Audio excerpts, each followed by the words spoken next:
Blood on my jets. I. Rocket Row is the joy street of 3 planets. It's got neon lights, crummy dives, cheap hotels, and women to match. Every man who's ever rowed a ship into space knows about Rocket Row. It runs along the far side of Flushing Spaceport, down toward the Sound. The new Shanghai was full of dock workers and crewmen on liberty. It was noisy. I sat on a bar stool and watched the fog trying to infiltrate the open door. It didn't have a chance against the tobacco smoke that rolled out to meet it. Outside, the streets and alleys would be choked with wet, creeping darkness, full of quiet footsteps, and the cops would find empty-pocketed corpses behind the ashcans in the morning. But none of that was any of my business. I was sick and tired of fog, the real kind, the kind they grow on Venus, and I was sick of the thought of blood. I'd seen too much of it, soaking into the hot mud, and some of it spilled by my guns. I wanted to forget the night, and fog that gave cover to every kind of dirty deal a man could imagine. I wanted to pull the corners of my world together until all that was left was the drink, the bar stool, and me. But it wasn't going to work out that way, because I was in the new Shanghai on business. And my kind of business was the dirtiest, lousiest, most thankless racket in the world. The bartender moved up to where I was sitting. "Have another one, Ash?" he asked. "Yeah, sure, Ming," I said. "You still make the best stingers in the system. Maybe that's because you don't brew your own gin." "Could be, Ash, could be," he laughed. He shook up the drink and poured it in my glass. "How'd it go on Venus?" "It went," I said. Ming was one of the few people who admitted knowing I was a detached operative. It was a crummy job, but it suited me. We were the hired gun rabble of the system, thrown together into the damnedest police force there had ever been. Spatial expansion hadn't really gotten underway until after the Terro-Martian War, and after it ended every would-be bigshot there was had realized that all he really needed to set himself up as a pocket-sized dictator was some salvaged gear from the mess the war had left, a crew that wasn't too particular, and a good-looking piece of territory in the practically limitless areas of space. Most of them had picked slices of Venus. There were a few in the asteroids, hooked up with renegade Martys, and one or two that had actually grabbed sections of Mars. Sending regular law enforcement officers or Marines after each one of these boys would have been physically impossible. Earth government had come up with a cuter idea. It was a lot more economical to fight one big decisive battle than to endure a series of inconclusive skirmishes. There were a lot of us boys out in space, most of us just drifting from one port to the next, picking up a living by our wits, and by our skill with a gun, some of us. Earth government had quietly picked out the ones they considered trustworthy, sworn us in, and turned us loose with a few standing orders and a lot of dependence on our discretion. Whenever something brewed between two of these minor warlords, we'd come flocking in and hire ourselves out to whichever side we felt had slightly more justice. Sometimes we wound up shooting at each other, but you couldn't even be sure of that, since most of us didn't know, beyond a guess or two, who the other D.Os were. Usually, though, we had enough brains to pick the right side, and we'd make sure that was the one that came out on top. It was a process of elimination, actually. The warlords were helped to knock each other off until, eventually, those who remained either proved themselves to be strong leaders, which was what frontier planets needed, or else megalomaniacs, in which case it paid to devote a full-scale military campaign to them. It was a highly informal system, but it had worked. It was tough on us, but it wasn't any harder than freelance grifting had been. It left an awful lot to personal discretion, and we paid ourselves out of whatever came to hand, but there hadn't been any big totalitarian regimes lately, either. "Yeah, I did pretty well," I repeated. Ming puckered his mouth and winked. I used to try and figure out how he did it, standing behind his bar all day, never going out, never talking much except to a few people like me. But I knew for sure that he could have told me exactly how much I'd made on that Venus job and the gimmick I'd pulled to get it past customs, too. But that was why I was in here. Something was up, something big, and I wanted to find out what it was before every grifter and chiseler in the system tried to cut a piece of it for himself. I got a note in my mailbox today, I said casually. Yeah, he asked, just as quietly. Must have been put there as soon as I touched down this morning. Somebody wants me to go to work for them. They're paying high, too high, maybe. Hear anything about a big job coming off somewhere? Ming grinned. If you mean that little letter from Transolar, yeah, I know about that. He got serious, and moved closer. But that's all I know, and nobody else knows even that much. Sure, something's cooking, but nobody knows what it is. He broke off. You've got company. Boy, have you got company. I looked in the back bar mirror. A girl had come in the doorway and was walking toward me. Her dress tightened in intriguing places. Her face was as much of a treat. High-cheeked, brown-eyed, with a small, up-tilted nose and a full mouth, it was framed by short curly hair the color of new copper wire. I liked it. So did the spacemen and the dock workers sitting at the bar. One or two half rose to invite her to join them, but they sat down again when they saw who she was headed for. There was something about that hair. I'd seen it before, somewhere. The guy next to me got up and slid out of the way. I let my eyes stay on the bottles on the back bar until she sat down beside me. I gave Ming a look. He nodded, and moved down the bar. Ash. The voice was low, but crisp. It had whispers and murmurs in it, too, and I knew I'd heard it before. I'm Pat McKay. I turned my head and looked at her. Her dress, tight as paint from hem to bodice, was mysteriously loose in the sleeves. Ruffles at each shoulder hid bulges that Mother Nature never put there. They looked more like twin shoulder holsters. They were. And the last time I'd seen her, she was 17-18, maybe in a ball gown, her hair long then, curling around her shoulders. And the voice hadn't been as controlled, or as crisp, but she'd been saying, "You're a good dancer, Mr. Holcomb." Not much on the light conversation, but a good leader. I'd swept her around another couple, and kept my cheek away from hers. The academy is geared to the production of good leaders, Pat. Good conversationalists, on the other hand, are born, not made. She laughed a giddy party laugh from a girl who dated academy boys exclusively, who loved the glitter and pomp of graduation ceremonies, who hung around the academy all she could, who had been to graduation balls before, and would certainly be to a number of them again, before she managed to separate all the black and silver uniforms she'd danced with and found herself a man from inside one of them. An academy drag a number in a score of little black books. Like Harry O, pardon me, it's graduation night like Mr. Torsten, you mean? And she looked up at me, raking my face with her green eyes. If you will. You're jealous, Mr. Holcomb, she said, breaking out her best little tease manner. Maybe. I knew she was trying to get me angry. She was getting there fast, too. Well, now, if you displayed some of Mr. Torsten's other gifts, I could forget about the conversation, she said lightly. Meaning you'd like me to dance you out on the terrace and make a pass at you? Maybe. She was daring me. I danced her out on the terrace, and found a darker corner. She looked up at me, her eyes a little surprised, but her lips were parted. I tightened my arms and kissed her. It started gently, just a kiss sneaked in between dances, but her arms were growing tighter too, and her fingers were hooking. We held it, while I listened to the blood running in my ears, until we broke apart, both of us dropping our arms, standing and looking at each other, dragging air down our throats. Ash. You. She started to say something, and broke it. It sounded a little too much like a movie heroine, all of a sudden. She was holding the pose a little too long, too.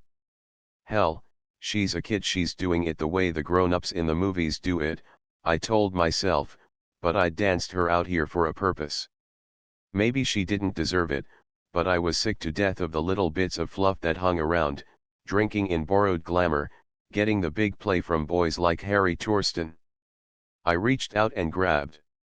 "Now comes the part you've really been asking for," I said. I crouched, bent her over my knee, and brought my hand down. Hard. 3 times in all, putting everything I had into it.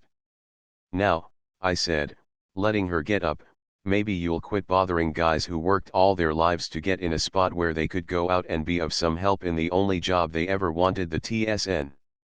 Do you think you really stack up worth a damn beside the only thing that counts?" She just stood there, tears of rage in her eyes. I was never sure whether it was what I'd done or what I said that had her so mad, but the last thing I heard her say as I walked away was, "Damn you, Ash Holcomb. Damn you for being such a snobbish stuck-up." Well, maybe I was wrong and maybe I wasn't. I didn't know as much in those days as I should have, either. But it was too late now, too late by a war and 100 revolutions, too late by all the men who'd gone down before my guns, too late by years of loneliness and bitterness. But if it was too late, why did I remember it all now, with Torsten up in the asteroids, a little king in his own right, with me in the new Shanghai, a white Rayburn splashed through my hair, with the academy a dim thing behind both of us, and Pat? Why was Pat here? What had she done through the years, while I fought my way from one end of the system to the other, and Harry took the easy way out during the war? "Hello, Pat," I said. "I haven't seen you in a long time." Well, what else was I going to say? I don't know what she had expected me to say. She kept her face in profile, and didn't let me see what it was showing. "I'm here on business. I hear you're a good man, these days, for the job I've got." She twisted the words like a knife. All right, if she wanted it that way, she'd get it. "So they tell me," I said. 15,000 for a month's work." She said it quietly, without any build-up. Maybe she figured 15,000 didn't need one. I sat there for a minute, not saying anything, but thinking hard. What kind of a setup was she offering me? Was this the big job that was floating around? There's usually a sure way to find out. When someone offers you a blind deal, argue. Maybe they'll get mad, or scared you won't take it, and spill something. "No, thanks," I said. She frowned. "Don't try haggling with me, Ash. I can get somebody just as good for less." "I don't doubt it. You could probably get 3. That's why I don't want any part of it. It's sucker bait." She looked at me for the first time, mouth twisted. "Since when does a hired gun like you turn down that kind of money? The job's worth it, believe me." That hit me. But I couldn't afford to get touchy. "Probably is. But with standard pay at 3,000 a month, plus bounties and commissions, this little errand of yours, whatever it may be, must break so many laws it could land me in a death house," I said, watching her eyes. It didn't add up. Nothing added up. Why had she picked me, in the first place? I had a reputation as one of the better gunnies, sure, but there were at least 20 guys I'd never draw against, if I could help it, and 4 or 5 of them were available. Because she'd known me? And this job, what kind of hanky-panky was going on at these prices? I watched her eyes acquiring dangerous highlights. The temper that went with that hair was beginning to stir. "Do you want to get in on the biggest deal that's ever been pulled off in space, or don't you?" she said. "Or are you going to chicken out?" she added contemptuously. I let it slide off my shoulders. "I don't know," I said. I wanted to get a chance to really talk things out with her, and this wasn't the place for it. Anyway, this is no place to talk business. Walk out of here as if I'd turned you down, and go up the street. I'll catch up to you." "Okay." She got up and walked out. "Sorry, honey," I called after her, loud enough for everybody to hear. A snicker went up. I cut it off with a look at the characters lined up against the bar, and got back to my drink. I finished it casually, put it down, paid, and walked slowly to the door. I let everybody get a good look at me turning down the street in the opposite direction from the one Pat had taken. I ducked into the first cross street and moved swiftly over to the alley that paralleled the street that Pat was on. I was thinking all the way. Being a Dio was one thing, getting into something solo was another. I could get killed, for all I knew, and maybe by a lawman's gun. That was a risk I ran on every job, but in this case, I didn't even know, yet, what was going on. The smart thing to do would have been to pass the word to my SBI contact, but that would take too much time. There was nothing I could do but dive into this mess head on, and hope I'd have time to yell for help later. I was about to turn into another alley that ran back to the main street when I heard the coughing of a Sorrow airgun and the faint sizzle of a Colt in reply. Instantly, I was running silently up the alley. One hand unzipped the chest of my coverall, and the other one dove in and grabbed the butt of the heavy Sturmey. That's my favorite man killer. I reached the mouth of the alley and stopped abruptly in the shadows. A man lay in the middle of the street, unnaturally flat against the concrete slab. The street lamp up the block was dark, its base surrounded by shattered glass.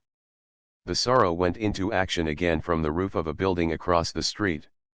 I saw the slugs chip cement from the railing of a flight of steps 4 doors up. A pale blue flare winked from behind the railing, and the man with the Sorrow ducked, but was up again as another gun raked the stairs from a spot on my side of the street. I didn't like that setup one bit. The Sturmey in my hand went whoomp. And the man on the roof sailed out over the street and landed with a crunch. The other gun cut off abruptly. 2 cold beams probed for it from the stairs, and that clinched it. It was Pat, all right, and somewhere, she'd become a fair hand at street fighting. "Hey, Pat!" I yelled, and ducked away from the storm of bullets the other gunman flung at me. The result was what I'd hoped for. The man had exposed himself to Pat's fire by shooting at me. The Colt sizzled viciously, and the burst of Sorrow noise stopped in mid-clip. A gun clattered on cement. I poked my head cautiously around the corner. Silence blanketed Rocket Row, and then was tempered by a scuffing noise. Up the street, a leather belt was being pressed against the side of a building by the weight of a body that was sliding slowly downwards. I spotted a glowing dot that was a tunic smoldering around a cold burn. "Ash. Yeah. You okay?" I grinned. She sounded a little worried. I sprinted across the street at a weaving run, and dove behind the stairway. "What happened?" I asked. "I don't know, but I've got an idea." I got about 100 yards up the street when I spotted this guy tailing me. I yelled, and he ducked. At the same time, this other fellow started running toward me across the street. I burned him down, and ducked in here just as the bird on the roof opened up. "That's it, until you came along," I swore. I didn't go for 3 men gunning 1 girl. I looked over the top of the railing. 1 or 2 people were starting to come out of doorways. "Maybe we'd better get out of here," I said. We ran up the street to another alley. She reholstered her guns on the way, revealing a lot of what the dress advertised. We stopped inside the alley and caught our breaths. "Well, anyway," I said, "I know what you're in this for." She looked up sharply. "What? You need money to buy some underwear with." She slammed her hand into my face. I ducked back, and stood there, blinking. "Look, Holcomb, as far as I'm concerned, the deal's on." "Fine. Thanks for helping me out back there, too. But just thanks, no further payment. And no kidding around. This is a business deal. Have you got that straight, or do I burn you down where you stand and find another boy?" She meant it. I looked down at her hand, and one of the Colts was in it. Okay. I hadn't meant that crack as a pass, but as long as the question had come up, it was alright by me to have it settled right here. But put that thing away before I make you eat it. She grinned, suddenly, and put the gun back. I'm sorry, Ash. But it's the best way I've ever found to establish a clear-cut business relationship. Partners.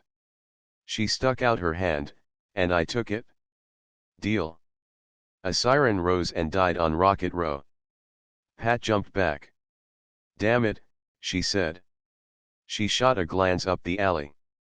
We'd better split up, she said. Look, Ash, she said hastily, I'll get in touch with you. Meanwhile, do what I tell you to, and don't waste time asking me why. I'll tell you later. All you have to do now is take the job Transolar is going to offer you. That's all. Take that job, and start to carry it out. I'll be in touch with you somewhere along the line. She looked down toward the alley's mouth. I followed her glance, and saw shadowy figures of men running by. They'll be in here in a minute. I've got a car a couple of blocks away. I'll see you, Ash. Yeah. Hurry up, I added, as the first of the cops came warily into the alley. I pulled my gun and ducked behind a barrel as she started to run. The cop yelled and came after her. I snapped a shot over his head, and that drove him into cover. Over the shouts that rose, I could hear her footsteps fading out. I followed her cautiously, sliding from behind one ashcan to another, keeping the cops down with an occasional shot. I made it out of the alley and into the street, then ducked into a doorway, kicked the lock loose, took the stairs 2 at a time to the roof, and got away over the housetops. And all the time, I was wondering about Pat, the job that Transolar was going to offer me, and how she'd known about it. 2. Mort Weidman was the same Captain Weidman who'd left an arm in the cockpit of a K-class scout bomber that he'd flown through a formation of Martys while he almost bled to death. He looked very military in his blue and silver uniform. It wasn't a TSN uniform, of course, but even a Transolar Express rig makes an old soldier feel better. He was another old friend of mine, like Torsten. The three of us had been touched by the war, each in our separate ways. Mort was the one who didn't just feel a yearning for space, who didn't just ride on a TSN uniform because it was the one available way. Mort had loved the TSN itself, with a pride in the traditions that guys like Torsten and me hadn't quite had. He'd been a better officer because of it and the only one who couldn't have stayed. And, as we'd gone our separate ways, so our ways of thinking had changed. Torsten, well, he'd taken his choice, and someday I might have to go into the belt and do something about it, but Mort's attitude hurt. He didn't have any respect for me he couldn't have, for a man who'd resigned his commission and become a planet hopper. He stood at the window in his office, his phony arm tucked into a pocket, his mustache moving up and down as he talked to me. I don't know why they picked you, Ash, he said. I leaned back in my chair. I don't either, unless maybe it's because they couldn't find anybody else with my qualifications. Or maybe it's because they can trust me, and they know it. I was getting pretty mad. Weidman was a right guy, but I was getting sick of being offered jobs without being told what they were. 2 in 2 days was a little too much. Weidman turned around. Don't get edgy, Ash. I've got my orders, they came down from the top brass, and I'll carry them, whether I approve or not. But don't get me sore. I'm authorized to offer you $10,000, plus expenses, for one trip to Titan and back. You'll be carrying extremely valuable cargo, and you'll be expected to deliver it intact. Do you want the job, or not? I didn't answer him right away. What was wrong with him? There was more than just dislike riding his voice. I don't get, I stalled. Like you've said, why me? And why Titan? There's nothing out there. Besides, the asteroid belt is full of Martys, to say nothing of Torsten and his crew. Nobody in his right mind would try to make that trip without a convoy. Weidman flushed. For your information, he said, there's a small scientific staff in a bubble on Titan. They need a new charge for their power pile, and we've got the shipping contract. Our problem is to get it to them without Torsten or the Martians learning about it and grabbing it up. That's why we dug you up. We need somebody who can fly it out to them and fight off raiders at the same time. You're still the best available. So that was the big job. No wonder there were so many phony things going on. For God, for country, and for Transolar, huh? I said, watching the blood leave his face. Now why should I help you pull your fat contracts out of the fire? What's it to me if a bunch of technicians don't get their damn fuel? The stuff be worth plenty to either Torsten or the Martys. Living in the asteroids isn't fun. I've done it, and it takes power to maintain a bubble. Believe me, they'll throw everything they've got to keep a ship carrying a pile charge from making it past them. I must have sounded pretty nasty about it, because Weidman actually yanked that murderous motorized artificial arm out of his pocket. He pulled up his shoulders and looked at me like I was something floating down a sewer, but he kept his voice even. All right, Ash. 10,000, plus expenses. You'll be given a new kind of ship. It's a model we picked up from a manufacturer who had his contract cancelled by the TSN. She was originally designed for armed reconnaissance, and we've installed the weapons called for in the original specifications. She'll outfly anything with jets on it, and stand off a cruiser, given room to maneuver. Does that soothe you, or do you want a convoy, too? He added scornfully. I lit a cigarette and pretended to think it over. Actually, of course, I was going to take the job. I would have, anyway, but there were two additional reasons why I wouldn't turn it down. There was Pat, of course, and her orders. Most important though, had been the fact that the message to report to Weidman that I'd found in my mailbox at the Spacemen's hiring hall had borne a slightly different post office cancellation on the stamp than the usual. The T in United wasn't quite formed the way it was on the regular stamp. It wasn't apparent unless you looked for it, but it was as good as a big red sign that spelled out Official United Terrestrial Government Business Act as directed within, because that was what it meant. Sounds better than I expected, I admitted. All right. When do I go? Weidman didn't show any expression to indicate disappointment or satisfaction. He simply said, tonight, after we check over the details. The ship's equipped with standard TSN controls, and you'll have lots of time to test her flight characteristics once you get out in space. What happens if she explodes? Don't I get to test her first?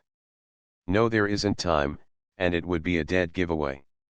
For the first time, I saw something like satisfaction on Weidman's face. And if she explodes, well, frankly, Holcomb, that's your problem. I spent the afternoon being briefed. One thing was off my mind: if I had official orders to take this job, then the SBI would be keeping a tab on me. It made a difference, knowing that no matter what kind of a mess I got into, somebody would at least know what had happened to me, and, most important, why. I was given a company flight suit, and a hip rig for my sternme. I put those on, and was taken to within a block of the port in a shuttered car. Not going all the way to the spaceport was my idea. The reason I gave Weidman was good enough. There was no sense putting up neon markers to indicate that I was up to something special, but I had a better one than that. I had to give Pat a chance to get in touch with me. It didn't work out that way. I began walking down toward the Transolar revetment, using a shortcut street, looking around for Pat. It was a cinch she'd had some kind of a tail on me, and I was expecting to see her step out of almost any of the doorways I passed. Instead, I heard something. Back up the street, the way I had come, boot soles whispered on concrete. I turned around and looked, buried in shadow. I couldn't see anything. I turned back around, and kept on walking, and I heard a holster being unsnapped. I stopped to listen, and there was only silence. I moved, and somebody slipped a safety catch. I leaped suddenly to my right. My shoulders touched the wall of a house. My hands blurred forward, one locking on my holster and holding it down, the other scooping the sturmey out and clear of the leather, then blurring again as I shot my hand as far away from me as I could, fired down the street, and spun myself away from the building. I fired again, and the street lamp above my head smashed into bits. Then I was in a deep doorway, crouched, waiting, while ribbons of light cut creases in the wall where I'd been. That was how it began. There were endless minutes of silence, and then someone would drag a heel or kick a step. There'd be the kick of my gun against my palm, and once, the count on their side dropped from 5 to 4. A dot of light flickered from behind a high gutter, and rock chipped off a wall near my head. I ducked, kissed the sidewalk with my belly, slithered down a flight of steps to a basement alcove, rolled over, and slid behind the stone. On the way down, I fired back, and I heard a rasp of metal on stone. Not the momentary rake of a belt buckle or button, but a gun, dragging its muzzle against curbing while the man who'd fired it kicked his life away in the gutter. I heard it drop the last inch to the street. I knew they'd be flanking me pretty soon. I heard cloth whisper as two of them slipped off to each side. The fellow they'd left behind began firing from all angles, weaving back and forth to cover them. He put too much pattern in his weave, though, and that was his mistake. The pattern broke, and became random as the gun spun out of his hands before he could even realize there was a shot coming. 2. I rolled away from behind the steps, crouched, and patted away on the balls of my feet. My boots had special sponge soles on them, but even so, a lance of blue slashed from down the street against my calf. I plowed into the sidewalk, furrowing my face and tearing meat off the knuckles wrapped around my gun. I tried not to catch my breath too loudly as I dragged myself behind the ornamental outcrop of the banister on the next flight of steps. My leg felt like there was a railroad spike driven into it, and my knuckles were numb and stiff. I worked my fingers to keep them from freezing up on me, even though jolts of pain came up and hammered at the backs of my eyes. My face felt wet and itchy. I lay there, waiting. I got one more of them. He decided I was dead, and poked his pale face out against a black wall. The face vanished in a burst of red, and he sprawled back. I chuckled. There wasn't much I could do but chuckle. The one guy left had me cold. I had no idea where he was, but he'd seen the flash of my gun. I couldn't shift position fast enough or quietly enough to get away. All I could do was lie there. He took a chance and jumped me. I never heard him coming. A gun bounced off my head, and I went under, but not before I looked up and saw that it was Pat herself. 3. I remember lying on my back for quite a while before I wanted to open my eyes. I knew I wasn't on the street. The air was warm and heated, and I was on a bed, or something like it. My leg was giving me hell where it had been burned, but I could feel the pressure of a bandage. I couldn't tell about my hand and face, they felt as if something had been done about them, too, but I couldn't find out for sure without looking or touching them, and I didn't want to do that yet. Why the hell had Pat jumped me? I couldn't figure it. I opened my eyes, and she was standing over me, a gun dangling from one hand. I threw a look at my watch, and saw I'd been out a half hour, at most. What the hell, I began. She cut me off with a gesture of the gun. Shut up, she said wearily. You'll have plenty of time to start lying later. She grimaced with tired disgust. I shook my head, but I knew better than to go on talking. There was anger working its way into the hurt look in her eyes. I got up, ignoring the feeling in my calf, and noticed several other things. I'd been lying on a low couch. My flying boots were unzipped, so that I couldn't move faster than a shuffle. The coveralls were loose around my waist where my harness had been. I pressed my left upper arm against my ribs. As far as I could tell, they hadn't found my insurance policy, a little single-shot burner hidden between two of my ribs under a strip of what looked like skin. There was collodion on my face, and tape on my knuckles. Happy? She asked. Uh-huh. I'm Prince Charming, you're Snow White, and, as far as I can add up, somebody's fresh out of dwarves. What's going on around here, anyway? You double-crossed me, that's what happened. We made a deal, and you sold out on it. She was working herself to boiling mad, clear through, and that explained why she'd looked at me the way she had. I shook my head again, trying to clear it. I was getting mad myself. Look, Pat, I can take just so much mysterious crap, and no more, I said, feeling the blood starting to work itself into my face. I got in from Venus, after winding up one of the prettiest insurrections you ever saw.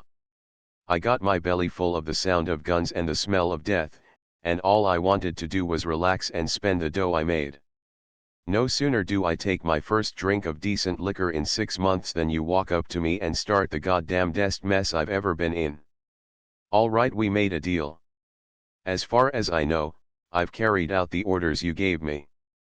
I got the job for Transolar, and I started it.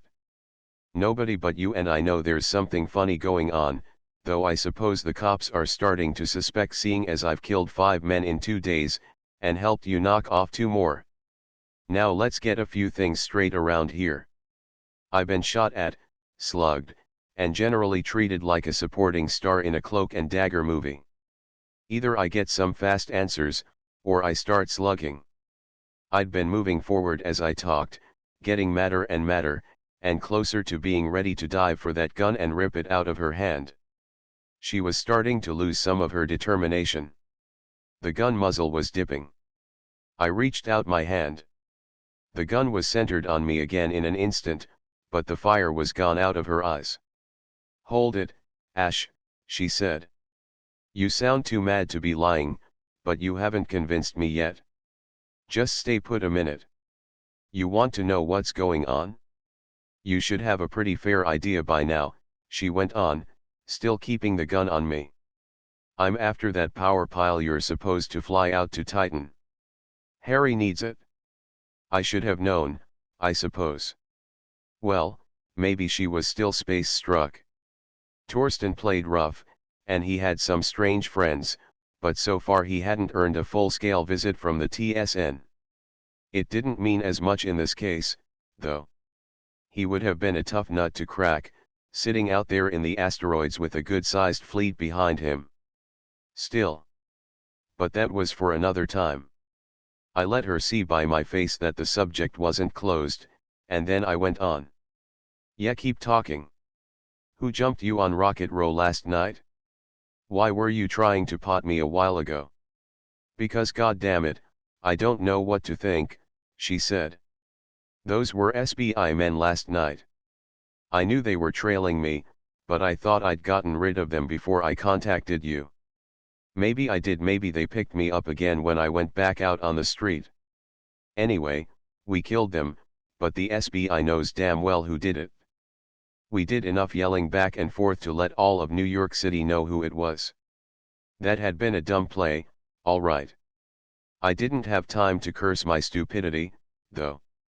I didn't care one bit for the idea of me having shot an SBI man.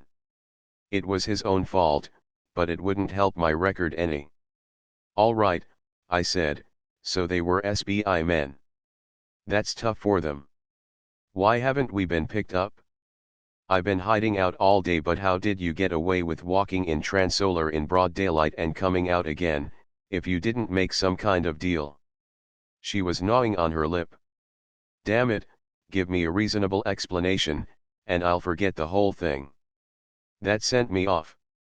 I knew why I hadn't been picked up. All right, they were waiting for me to blow this deal open for them. Maybe, if I did that, they'd forget I'd killed one of them. I'd have to do a really good job, though. But I wasn't doing too much reasoning, right then. I'd been mad all night, but that was nothing to what I felt right then. I could feel a big red ball of pure rage building up inside me. My fingers started to tremble, and my vision got hazy. I swung out my hand and slapped the muzzle of the gun as hard as I could, and to hell with what it did to my bum hand. The gun went spinning away, taking skin off her fingers as it went, and crashed into a wall. I swung my hand back and slapped her across the face. She fell back and hit the floor.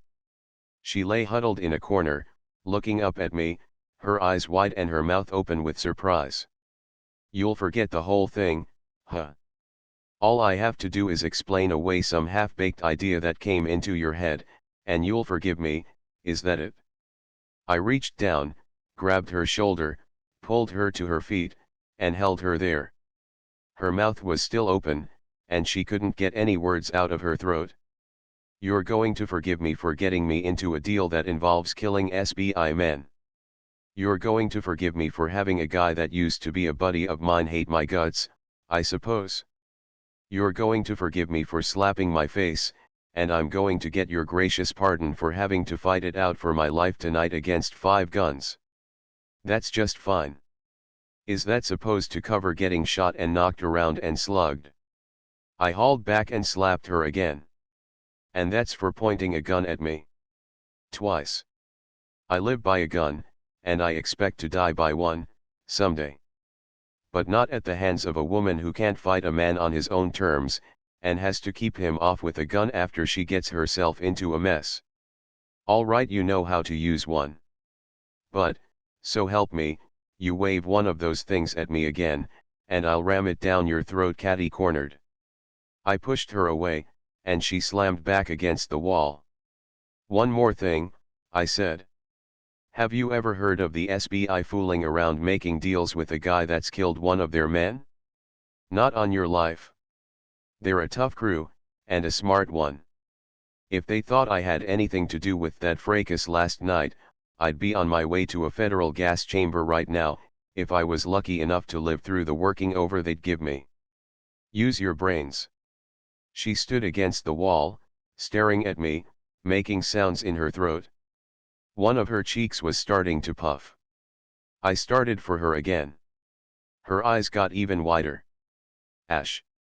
Her voice was high and frightened. Somehow, it cut through the deadly anger in my chest, and made me stop. "Ash. Please, Ash." She put her hands up to her face and stood there, sobbing into them. My nails were digging into my palms. I opened my hands, and saw blood running over my knuckles where the tape had torn away. There was some of my blood on her dress, where I'd grabbed her shoulder. "Ash. Please, I'm sorry, it's just that I didn't know what to think. I don't know how I got over to her, but then I had my arms around her, and she was digging her teeth into the cloth of my shoulder, and sobbing. Pat, why do you have to be this way? Why can't you?" I was saying, and stroking that red-brown hair. She wasn't a tough, self-assured woman who could gun a man down without blinking. She was a soft, hurt, crying girl, mumbling through tears, her body shaking. I wasn't a guy who'd fought his way through a war and countless battles since, either. She pulled her face away from me, and looked up. Her eyes were wet, but she wasn't scared anymore. I looked down at her. I started to say something, but she stopped me. "I had it coming, Ash," she said softly. "I didn't trust you. I should have known better." She half smiled. I haven't met too many people who could get worked up over not being trusted. I couldn't look at her. I was going to have to turn her over to the SBI someday, and I couldn't look at her. "Ash, remember the night you spanked me? Remember what you did first?" I felt her hand on my face, turning it. Then she was kissing me, her lips soft and fresh, her wet face under my glance, her long lashes down over closed eyes. Her arms moved on my back, and her body was as light as a dream in my arms. My own eyes closed. 4. Flight coveralls are designed to be airtight when fully zipped. Hoods with transparent faceplates and oxygen leads can be hermetically sealed to the collars, and every ship has emergency plug-ins for the oxygen tubes. In combat, all spacemen keep their hoods thrown back, like Mackinac hoods, so that if a hole is blown in the hull, they can slip the hoods on and plug into the emergency oxygen supply. Struggling into a full-dress spacesuit is too complicated a job to entrust to the few frantic minutes that spell the difference between life and death, and meanwhile, the coveralls are far more comfortable in flight.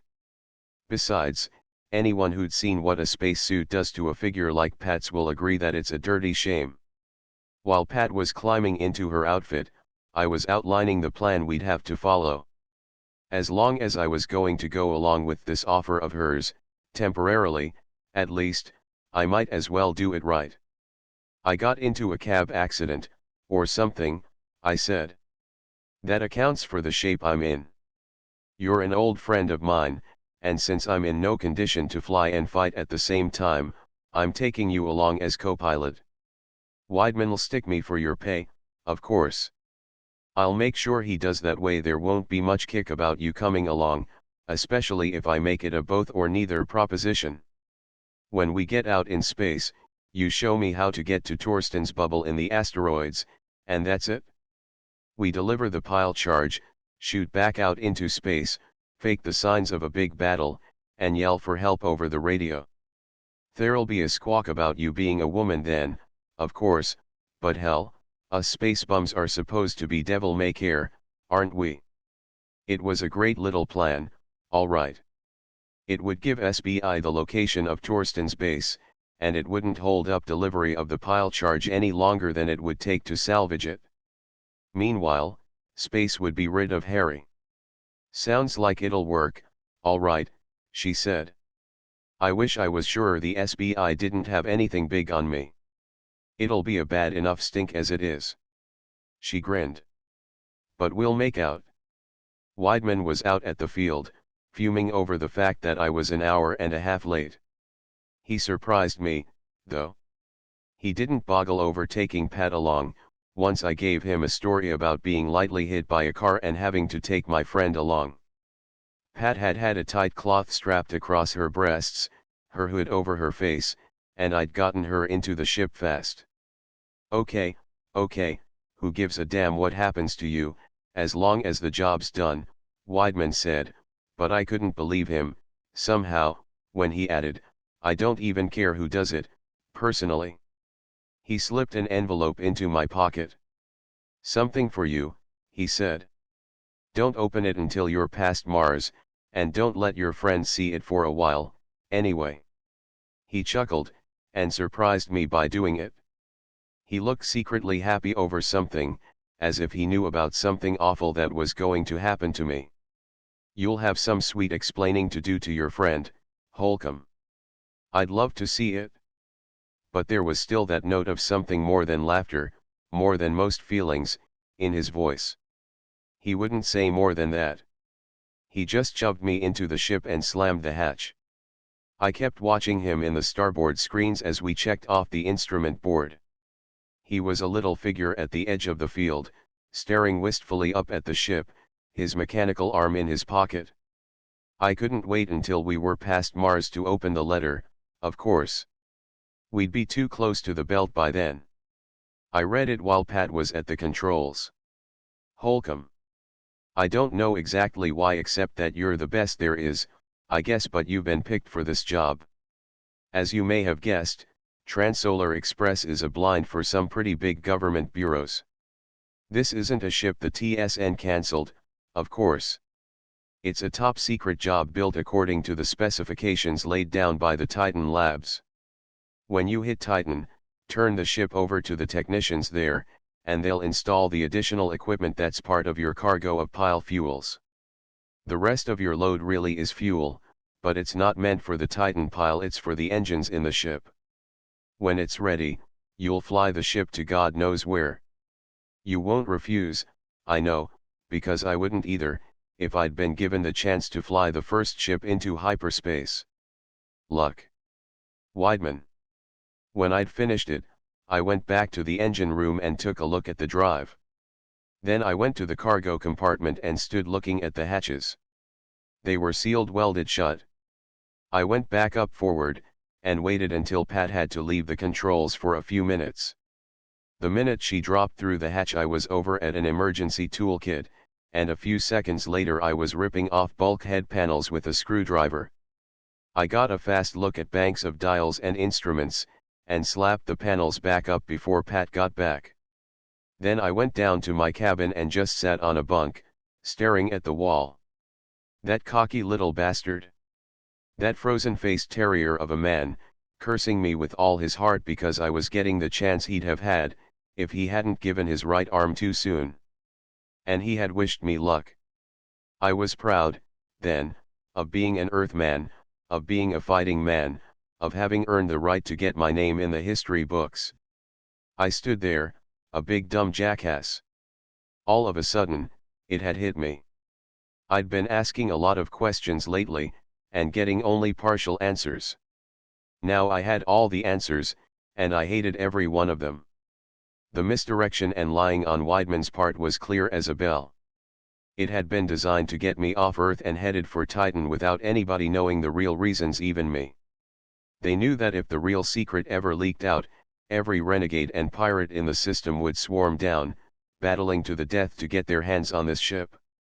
So they pulled the purloined letter gag. They hid the ship and its mission in plain sight.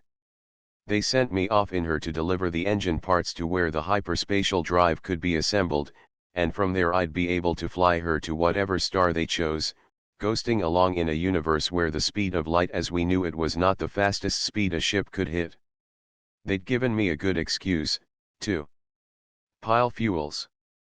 A big enough cargo to justify using me and a special ship, but not so big that I couldn't handle the opposition I'd get from the belt gangs, who'd fight for it, sure, but who'd try a lot less hard, and discourage a lot easier, than they would if they knew what was really up. The only trouble with that was that they did know. Sure, what else could it be? Earth was thick with two-bit sneaks and spies who sold information to anybody with the price. Even Earth government thought enough of them to cook up this big production. One of them must have dug deeper than anyone thought. Torsten knew, that was a cinch. He knew so well, that he hadn't even wanted to chance a fight out in space, where the drive might get shot up. He'd sent Pat out to decoy me into him. I stood there, cursing, my big fists closed into sledges. Pat, that beautiful, wonderful actress. Pat, who was death with a gun and arson for me with her lips. All my life, I'd been getting mad at people and things. During the war, I was crazy mad at Marty's. Afterward, I was mad at anybody who wanted to push other people around. I got mad at Pat, because I thought she was playing me for a sucker. And Pat had taught me what hatred could do. She'd given me love to replace it. And played me for a sucker. I stood there, Ash Holcomb, the toughest man in space, maybe. Not the smartest, no, not the smartest. The dumbest, the stupidest chump who'd ever fallen for the oldest gag in history. And nobody knew about it? Back on Earth, they were sure they'd gotten away with it.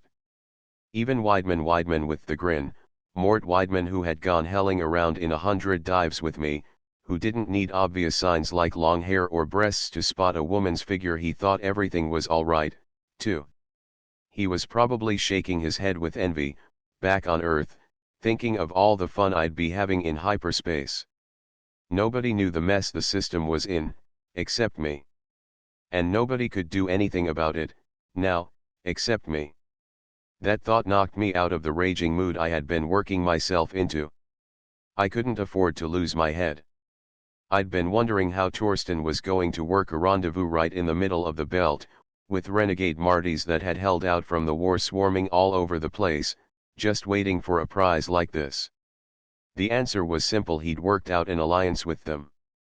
Probably the Martys thought they could use it to reconquer the system. If I knew Harry, he had other plans, but they were probably just as bad. What in hell was I going to do? One more thought hit me, that was the worst one of all, because it held out an impossible hope.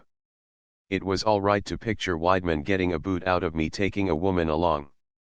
Under ordinary circumstances, that might have been true. But this was too big, too important. There were two alternatives. Weidman must have known I was a DO. I could assume that. But, knowing how important the job was, Weidman wouldn't have let Pat come along, no matter what, if he hadn't thought she and I were working together. And that one stopped me cold. Was she, or wasn't she? V. What was Pat doing, tied up with Torsten? She was a high-grade operator now, as far from the immature tease I'd known at the academy as I could imagine. Where had she learned to handle a gun like that? Where had she gotten the experience that let her handle a job this size by herself? I couldn't answer that, not any of it, and it was driving me nuts. I stared over the control banks at the forward screen, watching the stars, and beating my brains out. We'd been out in space for 2 days, and I hadn't dared to try and find out. You don't, when you're alone with the woman you love. She was standing next to me, and I looked up at her. The coveralls gave a pretty good indication of what lay beneath, and it was top grade.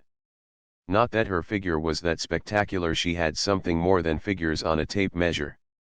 There was a precision, a slim freshness and freedom to the way one curve flowed into another. It sounds silly, but the way she held herself reminded me of a thing I'd seen once, a rocket transiting the sun, fire sparkling from the shimmering hull, and the Milky Way behind it. I finally caught what I was trying to phrase. She looked as if she was poised for flight. She grinned down at me. Like it? She asked, chuckling. Her green eyes crackled with light, and there were little demons in her laugh. I tried to think of a clever comeback, but I couldn't. I just said, yes. I did like it. And I hated it, at the same time. The ship was fast, but space is big.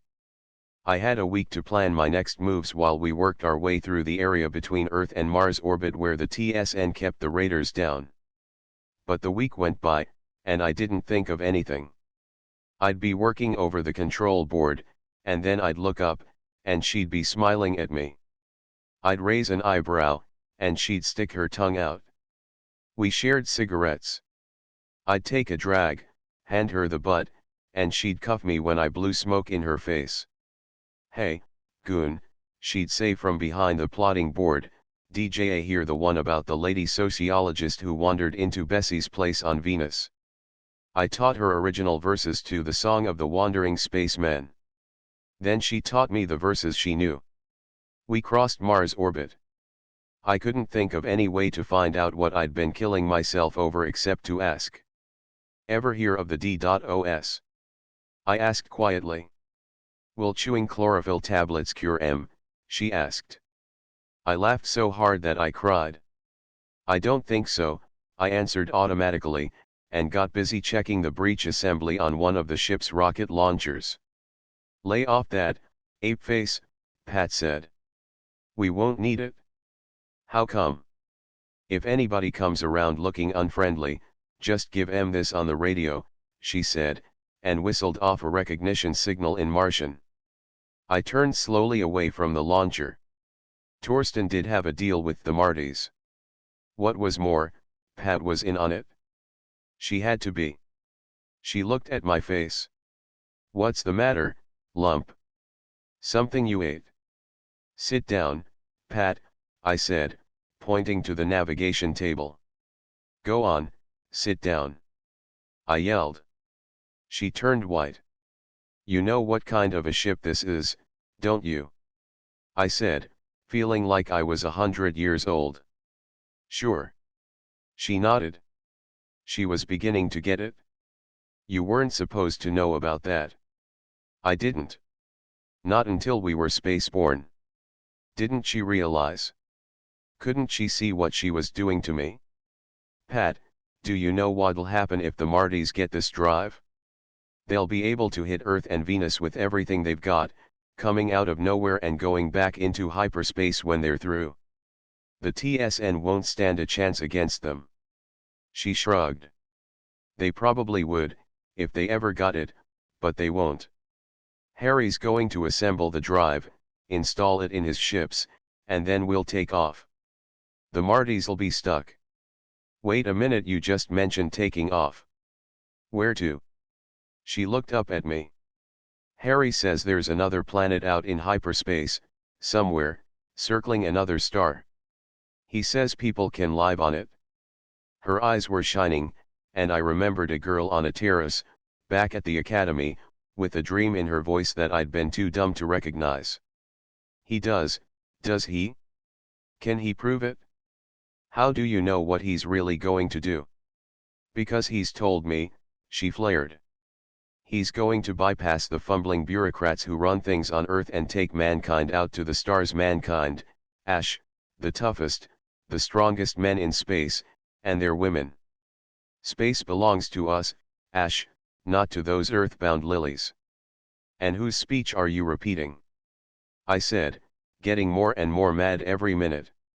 Torsten's. Yes. All right, if you think so goddamned much of him, suppose you tell me what he is to you now.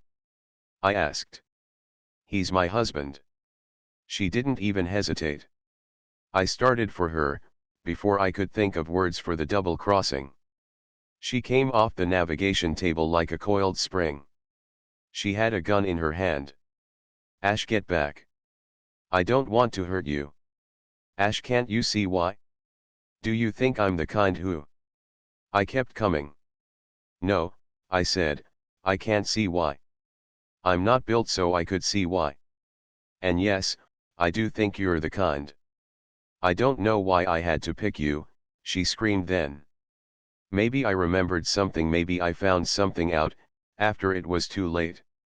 She was crying, but she was bringing the gun up at the same time. I didn't care. I didn't care if she pulled the trigger or not. I told you, I said between my teeth. She had the gun aimed right at me. Her face was gray, and her hand was shaking. I told you the last time what I'd do if you ever pointed a gun at me again. My voice was coming out low, but it had absolutely nothing in it. It was just words, coming out one by one. The gun muzzle was shaking badly. She put up her hand to steady it. She said. There were tears running down her cheeks in a steady wet stream. She should have pulled the trigger. I think she should have. But she didn't. I smashed my fist against the gun, and it was out of her hands, crashing into metal somewhere. Ash, she screamed, and raked her nails across my face. She kicked up her knee, and fire exploded in my groin. I fell forward, slamming her down on the deck, and threw my entire dead weight across her shoulders. I didn't have to. Her head had hit the deck, and she lay unconscious, blood seeping out through her hair. She wouldn't talk to me. She lay on her bunk, her chest rising and falling under the straps I'd buckled around her. I tried to explain, to make her understand, somehow. Pat, I've got a responsibility to the people I work for. I've spent the last 10 years keeping characters like Harry Torsten from taking over the system. It's a rough job, and it's a dirty one. I can't help that. I don't like it. Pat, it's got to be this way. She wouldn't talk to me. She wouldn't listen. I walked out of her cabin, locking the door behind me. Locking a door and forgetting what's on the other side are two different things. I went up to the control room and set a course for Titan. Maybe once we got out there, I'd be able to convince her. It was a lousy hope. I didn't even understand her. She was like something I'd never seen before. How could she be like she was? How, God damn it, how? 6. Titan lay ahead of me, pursuing its track around Saturn. My ship drove toward it, flaming out fuel in reckless amounts as I poured on the acceleration. I had to get there fast. We'd already missed our rendezvous time with Torsten by 2 days. He was going to figure out what happened, must have done so already, and would be hot behind us. I had to land, get the engines installed, load supplies, and take off into hyperspace before he hit. It was a race against time. I built up velocity to a point no sane skipper would ever dream of, leaving just enough fuel to brake with, knowing I wouldn't need it to get back. Part of me sat in the control room, plotting curves, charting fuel consumption figures on a graph, watching the black line rise hour by hour to the red crayon slash that meant I had done all I could. And part of me was down in the cabin with Pat, but if I'd let the two parts mix. No ship in the system had ever hit the speed I begged out of my ship's heaving engines. No human being had ever traveled as fast before, tracing his track across the white stars in the blue fire of his jets. If I made it to Titan in time to get into hyperspace, I would have Pat with me. There'd be stars to look at, and the worlds that circled them. Star on star, marching past the ship, world after spinning world, fair against the stars, and a million things to see, 1,000 lifetimes to live. Out there, where other beings lived, was adventure enough for both of us, and enough of dreaming. Maybe she'd forget Torsten, maybe some of the things she'd said had been lies, maybe the whisperings in darkness were true. If I could get to Titan in time, I might as well have walked. I knew there was no hope before I finished landing. Titan was an empty moon. Where the project bubble had been was a circle of fused concrete around a mess of melted alloys. A corpse in a TSN spacesuit lay on its back and stared at Saturn. I looked down at it, cursing, my shoulders slumping under the weight of my helmet. And I heard the voice on the command frequency. "Hey you down by the bubble." The voice was weak, and getting weaker. "Yeah." I shouted into my mic. "Holcomb." "Yeah, for Christ's sake. Where are you?" "You're right about 100 yards. Start walking over here. I'll talk you in." I started off at a lope, kicking my way over the rough ground. That voice was pitifully weak. I found him, curled around a rock, his head and arms supported on a rifle that was leaned against the stone. "Holcomb." "Yeah." He couldn't even turn his head to look at me. "I'm Foster, Lou Foster. Commanding, Marine Guard Detail." I remembered him. The one who filled a practice football with water. "Yeah, Lou. How's it?" "No damn good at all, Ash. I been waiting for you." "Torsten." "Yeah, our old classmate, Harry the horse. About 30-40 hours back. You been in that thing all this time?" "Sure snap, if you breathe shallow and don't drink anything. Helps to have a couple of spare tanks." He could still try to chuckle. "Well, hell, guy, let's get you over to my ship." "No can do, Ash. No sense to it." I was straining to hear the words now, even with his set right next to mine. I knelt down and touched helmets with him. "Listen, Ash, he's got the stuff. The diagrams, the charts, the figures, everything. He's even got the tech detail to put it together for him." "All right, Lou. It figured. But can the yak? Come on, boy, over my shoulder you go, and down to the kin with you. Lemme lay. God damn it, quit trying to move me. I didn't walk over here, I got flung when the dome let go." He was screaming. "Sorry, Lou. S all right." He bubbled a chuckle. "I see by my infallible little TSN instruments that I'm gonna run out of breathin' material in a couple minutes. S all right by me. Luck to ya, Ash." "Yeah." But he didn't strangle. He didn't choke in his helmet, there was still air in his tanks when he died. I went back to my ship and sat behind the control board, smoking a cigarette.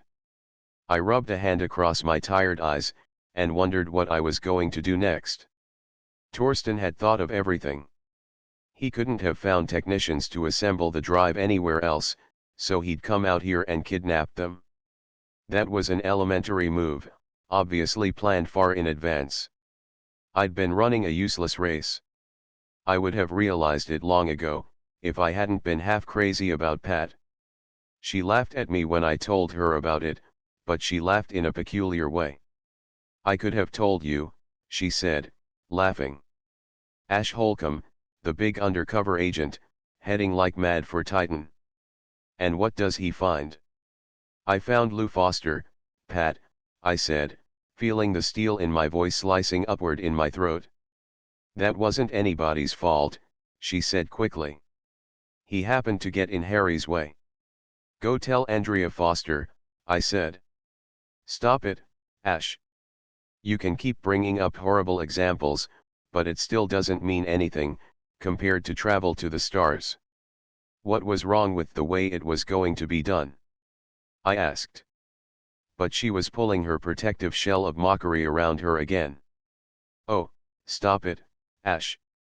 You're licked, and now you're trying to justify it by claiming foul, the way losers always have. But the last thing she said, as I slammed out of the cabin, was, "This time, you got the spanking, Ash. Now stop crying about it." But somehow, she didn't sound as happy as she'd probably expected. I took the ship back out into space, finally, heading sunward. All I could do was hope I'd get within radio range of a TSN ship before Torsten found me. But that didn't happen. I wasn't anywhere near the belt when I had to sit and watch Torsten's fleet come flaming at me out of space and surround my ship, sliding into tight courses that held me on a deadly and invisible leash. And I could feel things crumbling inside me. All the principles the Academy had built in, and love, and fear, remorse, friendship, bravery, none of it meant anything. They were things that human hearts and minds were capable of, but when yesterday's love is today's revulsion, when friends are deadly enemies, when all the world thinks of you as just another space bum, what then? I had the destiny of the system riding in the holds behind me, and nobody really knew or cared that I'd break my heart to keep it safe. They were my eyes, but they weren't altogether normal as I stared out of the control room screens at the waiting fleet. They kept their distances. They all had their launchers pointed at me, and on a few of the old T-class rack mounts I could see the homing torps lying in wait on the flat upper decks. I went back to Pat's cabin. She was sitting up on her bunk, staring at me. Fire lay buried deep in her eyes, but she kept her face smooth. "Okay, Pat," I said. "Torsten's got his crew in a globe around me. He wants this ship. Should I give it to him?" What I was saying didn't match my voice. I was tired and mad, and I couldn't look at her. I could feel my lower teeth sliding back and forth against my upper ones. "No, I know you too well, Ash," she said. "Not the way you'd give it to him." She pushed herself up and stood in front of me. Her eyes kept getting wider and wider. "Ash. You're crazy. If you think you can fight your way out of this," her voice broke. "You know you don't have a chance. I've seen Harry's fleet in action. This is one ship, Ash, one ship." Her entire body was radiating urgency. She was standing stiff-legged, every muscle quivering, trying to get her words through the desperate red haze that was building up in front of my eyes. I couldn't see her very clearly. But I could see her well enough to laugh at her. "Fight," I said. "Fight. I've had fighting all the fighting I'm ever going to do. I've been fighting too much, too often. I had a name and a friend, once, and I had a girl, once, too. Now all I've got is a job, and some orders, and a conscience, maybe. No, I'm not going to fight." I threw back my head and laughed again. I reached out and grabbed her arm. "Come on, you're going to have a grandstand seat." I pulled her up the companionway and into the control room, and threw her into the co-pilot's seat. I pulled out my gun. "Reach for those controls," I said, "and I'll blow your hand off." She sat in the chair, her face gray, staring out at Torsten's fleet. I reached over and switched the radio to Torsten's frequency. "Torsten." "Yes." "Holcomb." His, too, wasn't quite the same voice it had been. It was even, clipped, used to commanding a crew that didn't enjoy being commanded. "I've got Pat," I said, keeping my gun on her. "Let's stick to relevancies, Holcomb. How much for the ship?" He'd given himself away. I could have laughed. "No, Torsten, let's keep it where I wanted." "How much for Pat?" There was a pause on the other transmitter. I was playing my cards right. Torsten had me, and the ship. But I had his wife, and that was swinging the scales my way. Why should he offer to pay me, now? A bluff? No, he had a better one in the ships, with their launchers ready. Why should he be willing to dicker for the ship? Because she was in it, that was why. If I refused to give up, he could always blow me out of space, or take the ticklish chance of trying to disable the ship without wrecking the engines. But he wasn't going to do that. Pat was worth too much to him. Torsten. You heard me, how much for your wife? He cursed me. His voice was a lot lower than it had been. I've got a gun on her, Torsten. Suddenly, he sighed. All right, Holcomb. You win, but not as much as you'd think. I'll make a deal. I laughed at him, still keeping my gun pointed at Pat with a rock-steady hand. What am I supposed to think you've been doing, Torsten? It was getting to be too much for me. I could feel all the pressure that had built up in the last 10 days starting to come to a head, ready to explode, and to hell with who the pieces hit. Oh, no, Torsten, no deals. No bargains, no sellouts, no compromises. I'm up to here on double-crossing and crisscrossing. I hired out to you and Transolar, and before that I hired out to anybody who had money or a chance for me to get some. And all the time, I was hired out to Earth government.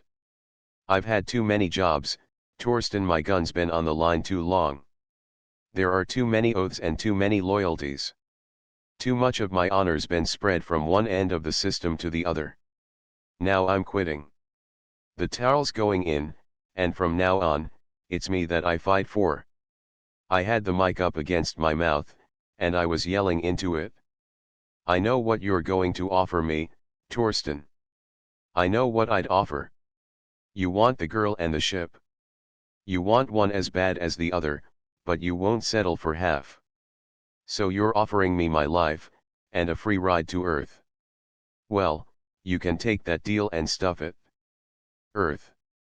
Who the hell would want to live on the Earth you'd leave, after you and your Marty friends got through with it? No, Torsten, it's no bargain. It's a heads you win, tails I lose proposition, no matter how you slice it. I laughed again, enjoying it, because it was going to be my last laugh. Holcomb. He must have guessed what I was working myself up to do, because there was sheer desperation in his voice, but I cut him off. Shut up, Harry. I told you I was quitting. You know the racket I'm in. You don't just quit it. You go out with your hand on the wheel and your jets full on. And here I come. I fed flame into my port side jets, throwing the mic away from me as I grabbed the controls. The ship arced over, singing her death song in snapping stanchions and straining plates, in the angry howl of the converters, in the drum fire of jets that coughed and choked as fuel poured into them, but which opened their throats and bellowed just the same. Ash. That was Pat. Holcomb. That was Torsten. But I was pure metal jacketed, fireborne death, howling silently toward the sleek cruiser that was Torsten's flagship, the best known and most feared silhouette in space. The gates of hell opened in space. Every ship in the hemisphere ahead of me vomited fire as the ones behind me and beside me lanced out of the way of the arrowing missiles. There was no way for Torsten to avoid me. Fire blossomed at the throats of his jets, and the flagship shot forward. I snarled, twisted the wheel, and kept my nose pointed for his bridge.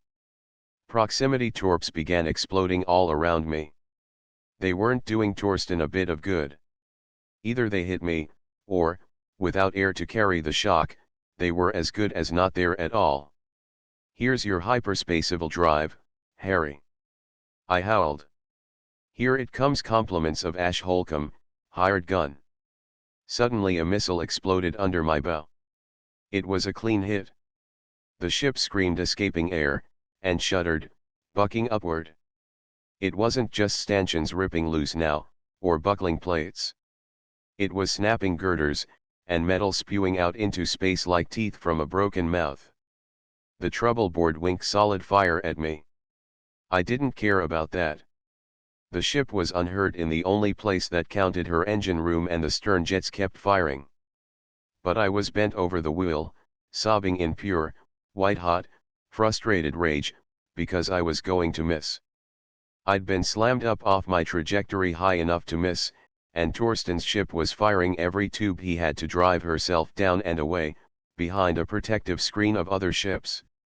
I could hear the hysterical relief in Torsten's laugh over the radio.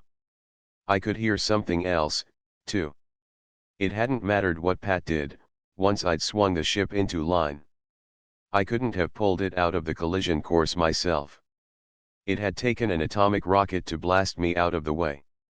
But it was different, now. I was folded over the wheel, blood running down my chin from my bitten lip, my knuckles aching as I tightened my fists. Pat said, "Ash, I'm sorry."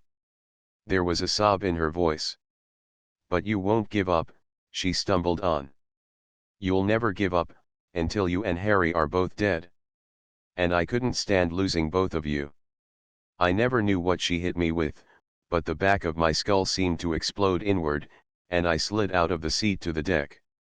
I started crawling toward her. She sobbed, but she hit me again. 7.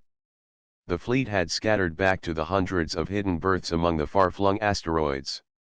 I came awake in a pressurized burrow dug out in the particular rock Torsten had chosen for himself and his crew.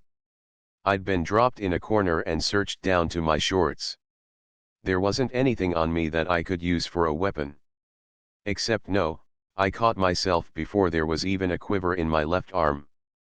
Now wasn't the time to press against my ribs, to try to feel the almost imperceptible bulge of the single-shot capsule between my ribs.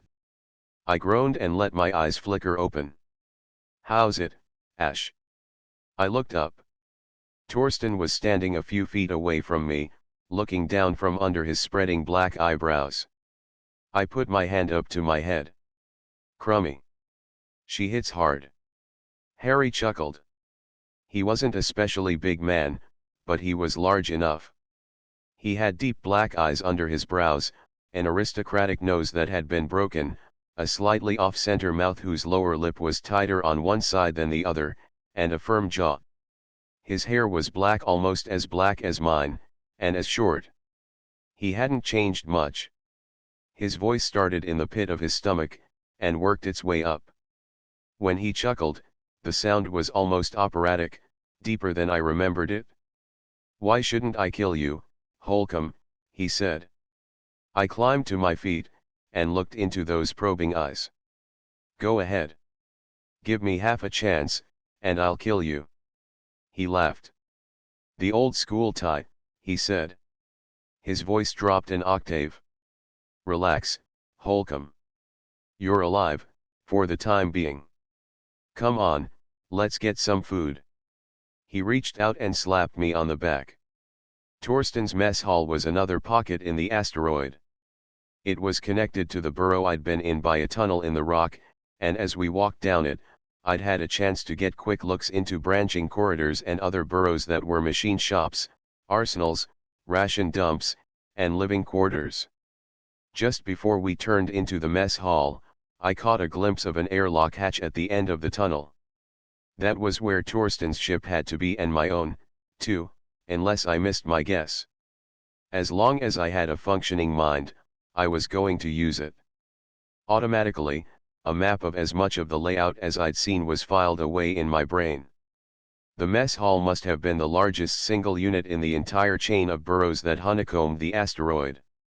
It was lit by clamp-on units, like the rest of the place, but the lamps were spread a little farther apart, so it was darker. Even so, I could see that most of the space was filled with men sitting at the long mess tables. "Quite a setup, isn't it, Holcomb?" Torsten asked, leading me toward a table that was slightly set apart from the others. "Looks like an improved standard TSN base," I said. Torsten chuckled again. He must have liked the sound of it. "In many ways, that's more or less what it is," he said, sounding pleased. We got to the table, and stopped. All the other mess tables ran end to end from the far side of the burrow to this. Torsten's table was set at right angles to the others, and a separate chair that was obviously his was placed so that he could look over all the other men. The table had a snow-fresh cloth on it, and was set in high Polish silver. Heavy napkins lay beside each of the places. I glanced down at the other tables. They were bare-boarded, but that wasn't going to make much difference to the men sitting at them. But all of that took about half a minute's looking. What stopped my eye cold was Pat, dressed in an elaborate gown, seated at one end of Torsten's table. "Stop staring, Ash," Torsten said, the laughter running under his words like the whisper of a river. "Let's not keep our hostess waiting." "Hello, Pat," I said as I walked over to the chair that Torsten indicated was mine. I was sitting next to her. She half smiled, but her eyes were uncertain. "Hello, Ash." She glanced quickly over toward Torsten, who had reached his own chair. Torsten stopped next to the chair and laid his hand on its back. It was a signal. "Attention." A parade ground voice near the door wiped out every other sound in the hall. There were close to 600 men in the mess hall. All of them were suddenly on their feet, snapping to, the sound of boots on rock thundering through the burrow. The men faced each other across the long tables, staring straight ahead. The successive crashes of sound died out. I stood casually next to my place. Pat was the only seated person in the hall. Torsten stood where he was, his hand still on the chair, looking out over his men. The silence held. "All right, men. Let's eat," Torsten said casually. There was another roll of sound through the hall as 600 men sat down and long platters of hot food were rushed out to them by table orderlies. Torsten and I sat down, and the three of us at the table faced each other. "Enjoy the show?" I asked Torsten. He came back with a peeved look. It was my turn to chuckle, but I had enough sense to keep it inside.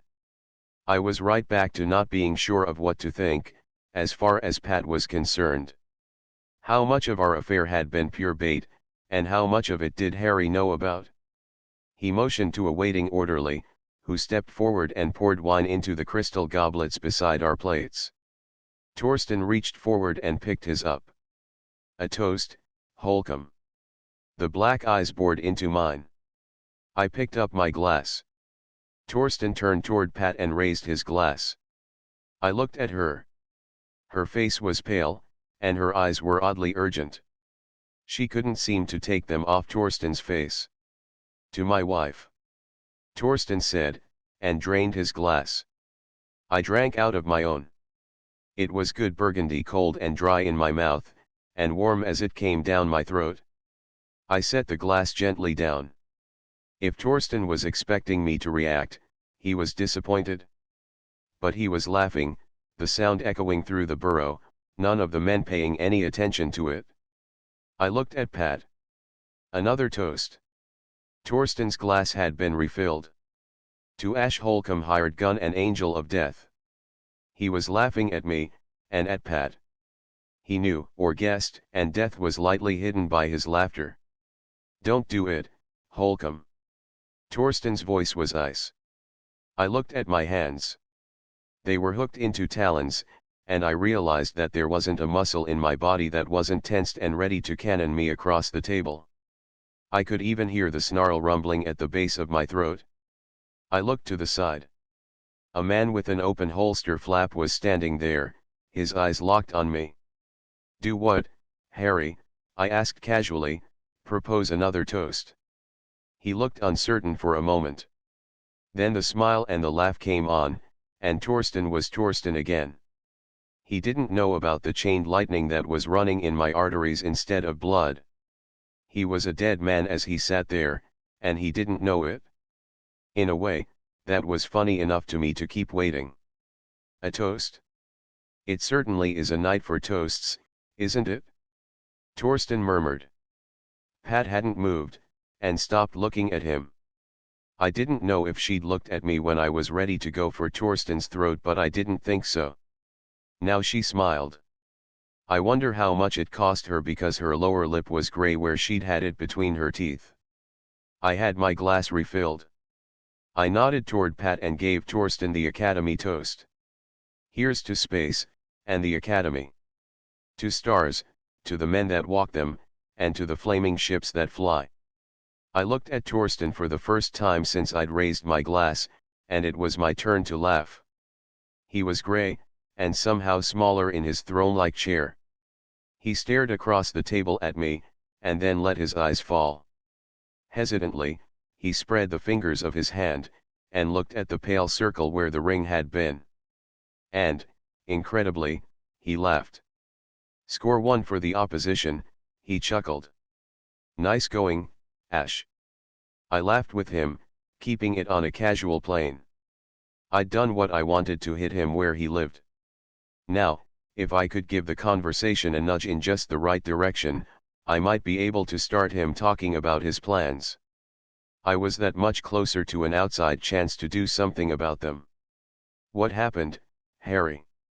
I asked. How'd you get from the TSN into being the top man in the belt? He bit.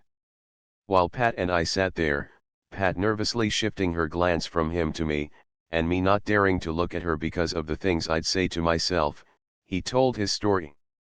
The orderlies brought our dinner, putting dishes down and taking them away as he talked between mouthfuls. They don't talk much about me, I guess, he began.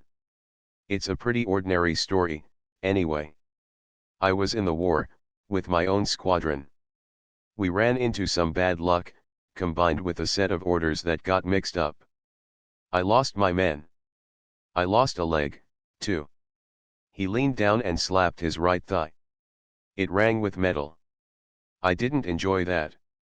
While I was in the hospital, they brought charges against me. I wasn't given time to prepare an adequate defense, and they threw several paragraphs of the book at me. I was dropped a rank in grade, and slated for duty at a procurement office. I got my break, then. The Martys, under Cull, hit the moon at practically that time. I remembered that. They'd gotten a toehold and established a forward base, and Earth had started getting hit with atomic missiles.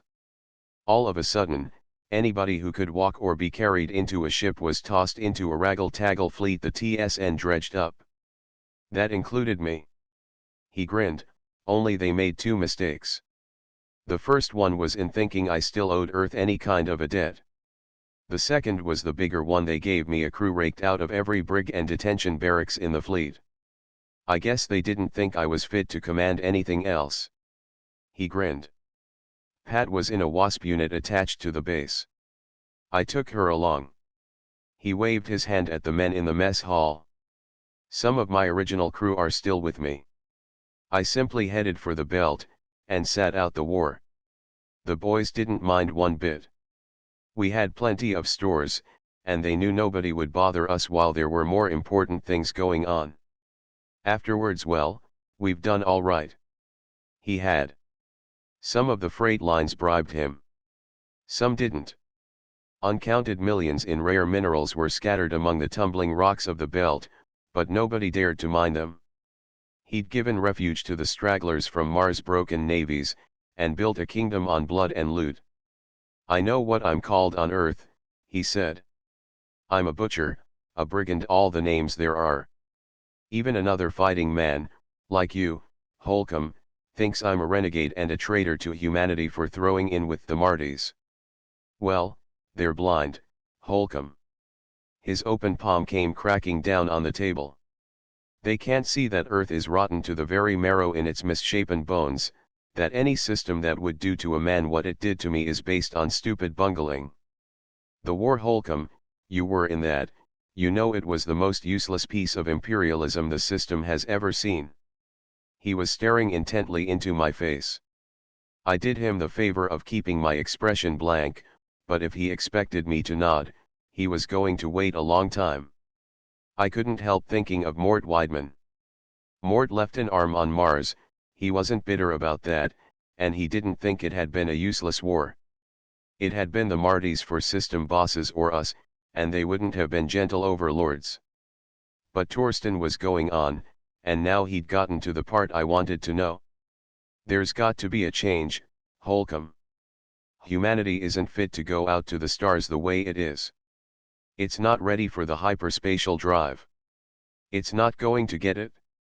I was beginning to understand. Most important, I could finally understand what was wrong with Torsten. I could see the Messiah complex building up in front of my eyes. The laugh, the easy, chuckling, self-assured laugh, the laugh of a man who was never wrong, and knew it. I've got the drive, Holcomb, and I'm going to use it. I'll be the standard bearer of the human race among the stars. There won't be any fumbling and bumbling, no bureaucrats, Holcomb, no splinter groups, no special interests, no lobbies. The dream was like a banner in his eyes. Nobody but you, right? I said. Right. The palm went down on the table again. The wine was beginning to loosen him up. His voice was losing the first fine edge of control. And I finally understood about Pat. She was looking at Torsten, and the same dream was plain on her face. That was all she saw, that, and the man. She couldn't see the gray rockets bellowing above the burning cities. Have you got the drive? Damn right. Those technicians I lifted from Titan are working on your ship now. Then a test flight, and after that, a whole fleet, my fleet, equipped with the drive and ready for the jump. There's a planet out there, Holcomb. The Titan project found it. A planet, Holcomb. Earth type? Do you think I'd let those idiots on Earth have it? That locked it up. He was completely paranoid. Pat was still looking at him, lost in the dream. She couldn't be bought, and she couldn't be taken. But she could be in love. Maybe, as a man, I stacked higher up with her than Torsten did, but I couldn't rival the dream. Seems to me a thing like that will take more supplies than generations of intercepting freight would give you. Where'll you get your equipment? I asked. I'd timed it right. A lot of Burgundy had gone down, followed by Sauterne and Chablis. That's where my Martian friends come in, he said. Pat leaned forward. This was a part she'd never heard before, an answer to a question nobody but an old hand at expeditionary forces would ask. The Martys think they're going to get the system back, someday. He laughed. They've been trying to persuade me to help them for a long time, now. Well, I'm going to. After my fleet has the drive. We'll invade Earth, then. The TSN won't be able to stand up to us, not when torps start coming out of nowhere. Picture it, all of Earth, busy fighting us off, all its attention on the invasion, and on nothing else. Then, when the fighting's going nicely, my men and I will raid a few choice supply dumps I've had spotted for a long time. We'll load up on equipment and supplies, and take off, leaving some badly disconcerted Martys to finish their little revolt any way they want to, with no Earth for them to conquer. What? It ripped out of me. Pat was sitting there, her mouth open too, the same stunned question written on her face. Torsten laughed his omnipotent laugh again. Certainly. Didn't you know, Holcomb? Ordinarily, of course, a hyperspatial ship will take off from a planet on standard atomic drive, and cut to her hyperspatial engines when it's out in deep space. But it's possible to take off directly into hyperspace, the only trouble being that the warp changes 100 cubic miles of adjacent mass to CT. Matter. CT. You mean contraterrene? That was Pat, tense-faced. I couldn't say anything. I sat there, staring at Torsten, calm, laughing, deliberate bringer of death to a world and its billions. Because CT. Atoms, in contact with normal matter, reacted violently. 100 cubic miles, detonating instantaneously, would leave a ring of dust where Earth and Moon now swung. There will be no cancer of humanity in space. Torsten declared. I jumped for him. One slug caught my shoulder. The other plowed through the muscles of my back. I lay bleeding among the broken glass and dishes on the table.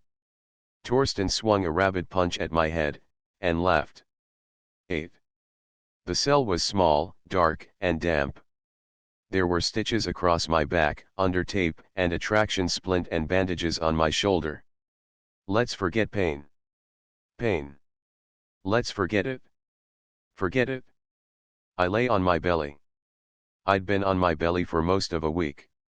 And for most of a week, I'd thought of how it would be to dig my fingernails into my side, rip loose the phony skin over my ribs, and fire that one shot into Torsten's guts. All I needed was a chance. Here in the cell, in a corridor somewhere, alone with him, surrounded by his men, chance of life or no, that wasn't what counted. I wasn't sane myself, anymore. There were two people in the universe, Torsten and me, and room for one. A chance. Lord God, a chance. But all I had was dampness and darkness. I was fed twice a day or something like it. It was almost time for my next meal, but that wasn't the important time. It was the helpless week behind me, the week in which Torsten's kidnapped technicians had had time to assemble the ship's engines. The test flight was due, and after that the production of engines for the other ships in Torsten's fleet. If I was going to do anything, I had to do it now. I dragged myself up the side of the cell, leaving meat from my fingers on the rough stone. I staggered over to the wall beside the door and waited. Time went by, hours or minutes, and a sound of feet came down the tunnel leading to my cell. I couldn't use my back muscles, but I tensed them now, feeling stitches give way. Tumblers clicked, and the door was opened. I kicked it shut and sprang, wrapping my hands around a dimly seen throat, a thin and soft neck. Ash. Pat's voice was half choked under my grip. Pat. I opened my hands, and she stumbled free. But not for long, because an instant later she was pressed against me again, her mouth over mine. We stood together in the darkness and in hunger. Finally, she moved her lips away. Ash, Ash, you can stand. She was sobbing with relief. Yeah, I'm on my feet. Can you fight? Nothing bigger than you, I said.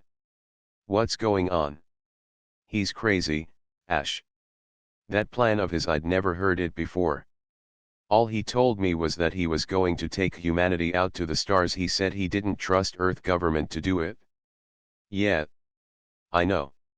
For that dream, I would have done what you did, too.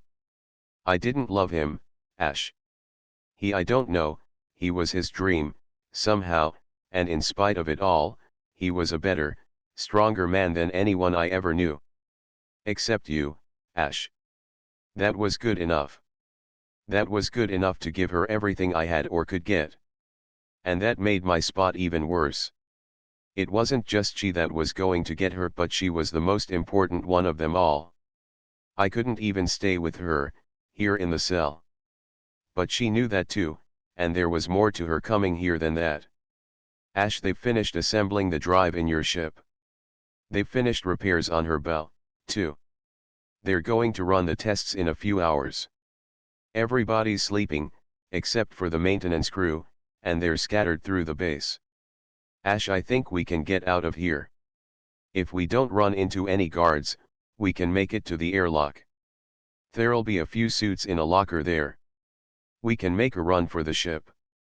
Her voice was urgent, and full of hope, and bitterness for the desertion of a dream, a sick, tainted dream, but her dream for so many years at Torsten's side.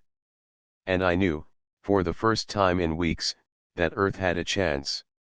I knew, too, that Pat and I could have kissed her then. But I had to be a damned fool. I didn't. The tunnels and corridors were empty. The machine shops and storage rooms were dark, and the doors to the bunk rooms were closed. We reached the airlock. All I had to do now was to get into a spacesuit and open the lock. The ship lay beyond it. Then I heard Harry's laugh. He stood behind us, holding a slim handgun. Running out, people, he asked. Bribing that orderly wasn't bright, Pat. He not only gets to keep his money, but he gets a promotion from me. That's the way I operate, that's my justice. Pat and I had turned halfway around, watching him carefully. Justice. Pat flared. Worry some more about Earth. Worry about the universe. Teach them your justice. Again the laughter. I will, Pat. But the laughter broke. Pat, you're my wife. You know my dream, you shared it. Why did you do it? Yes, she knows your sick dream, Harry, I said. Shut up, Ash, he said quietly. Don't die with your mouth open. He fired, but I was on the floor of the tunnel. Ash. That was Pat's voice, but I was rolling, and tearing at my side. Get back, Pat. Torsten shouted. I was up on my knees, the single shotgun in my hand. I charged forward. He brought up his gun. The noise had awakened everybody in hearing distance. Doors were opening, men were running. I pointed the slim tube at his belly and jammed my thumb down on the firing stud. He screamed, cupping his hand over the smoking hole I had punched in his stomach. His knees bent, and he sank backwards, toppling, finally, as he lost his balance. He opened his mouth, choking, and blood welled over his chin. One last shred of laughter bubbled up through his throat. And someone, down at the other end of the tunnel, fired at us. He missed me as I crouched over Torsten's body. Ash. I had Torsten's gun in my hand, but I didn't fire back. I spun around, and looked at Pat, crushed back against the tunnel wall. Pat. She slid down the wall, and huddled on the floor. Pat. I bent down beside her. It was bad. Her voice was thick. How long have I got? 5 minutes, maybe 10. I knew I was lying. It was less. Ash, you heard what he said. I was in a WASP unit. Space was my dream, too. Always. I wanted to tell her I knew a lot of things. But there was no use in holding a dying woman, kissing her, and caressing her tumbled hair for one last time. No use at all, when a world depended on not taking time for those things. I put Torsten's gun in her hand. Can you still shoot, Pat? Her fingers tightened on the butt, and her eyes met mine just once more before she turned her head. She was a beauty to watch. Sprawled on the tunnel floor, not looking at anything but targets over the notch of her sights, calm and skilled while she covered my retreat as her heartbeat slowed. She cauterized the tunnel, weaving a fan of death that marched down the corridor, encompassing and moving beyond huddled and broken men. I clamped on my suit helmet and spun the airlock controls. I snapped one quick look back at her.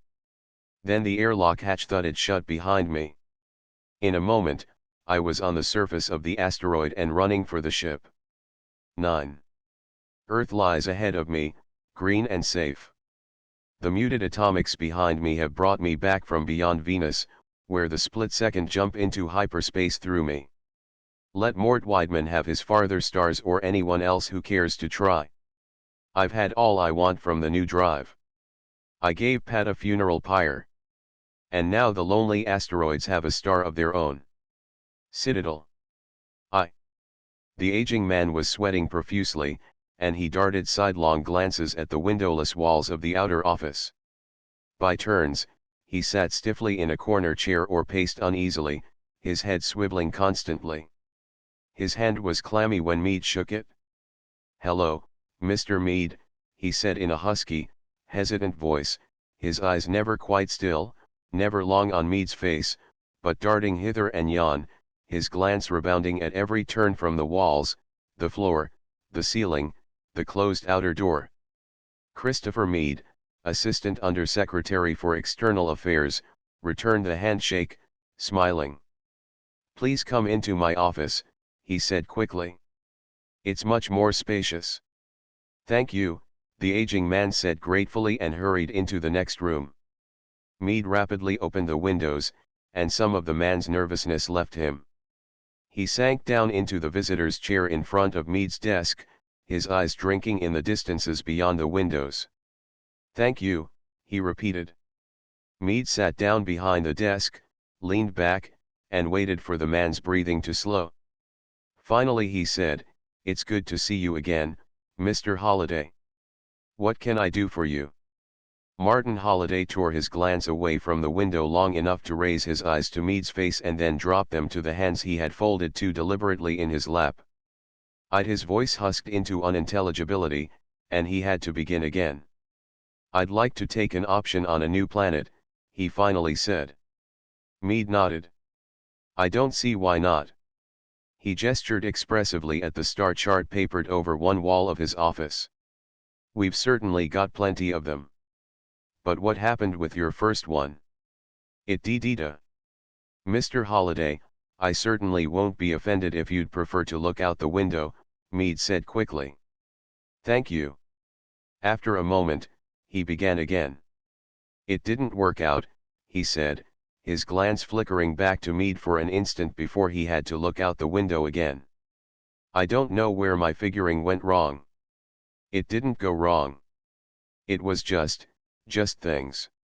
I thought I could sell enough subdivisions to cover the payments and still keep most of it for myself, but it didn't work out." He looked quickly at Meade with a flash of groundless guilt in his eyes. "First I had to sell more than I'd intended, because I had to lower the original price. Somebody'd optioned another planet in the same system, and I hadn't counted on the competition. Then, even after I'd covered the option and posted surety on the payments, there were all kinds of expenses. Then I couldn't lease the mineral rights." He looked at Meade again, as though he had to justify himself. "I don't know how that deal fell through.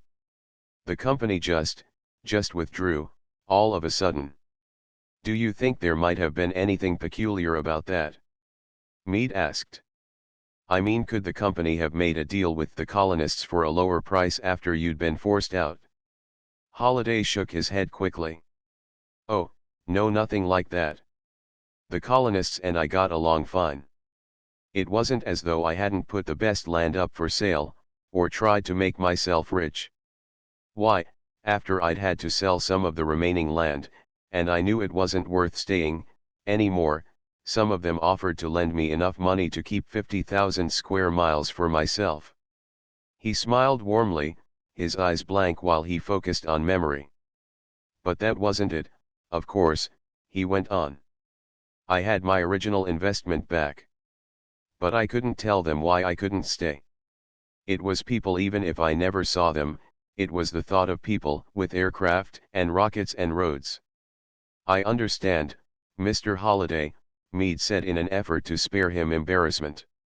Holliday looked at him helplessly. "I couldn't tell them that, could I, Mr. Meade? They were good, friendly people who wanted to help me. I couldn't tell them it was people, could I?" He wet his dry lips and locked his eyes on the view outside the window. "All I want, Mr. Meade, is half a planet to myself," he said softly. He shook his head. "Well, it'll work out this time. This time, I won't have to sell so much, and I'll have a place to spend what time I've got left in peace. Without this," he gestured helplessly in an effort to convey his tortured consciousness of his own fear. Meade nodded quickly as he saw his features knot convulsively. "Of course, Mr. Holliday. We'll get you an option on a new planet as quickly as we can." "Thank you," Holliday said again. Can we handle it today? I've had my credit transferred to a local bank." "Certainly, Mr. Holliday. We won't keep you on Earth a moment longer than absolutely necessary." He took a standard form out of a desk drawer and passed it to Holliday for his signature. "I'll be smarter this time," the aging man said, trying to convince himself, as he uncapped his pen. "This time, it'll work out." "I'm sure it will, Mr. Holliday," Meade said. 2. Marlowe was obese. He sat behind his desk like a tuskless sea lion crouched behind a rock, and his cheeks merged into jowls and obliterated his neck. His desk was built specially, so that he could get his thighs under it. His office chair was heavier and wider by far than any standard size, its casters rolling on a special composition base that had been laid down over the carpeting, for Marlowe's weight would have cut any ordinary rug to shreds. His jacket stretched like pliofilm to enclose the bulk of his stooped shoulders, and his eyes surveyed his world behind the battlemented heaviness of the puffing flesh that filled their sockets. A bulb flickered on his interphone set, and Marlowe shot a glance at the switch beneath it. "Secretary, quite contrary," he muttered inaudibly. He flicked the switch. "Yes, Mary." His voice rumbled out of the flabby cavern of his chest. "Mr. Meade has just filed a report on Martin Holliday, Mr. Secretary. Would you like to see it? Just give me a summary, Mary." Under his breath he whispered, "Summary that mummery, Mary," and a thin smile fell about his lips while he listened. "Gave him Karlshaven for, he observed when his secretary'd finished. "Okay. Thanks, Mary." He switched off and sat thinking. Somewhere in the bowels of the body administrative, he knew, notations were being made and cross-filed. The addition of Karlshaven 4 to the list of planets under colonization would be made, and Holliday's asking prices for land would be posted with emigration, together with a prospectus abstracted from the General Galactic Survey. He switched the interphone on again. Mary. Supply me with a copy of the Genserve on the entire Karlshaven system. Tell Mr. Meade I'll expect him in my office sometime this afternoon. You schedule it and we'll go into it further." "Yes, Mr. Secretary." "Will 15:15 be all right?" "15:15's fine, Mary," Marlowe said gently. "Yes, sir," his secretary replied, abashed. "I keep forgetting about proper nomenclature." "So do I, Mary, so do I," Marlowe sighed. "Anything come up that wasn't scheduled for today?"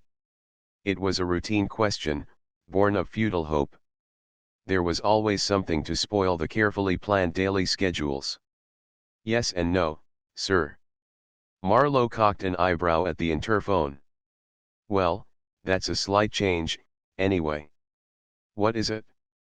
"There's a political science observer from Dovenal that's more too on our maps, sir, who's requested permission to talk to you.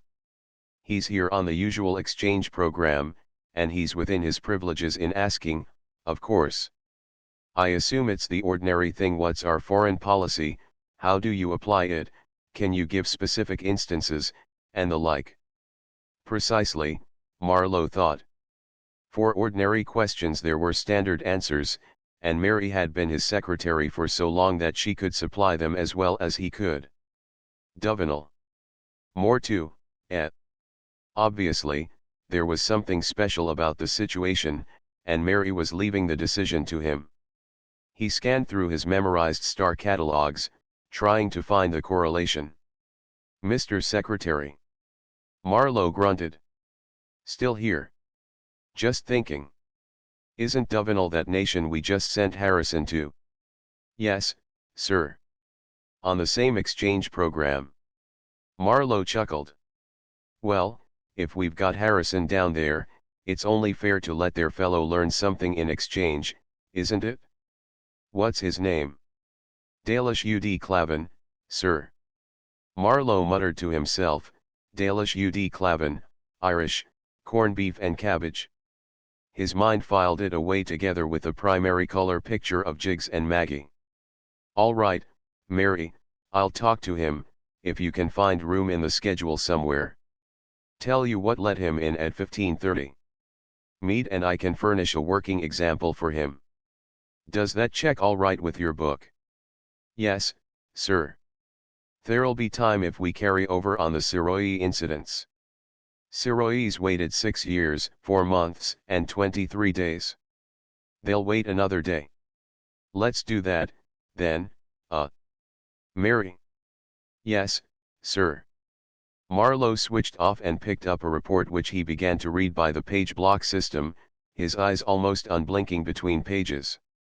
"Harrison, he muttered once, stopping to look quizzically at his desktop. He chuckled. 3. At 15:15, the light on his interphone blinked twice, and Marlowe hastily initialed a directive with his right hand while touching the switch with his left. Yes, Mary. Mr. Mead, sir. Okay. He switched off, pushed the directive into his outbox, and pulled the Genserve and the folder on Martin Holliday out of the hold tray. Come in, Chris, he said as Mead knocked on the door. How are you today, Mr. Marlowe? Mead asked as he sat down. 4 ounces heavier, Marlowe answered dryly. I presume you're not. Cigarette, Chris.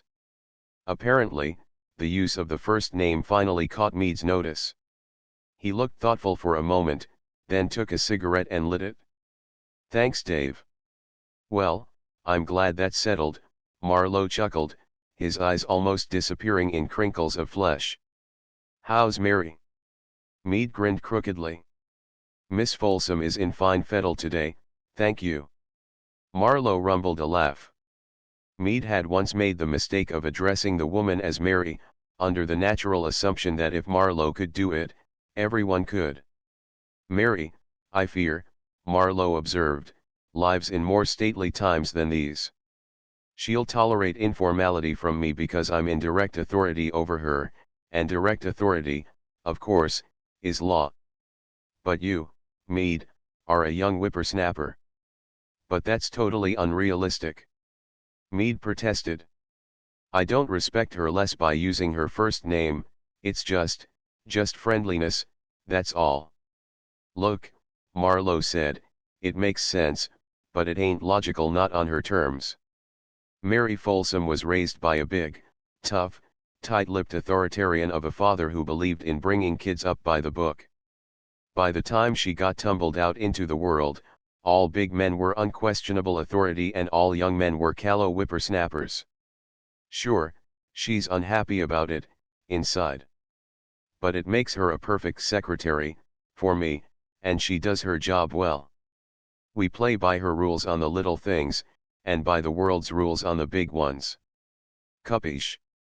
Sure, Dave, but...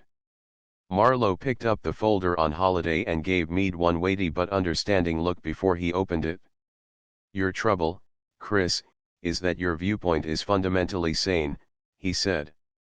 Now, about Holiday, Martin, options 062 26 87 29, 063 108 1004. I didn't get time to read the Genserve on the Karlshaven planets, so I'll ask you to brief me. Yes, sir. What's for like? Good, arable land. A little mountainous in spots, but that's good. Loaded with minerals, industrial stuff, like silver. Some tin, but not enough to depress the monetary standard. Lots of copper. Coal beds, petroleum basins, the works. Self-supporting practically from the start, a real asset to the Union in 56 years. Marlowe nodded. Good. Nice picking, Chris. Now got a decoy? Yes, sir. Karlshaven is a falsie. I've got a dummy option on it in the works, and we'll be able to undercut Holiday's prices for his land by about 20%. Falsie, huh? How long do you figure until the colony can't stick on it any longer? A fair-sized one, with lots of financial backing, might even make it permanently. But we won't be able to dig up that many loafers, and, naturally, we can't give them that big a subsidy. Eventually, we'll have to ferry them all out in about 8 years, say. But that'll give us time enough to break Holiday. Marlowe nodded again. Sounds good. Something else, Mead said. I's mineral poor. It's near to being solid metal. That's what makes it impossible to really live on, but I figure we can switch the mineral companies right onto it and off for. Marlowe grinned approvingly. You been saving this one for Holiday? Yes, sir, Mead said, nodding slowly. He looked hesitantly at Marlowe. What's up, boy? Well, Sir Mead began, then stopped. Nothing important, really. Marlowe gave him a surprising look full of sadness and brooding understanding. You're thinking he's an old, frightened man, and why don't we leave him alone? Why, yes, sir. Dave. Yes, Dave. You're quite right. Why don't we? We can't, sir. I know that. But it doesn't seem fair. Exactly, Chris. It ain't right, but it's correct. The light on Marlowe's interphone blinked once. Marlowe looked at it in momentary surprise. Then his features cleared, and he muttered cabbage. He reached out toward the switch. We've got a visitor, Chris. Follow my lead. He reviewed his information on Dovanilla titular systems while he touched the switch. Ask UD Clavin to come in, Mary. 4. Dalish UD Clavin was almost a twin for the pictured typical Dovanillid in Marlowe's library. Since the pictures were usually idealized, it followed that Clavin was an above-average specimen of his people. He stood a full 8 feet from fetters to crest, and had not yet begun to thicken his shoes in compensation for the stoop that marked advancing middle age for his race. Marlowe, looking at him, smiled inwardly. No Dovanillid could be so obviously superior and still only a lowly student. Well, considering Harrison's qualifications, it might still not be tit for tat.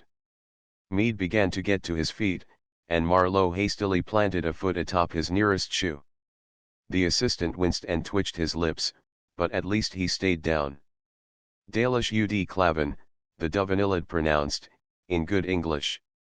David Marlowe, Secretary for External Affairs, Solar Union, Marlowe replied.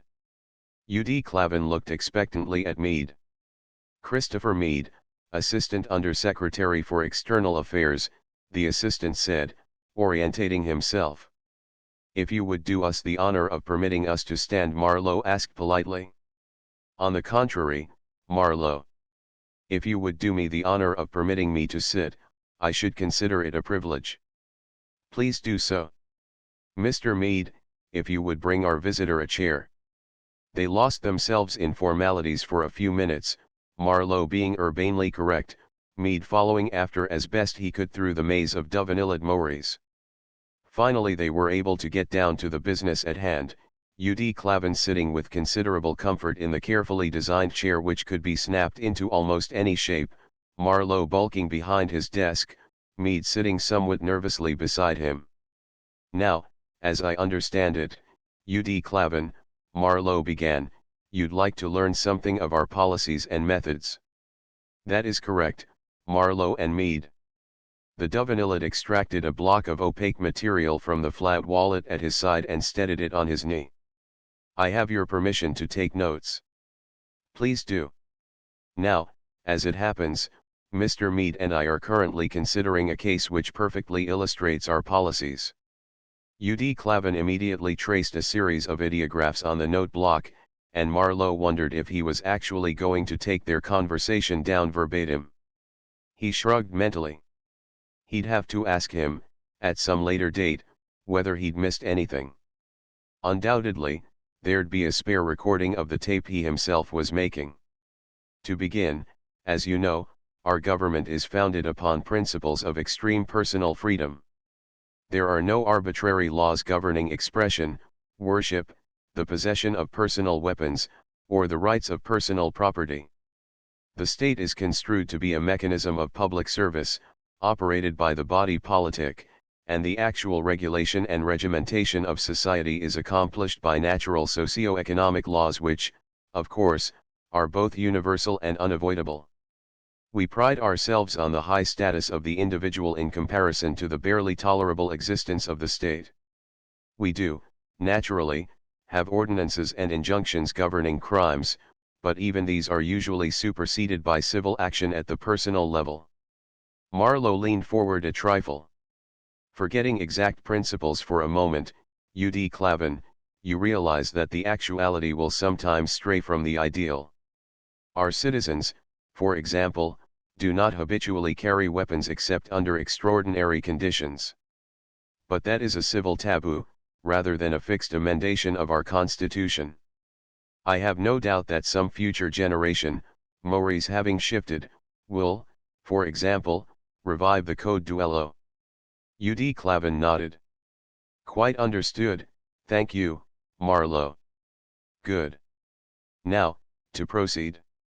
Under conditions such as those, the state and its agencies cannot lay down a fixed policy of any sort, and expect it to be in the least permanent. The people will not tolerate such regulation, and with each new shift in social mores and the institution of any policy is itself sufficient to produce such a shift within a short time, successive policies are repudiated by the body politic, and new ones must be instituted. Marlowe leaned back and spread his hands. Therefore, he said with a rueful smile, it can fairly be said that we have no foreign policy, effectively speaking. We pursue the expedient, ud Clavin, and hope for the best. The case which Mr. Meade and I are currently considering is typical. The Union, as you know, maintains a General Survey Corps whose task it is to map the galaxy, surveying such planets as harbor alien races or seem suitable for human colonization. Such a survey team, for example, first established contact between your people and ours. Exchange observation rights are worked out, and representatives of both races are given the opportunity to acquaint themselves with the society of the other. In the case of unoccupied, habitable planets, however, the state's function ceases with the filing of a complete and definitive survey at the Under-Ministry for Emigration. The state, as a state, sponsors no colonies and makes no establishments except for the few staging bases which are maintained for the use of the Survey Corps. We have not yet found any need for the institution of an offensive service analogous to a planetary army, nor do we expect to. War in space is possible only under extraordinary conditions, and we foresee no such contingency. All our colonization is carried out by private citizens who apply to Mr. Meade, here, for options on suitable unoccupied planets. Mr. Meade's function is to act as a consultant in these cases. He maintains a roster of surveyed human habitable planets, and either simply assigns the requested planet or recommends one to fit specified conditions. The cost of the option is sufficient to cover the administrative effort involved, together with sufficient profit to the government to finance further surveys. The individual holding the option is then referred to Emigration, which provides copies of a prospectus taken from the General Survey Report, and advertises the option holders asking prices on subdivisions. Again, there is a reasonable fee of a nature similar to ours, devoted to the same purposes. The state then ceases to have any voice in the projected colonization whatsoever. It is a totally private enterprise, a simple real estate operation, if you will, with the state acting only as an advertising agency, and, occasionally, as the lessor of suitable transportation from Earth to the new planet. The colonists, of course, are under our protection, maintaining full citizenship unless they request independence, which is freely granted. If you would like to see it for purposes of clarification, you're welcome to examine our file on Martin Holliday, a citizen who is fairly typical of these real estate operators, and who has just filed an option on his second planet. Smiling, Marlowe extended the folder. Thank you, I should like to, ud Clavin said, and took the file from Marlowe. He leafed through it rapidly, pausing, after asking Marlowe's leave, to make notes on some of the information, and then handed it back. Most interesting, ud Clavin observed. However, if you'll enlighten me, this man, Martin Holliday, wouldn't there seem to be very little incentive for him, considering his age, even if there is the expectation of a high monetary return? Particularly since his first attempt, while not a failure, was not an outstanding financial success. Marlowe shrugged helplessly. I tend to agree with you thoroughly, ud Clavin, but he smiled, you'll agree, I'm sure, that one Earthman's boredom is another's incentive? We are not a rigorously logical race, ud Clavin.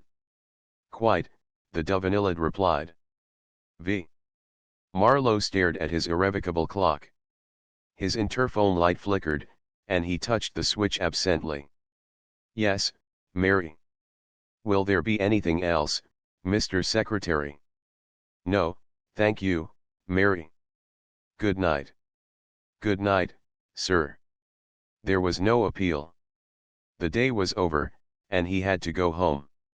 He stared helplessly at his empty office, his mind automatically counting the pairs of departing footsteps that sounded momentarily as clerks and stenographers crossed the walk below his partly open window. Finally he rolled his chair back and pushed himself to his feet.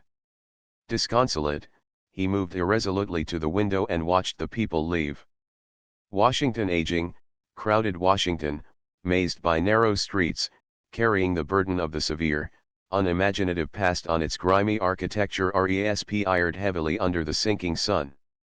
The capital ought to be moved, he thought as he'd thought every night at this time. Nearer the heart of the empire. Out of this steamy bog. Out of this warren. His heavy lips moved into an ironical comment on his own thoughts. No one was ever going to move the empire's traditional seat. There was too much nostalgia concentrated here, along with the humidity. Someday, when the Union was contiguous with the entire galaxy, men would still call Washington, on old, out-of-the-way Earth, their capital. Man was not a rigorously logical race, as a race.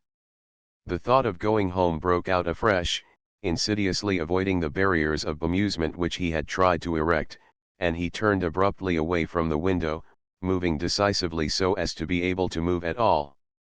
He yanked open a desk drawer and stuffed his jacket pockets with candy bars, ripping the film from one and chewing on its end while he put papers in his briefcase. Finally, he could not delay any longer. Everyone else was out of the building, and the robots were taking over. Metal treads spun along the corridors, bearing brooms, and the robot switchboards guarded the communications of the ministry. Soon the char robots would be bustling into this very office. He sighed and walked slowly out, down the empty halls where no human eye could see him waddling. He stepped into his car, and as he opened the door the automatic recording said "Home, please," in his own voice. The car waited until he was settled and then accelerated gently, pointing for his apartment. The recording had been an unavoidable but vicious measure of his own. He'd had to resort to it, for the temptation to drive to a terminal, to an airport, or rocket field, or railroad station anywhere had become excruciating. The car stopped for a pedestrian light, and a sports model bounced jauntily to a stop beside it. The driver cocked an eyebrow at Marlowe and chuckled. "Say, fatso, which one of you's the Buick?" Then the light changed, the car spurted away, and left Marlowe cringing. He would not get an official car and protect himself with its license number. He would not be a coward. He would not. His fingers shaking, he tore the film from another candy bar. Marlowe huddled in his chair, the notebook clamped on one broad thigh by his heavy hand, his lips mumbling nervously while his pencil point checked off meter. "Dwell in aching discontent," he muttered. "No. Not that." He stared down at the floor, his eyes distant. "Bitter discontent," he whispered. He grunted softly with breath that had to force its way past the constricting weight of his hunched chest. "Bitter dwell." He crossed out the third line, substituted the new one, and began to read the first two verses to himself. "We are born of humankind. This our destiny. To bitter dwell in discontent. Wherever we may be. To strangle with the burden of that which heals us on. To stake our fresh beginnings. When friendlier breeds have done." He smiled briefly, content. It still wasn't perfect, but it was getting closer. He continued. To pile upon the ashes of races in decease. Such citadels of our kind's own. As fortify no. "What are you doing, David?" his wife asked over his shoulder. Flinching, he pulled the notebook closer into his lap, bending forward in an instinctive effort to protect it. The warm, loving, sawing voice went on. "Are you writing another poem, David? Why, I thought you'd given that up." It's nothing, really, Leonora. Nothing much. Just a thing I've had running around my head. Wanted to get rid of it?" His wife leaned over and kissed his cheek clumsily. "Why, You old big dear. I'll bet it's for me. Isn't it, David? Isn't it for me? He shook his head in almost desperate regret.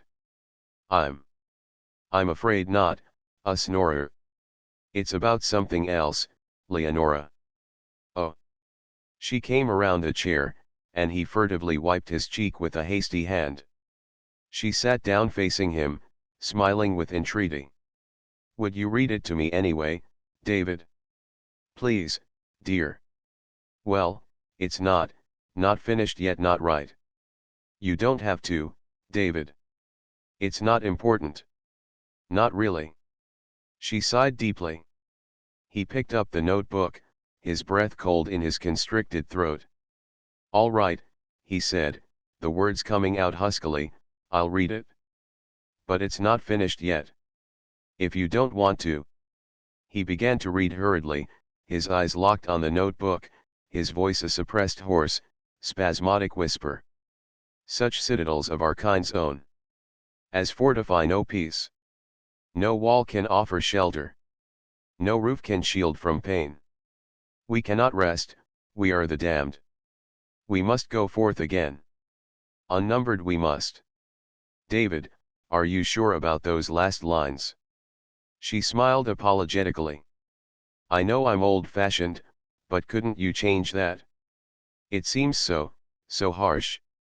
And I think you may have unconsciously borrowed it from someone else. I can't help thinking I've heard it before, somewhere. Don't you think so? I don't know, dear. You may be right about that word, but it doesn't really matter, does it? I mean, I'm not going to try to get it published, or anything. I know, dear, but still. He was looking at her desperately. I'm sorry, dear, she said contritely. Please go on. Don't pay any attention to my stupid comments. They're not stupid. Please, dear. Go on. His fingers clamped on the edge of the notebook. Unnumbered we must wander. Break, and bleed, and die. Implacable as ocean. Our tide must drown the sky. What is our expiation? For what primeval crime? That we must go on marching. Until the crash of time? What hand has shaped so cruelly? What whim has cast such fate?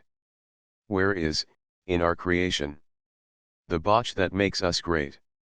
Oh, that's good, darling. That's very good. I'm proud of you, David. I think it stinks, he said evenly, but, anyway, there are 2 more verses. David. Grimly, he spat out the last 8 lines. Why are we ever gimleted? By empire's irony? Is discontent the cancered price of Earthman's galaxy? Leonora, recoiling from his cold fury, was a shaking pair of shoulders and a mass of lank hair supported by her hands on her face while she sobbed. Are our souls so much perverted? Can we not relent? Or are the stars the madman's cost for his inborn discontent? Good night, Leonora. 6. The light flickered on Marlowe's interphone. Good morning, Mr. Secretary. Good morning, Mary. What's up? Harrison's being deported from Duvenel, sir. There's a civil crime charged against him. Quite a serious one. Marlowe's eyebrows went up. How much have we got on it? Not too much, sir. Harrison's report hasn't come in yet. But the story's on the news broadcasts now, sir. We haven't been asked to comment yet, but emigration has been called by several news outlets, and the Ministry for Education just called here and inquired whether it would be all right to publish a general statement of their exchange students' careful instructions against violating local customs. Marlowe's glance brooded down on the mass of papers piled in the tray of his inbox. Give me a tape of a typical broadcast, he said at last. Hold everything else. Present explanation to all news outlets, none now, statement forthcoming after preliminary investigation later in the day. The ministry regrets this incident deeply, and will try to settle matters as soon and as amicably as possible, etc., etc. Okay. Yes, sir. He swung his chair around to face the screen let into a side wall, and colors began to flicker and run in the field almost immediately. They steadied and sharpened, and the broadcast tape began to roll. Dateline, Dovenil, Sector 3, Day 183, 2417 GST. Your topical news reporter on this small planet at the Union's rim was unable today to locate for comment any of the high officials of this alien civilization directly concerned with the order for the deportation of exchange student observer Hubert Harrison, charged with theft and violent assault on the person of a Dovenilid citizen. Union citizen Harrison was unavailable for comment at this time, but topical news will present his views and such other clues when more ensues. Marlowe grunted. Journalese was getting out of hand again. That last rhyming sentence was sure to stick in the audience's brains. It might be only another advertising gimmick, but if they started doing it with the body of the news itself, it might be well to feed topical enough false leads to destroy what little reputation for comprehensibility they had left. He touched his interphone switch. Mary, what was the hooper on that broadcast? Under 1%, sir. Which meant that, so far, the body politic hadn't reacted. Thank you. Is there anything else coming in? Not at the moment, sir. What's Cabbage? What's Dalish UD Clavin doing? His residence is the Solar Hostel, sir. The management reports that he is still in his room, and has not reserved space on any form of long-distance transportation. He has not contacted us, either, and there is a strong probability that he may still be unaware of what's happened. How many calls did he make yesterday, either before or after he was here, and to whom? I can get you a list in 10 minutes, sir. Do that, Mary. He switched off, sat slapping the edge of his desk with his hand, and switched on again. Mary, I want the genserves on the Dovenil area to a depth of 10 cubic lights. Yes, sir. And get me Mr. Mead on the phone, please. Yes, sir. Marlowe's lips pulled back from his teeth as he switched off. He snatched a candy bar out of his drawer, tore the film part way off, then threw it back in the drawer as his desk phone chimed. Here, Chris. Here, Mr. Marlowe. Look, Chris has Holiday left Earth yet? Yes, sir. Yes, Dave. Where is he? Luna, en route to Karlshaven. He was lucky enough to have me arrange for his accidentally getting a ride on a genserve ship that happened to be going out that way, if you follow me. Meade grinned. Get him back. The smile blanked out. I can't do that, Mr. Marlowe. He'd never be able to take it. You should have seen him when I put him on the shuttle. We doped him up with easy rest, and even then his subconscious could feel the bulkheads around him, even in his sleep. Those shuttles are small, and they don't have ports. We can't help that. We need him, and I've got to talk to him first. Personally. Meade bit his lip. Yes, sir. Dave. Yes. Dave. 7. Dalish UD Clavin sat easily in his chair opposite Marlowe. He rested one digit on his notebook and waited. UD Clavin, Marlowe said amiably, you're undoubtedly aware by now that your opposite number on Dovenil has been charged with a civil crime and deported. The Dovenilid nodded. An unfortunate incident. One that I regret personally, and which I am sure my own people would much rather not have had happen. Naturally. Marlowe smiled. I simply wanted to reassure you that this incident does not reflect on your own status in any way. We are investigating our representative, and will take appropriate action, but it seems quite clear that the fault is not with your people. We have already forwarded reparations and a note of apology to your government. As further reparation, I wish to assure you personally that we will cooperate with your personal observations in every possible way. If there is anything at all you wish to know, even what might, under ordinary conditions, be considered restricted information, just call on us. UD Clavin's crest stirred a fraction of an inch, and Marlowe chuckled inwardly. Well, even a brilliant spy might be forgiven an outward display of surprise under these circumstances.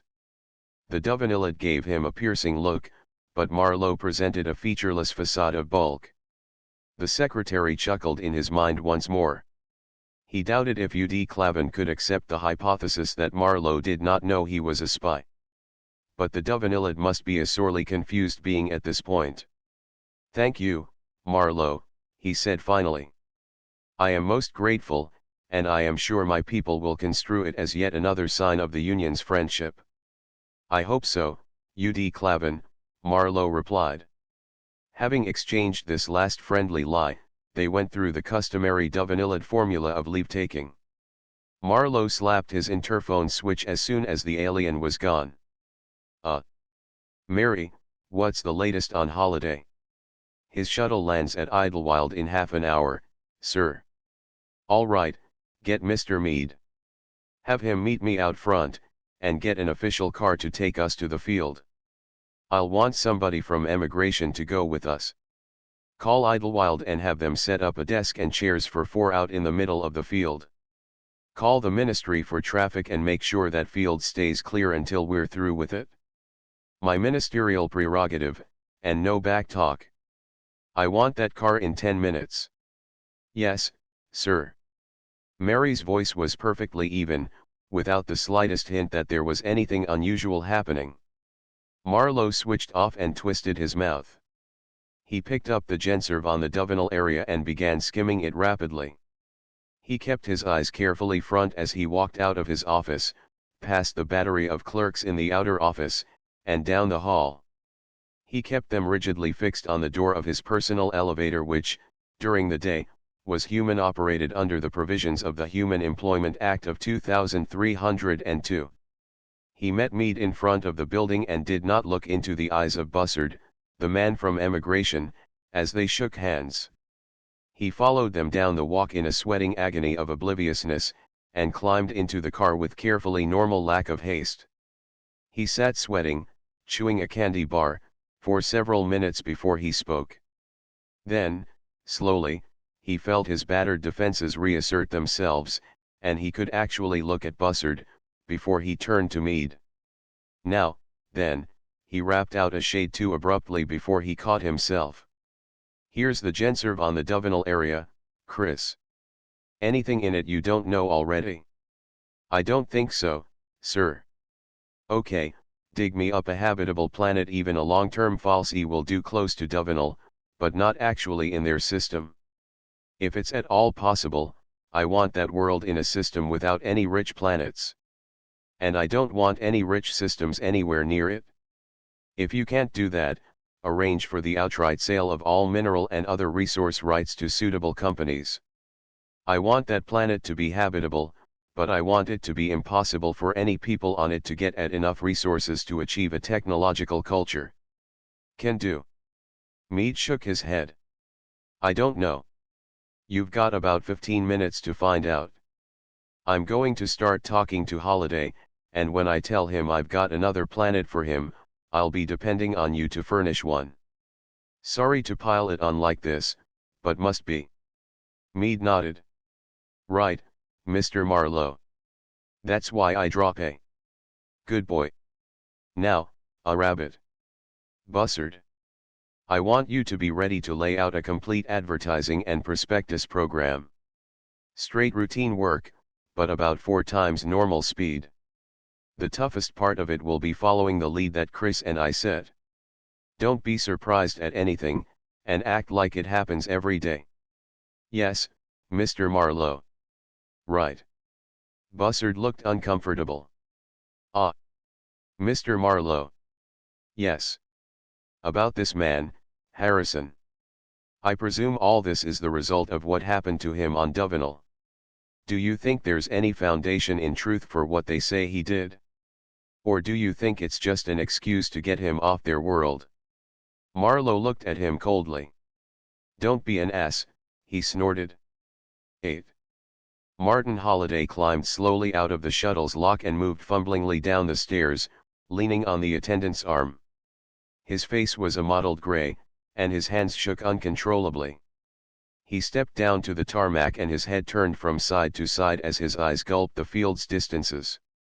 Marlowe sat behind the desk that had been put down in the middle of this emptiness, his eyes brooding as he looked at Holliday.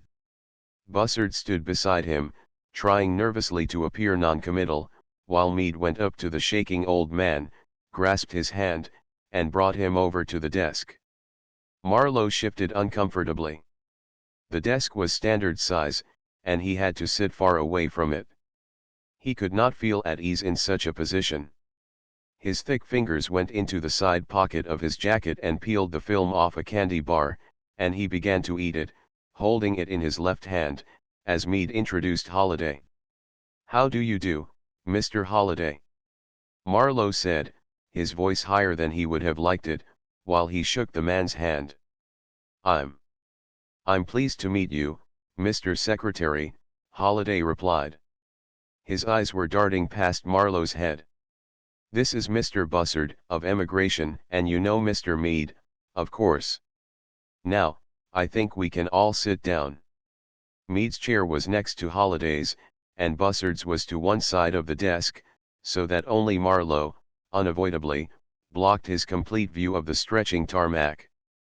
"First of all, Mr. Holliday, I'd like to thank you for coming back. Please believe me when I say we would not have made such a request if it were not urgently necessary." "It's all right," Holliday said in a low, apologetic voice. "I don't mind." Marlowe winced, but he had to go on. "Have you seen a news broadcast recently, Mr. Holliday?" The man shook his head in embarrassment. "No, sir. I've been asleep most of the time." "I understand, Mr. Holliday. I didn't really expect you had under the circumstances. The situation is this. Some time ago, our survey ships, working out in their usual expanding pattern, encountered an alien civilization on a world designated More 2 on our maps, and which the natives call Dovenil. It was largely a routine matter, no different from any other alien contact which we've had. They had a relatively high technology, embracing the beginnings of interplanetary flight, and our contact teams were soon able to work out a diplomatic status mutually satisfactory to both. Social observers were exchanged, in accordance with the usual practice, and everything seemed to be going well. Holliday nodded out of painful politeness, not seeing the connection with himself. Some of his nervousness was beginning to fade, but it was impossible for him to be really at ease with so many people near him, with all of Earth's billions lurking at the edge of the tarmac. However, Marlowe went on as quickly as he could. "Today, our representative was deported on a trumped-up charge. Undoubtedly, this is only the first move in some complicated scheme directed against the Union. What it is, we do not yet know, but further observation of the actions of their own representative on this planet has convinced us that they are a clever, ruthless people, living in a society which would have put Machiavelli to shame. They are single-minded of purpose, and welded into a tight group whose major purpose in life is the service of the state in its major purpose, which, by all indications, is that of eventually dominating the universe. You know our libertarian society. You know that the Union government is almost powerless, and that the Union itself is nothing but a loose federation composed of a large number of independent nations tied together by very little more than the fact that we are all Earthmen. We are almost helpless in the face of such a nation as the Dovenilids. They have already outmaneuvered us once, despite our best efforts. There is no sign that they will not be able to do so again, at will. We must, somehow, discover what the Dovenilids intend to do next. For this reason, I earnestly request that you accept our offer of another planet than the one you have optioned, closer to the Dovenilid system. We are willing, under these extraordinary circumstances, to consider your credit sufficient for the outright purchase of half the planet, and Mr. Bussard, here, will do his utmost to get you suitable colonists for the other half as rapidly as it can be done. Will you help us, Mr. Holliday. Marlowe sank back in his chair. He became conscious of a messy feeling in his left hand, and looked down to discover the half-eaten candy bar had melted. He tried furtively to wipe his hand clean on the underside of the desk, but he knew Bussard had noticed, and he cringed and cursed himself. Holliday's face twisted nervously. I don't know. Please don't misunderstand us, Mr. Holliday, Marlowe said. We do not intend to ask you to spy for us, nor are we acting with the intention of now establishing a base of any sort on the planet. We simply would like to have a union world near the Dovenilid system. Whatever Dovenil does will not have gathered significant momentum by the end of your life. You will be free to end your days exactly as you have always wished, and the precautions we have outlined will ensure that there will be no encroachments on your personal property during that time. We are planning for the next generation, when Dovenil will be initiating its program of expansion. It is then that we will need an established outpost near their borders. Yes, Holliday said hesitantly, I can understand that. I don't know, he repeated. It seems all right. And, as you say, it won't matter, during my lifetime, and it's more than I had really hoped for. He looked nervously at Meade. What do you think, Mr. Meade? You've always done your best for me. Meade shot one quick glance at Marlowe. I think Mr. Marlowe's doing his best for the Union, he said finally, and I know he is fully aware of your personal interests. I think what he's doing is reasonable under the circumstances, and I think his proposition to you, as he's outlined it, is something which you cannot afford to not consider. The final decision is up to you, of course. Holliday nodded slowly, staring down at his hands. Yes, I think you're right, Mr. Meade. He looked up at Marlowe. I'll be glad to help. And I'm grateful for the consideration you've shown me. Not at all, Mr. Holliday. The Union is in your debt. Marlowe wiped his hand on the underside of the desk again, but he only made matters worse, for his fingers picked up some of the chocolate he had removed before. Mr. Meade, will you give Mr. Holliday the details on the new planet, he said, trying to get his handkerchief out without smearing his suit. He could almost hear Bussard snickering. Holliday signed the new option contract and shook Marlowe's hand. I'd like to thank you again, sir. Looking at it from my point of view, it's something for nothing at least, while I'm alive. And it's a very nice planet, too, from the way Mr. Meade described it. Even better than Karlshaven. Nevertheless, Mr. Holliday, Marlowe said, you have done the Union a great service.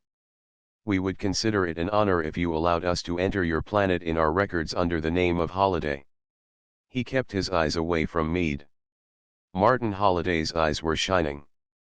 Thank you, Mr. Marlowe, he said huskily. Marlowe could think of no reply. Finally, he simply nodded. It's been a pleasure meeting you, Mr. Holliday. We've arranged transportation, and your shuttle will be taking off very shortly. Holliday's face began to bead with fresh perspiration at the thought of bulkheads enclosing him once more, but he managed to smile, and then ask, hesitantly, May I wait for the shuttle out here, sir? Certainly. We'll arrange for that. Well, goodbye, Mr. Holliday. Goodbye, Mr. Marlowe. Goodbye, Mr. Bussard. And goodbye, Mr. Meade. I don't suppose you'll be seeing me again. Good luck, Mr. Holliday, Meade said. Marlowe twisted awkwardly on the car's back seat, wiping futilely at the long smear of chocolate on his trouser pocket. Well, he thought, at least he'd given the old man his name on the star maps until Earthmen stopped roving. At least he'd given him that. Meade was looking at him.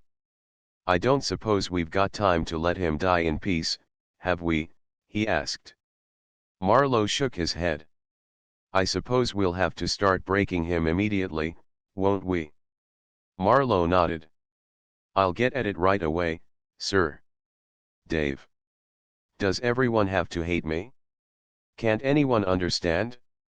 Even you, Creed. Even you, Mead. 9. Dalish ud Clavin, stooped and withered, sat hopelessly, opposite Marlowe, who sat behind his desk like a grizzled polar bear, his thinning mane of white hair unkempt and straggling. Marlowe, my people are strangling, the old Dovenilid said. Marlowe looked at him silently.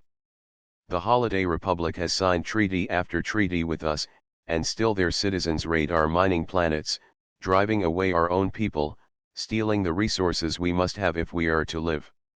Marlowe sighed. There's nothing I can do.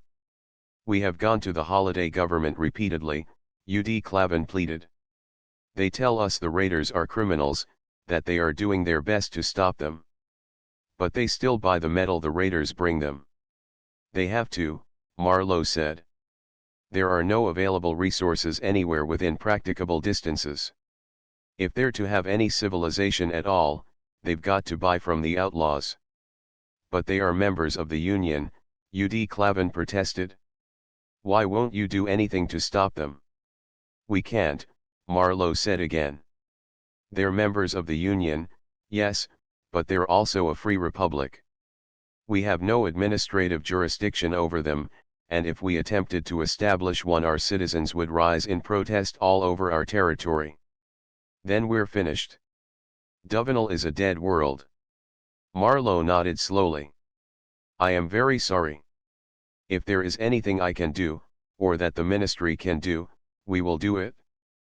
But we cannot save the Dovenilid state. ud Clavin looked at him bitterly. Thank you, he said. Thank you for your generous offer of a gracious funeral. I don't understand you, he burst out suddenly. I don't understand you people. Diplomatic lies, yes. Expediency, yes. But this madness, this fanatical, illogical devotion of the state in the cause of a people who will tolerate no state. This I cannot understand. Marlowe looked at him, his eyes full of years. ud Clavin, he said, you are quite right. We are a race of maniacs. And that is why Earthmen rule the galaxy. For our treaties are not binding, and our promises are worthless. Our government does not represent our people. It represents our people as they once were. The delay in the democratic process is such that the treaty signed today fulfills the promise of yesterday, but today the body politic has formed a new opinion, is following a new logic which is completely at variance with that of yesterday. An Earthman's promise expressed in words or deeds is good only at the instant he makes it. A second later, new factors have entered into the total circumstances, and a new chain of logic has formed in his head to be altered again, a few seconds later. He thought, suddenly, of that poor claustrophobic devil, Holiday, harried from planet to planet, never given a moment's rest, and civilizing, spreading the race of humankind wherever he was driven. Civilizing with a fervor no hired dummy could have accomplished, driven by his fear to sell with all the real estate agent's talent that had been born in him, selling for the sake of money with which to buy that land he needed for his peace, and always being forced to sell a little too much. ud Clavin rose from his chair. You are also right, Marlowe. You are a race of maniacs, gibbering across the stars. And know, Marlowe, that the other races of the universe hate you. Marlowe with a tremendous effort heaved himself out of his chair. Hate us. He lumbered around the desk and advanced on the frightened Dovenilid, who was retreating backwards before his path. Can't you see it? Don't you understand that, if we are to pursue any course of action over a long time, if we are ever going to achieve a galaxy in which an Earthman can someday live at peace with himself, we must each day violate all the moral codes and creeds which we held inviolate the day before? That we must fight against every ideal, every principle which our fathers taught us, because they no longer apply to our new logic? You hate us. He thrust his fat hand, its nails bitten down to the quick and beyond, in front of the cringing alien's eyes. You poor, weak, single-minded, ineffectual thing. We hate ourselves. Colophon. Short fiction. was compiled from short stories published between 1953 and 1963 by Algis Budrys. This ebook was produced for Standard eBooks by Alex Cabal, and is based on transcriptions produced between 2007 and 2020 by Greg Weeks, David E. Brown, Stephen Blundell, Mary Meehan, Bruce Albrecht, and the online distributed proofreading team. 4. Project Gutenberg.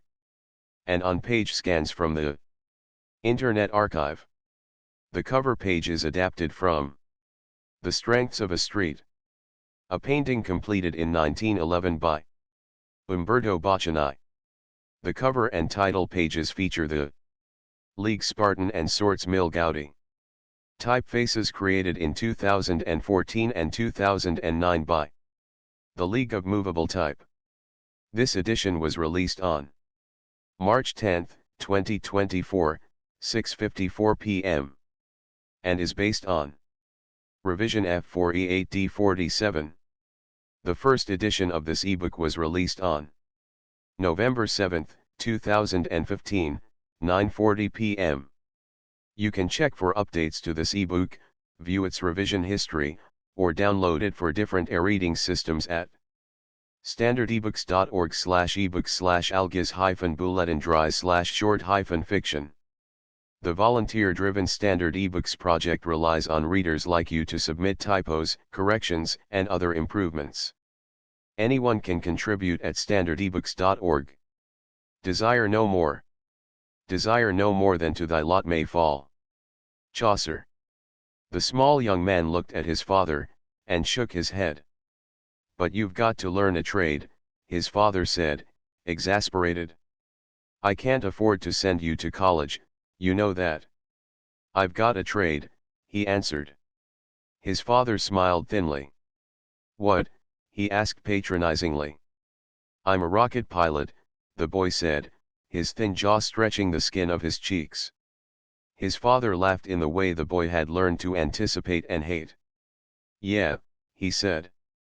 He leaned back in his chair and laughed so hard that the Sunday paper slipped off his wide lap and fell to the floor with an unnoticed stiff rustle. A rocket pilot. His father's derision hooted through the quiet parlor. "Aroo, no, a rocket pilot." The boy stared silently at the convulsed figure in the chair. His lips fell into a set white bar, and the corners of his jaws bulged with the tension in their muscles. Suddenly, he turned on his heel and stalked out of the parlor, through the hall, out the front door, to the porch. He stopped there, hesitating a little. "Marty!" His father's shout followed him out of the parlor. It seemed to act like a hand between the shoulder blades, because the boy almost ran as he got down the porch stairs. "What is it, Howard?"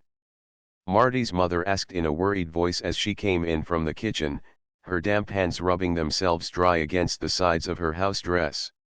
"Crazy kid," Howard Isherwood muttered.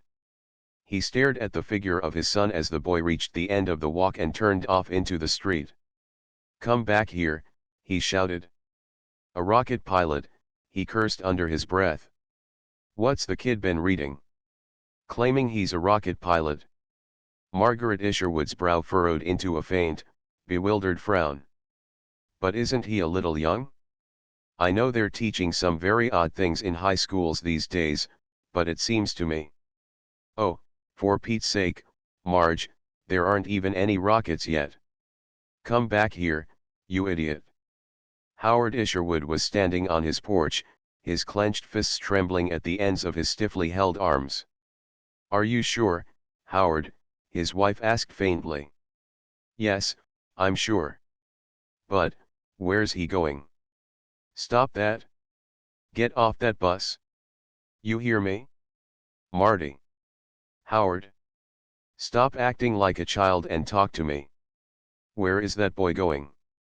Howard Isherwood, stocky, red-faced, 47, and defeated, turned away from the retreating bus and looked at his wife.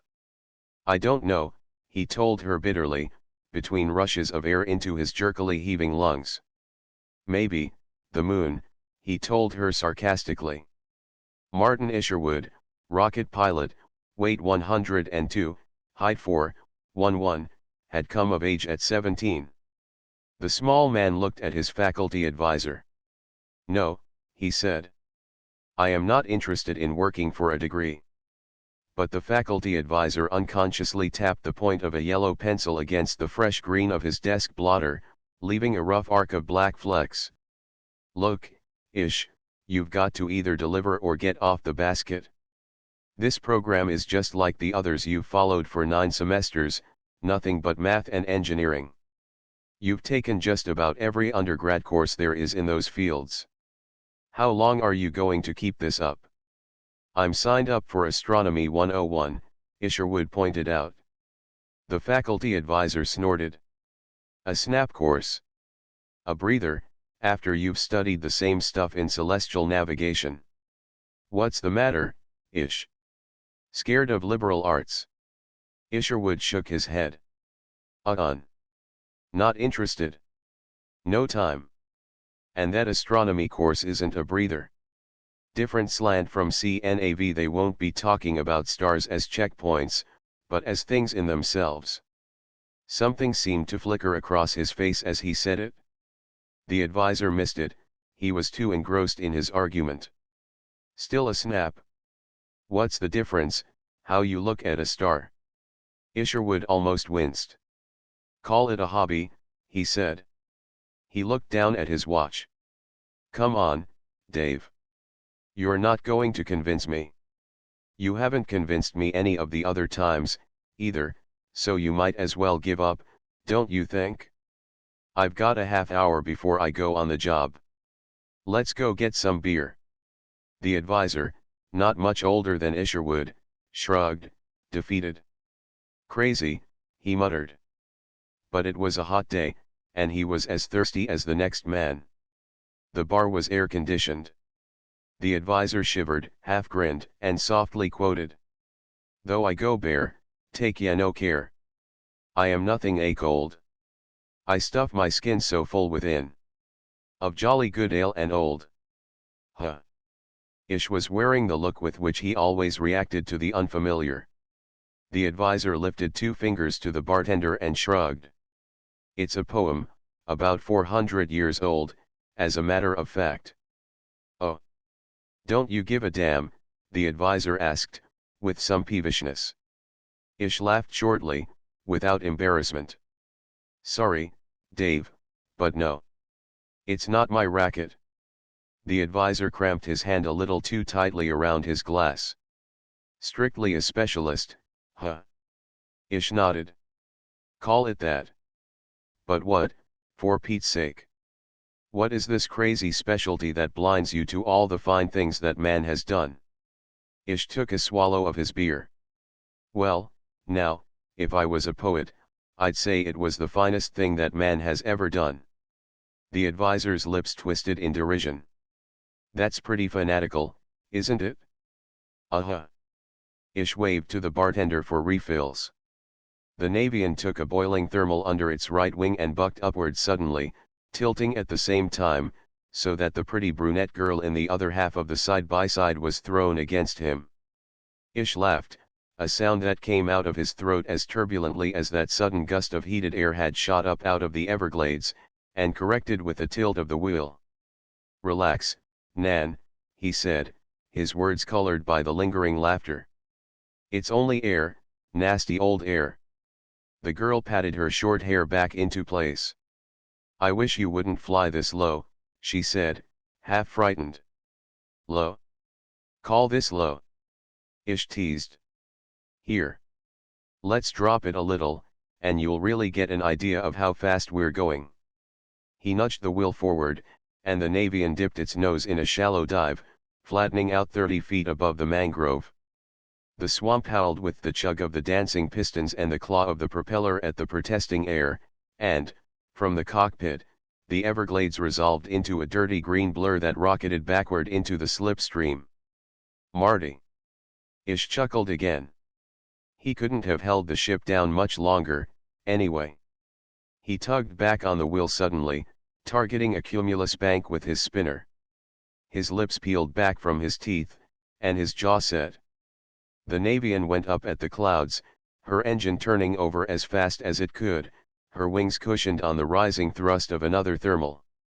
And, suddenly, it was as if there were no girl beside him, to be teased, and no air to rock the wings. There were no wings. His face lost all expression. Faint beads of sweat broke out above his eyes and under his nose. Up, he grunted through his clenched teeth. His fists locked on the wheel. Up. The Navian broke through the cloud, kept going. Up.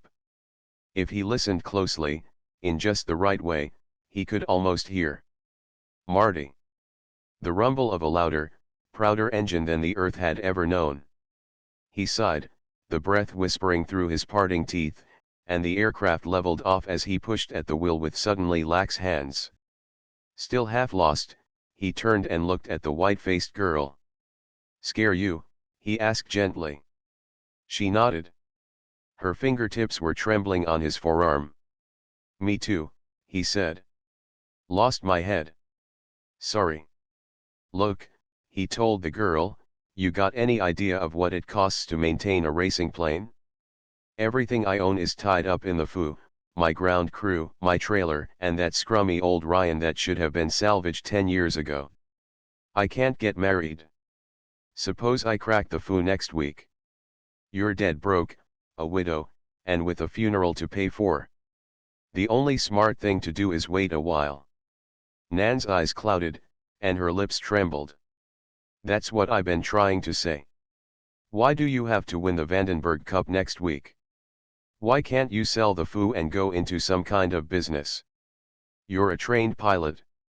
He had been standing in front of her with his body unconsciously tense from the strain of trying to make her understand. Now he relaxed more. He slumped and something began to die in his face, and the first faint lines crept in to show that after it had died, it would not return to life, but would fossilize, leaving his features in the almost unreadable mask that the newspapers would come to know. "I'm a good bit more than a trained pilot," he said quietly. "The foo is a means to an end. After I win the Vandenberg Cup, I can walk into any plant in the States, Douglas, North American, Boeing, any of them, and pick up the chief test pilot's job for the asking. A few of them have as good as said so." After that his voice had regained some of its former animation from this new source. Now he broke off, and shrugged. "I've told you all this before." The girl reached up, as if the physical touch could bring him back to her, and put her fingers around his wrist. "Darling," she said. "If it's that rocket pilot business again." Somehow, his wrist was out of her encircling fingers. "It's always that rocket pilot business," he said, mimicking her voice. "Damn it, I'm the only trained rocket pilot in the world. I weigh 115 pounds, I'm 5 feet tall, and I know more navigation and math than anybody the Air Force or Navy have. I can use words like Brenzschluss and mass ratio without running over to a copy of Collier's, and he stopped himself, half smiled, and shrugged again. "I guess I was kidding myself. After the Cup, there'll be the test job, and after that, there'll be the rockets. You would have had to wait a long time." All she could think of to say was, "But, darling, there aren't any men carrying rockets." "That's not my fault," he said, and walked away from her.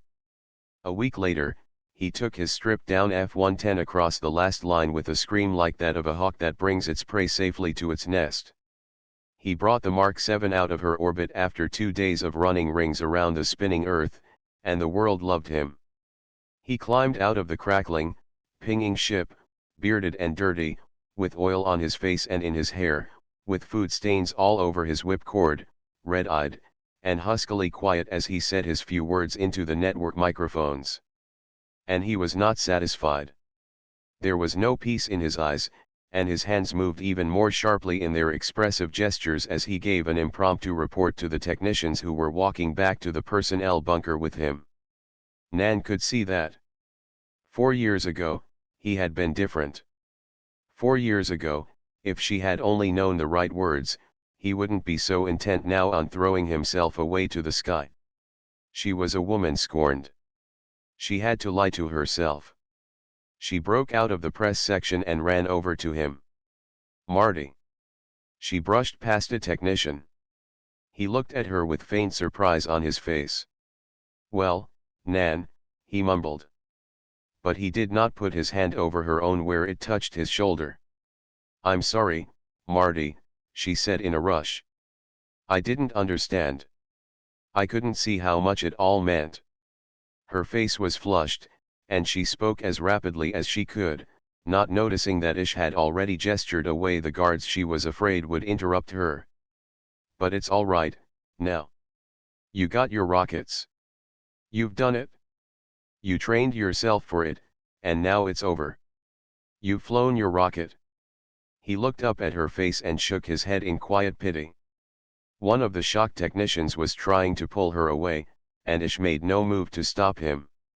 Suddenly, he was tired. There was something in him that was trying to break out against his will, and his reaction was that of a child whose candy is being taken away from him after only one bite. "Rocket," he shouted into her terrified face. "Rocket. Call that pile of tin a rocket." He pointed at the weary Mark 7 with a trembling arm. "Who cares about the bloody machines? If I thought roller skating would get me there, I would have gone to work in a rink when I was 17. It's getting there that counts. Who gives a good goddamn how it's done, or what with?" And he stood there, shaking like a leaf, outraged, while the guards came and got her. "Sit down, Ish," the flight surgeon said. They always begin that way, Isherwood thought.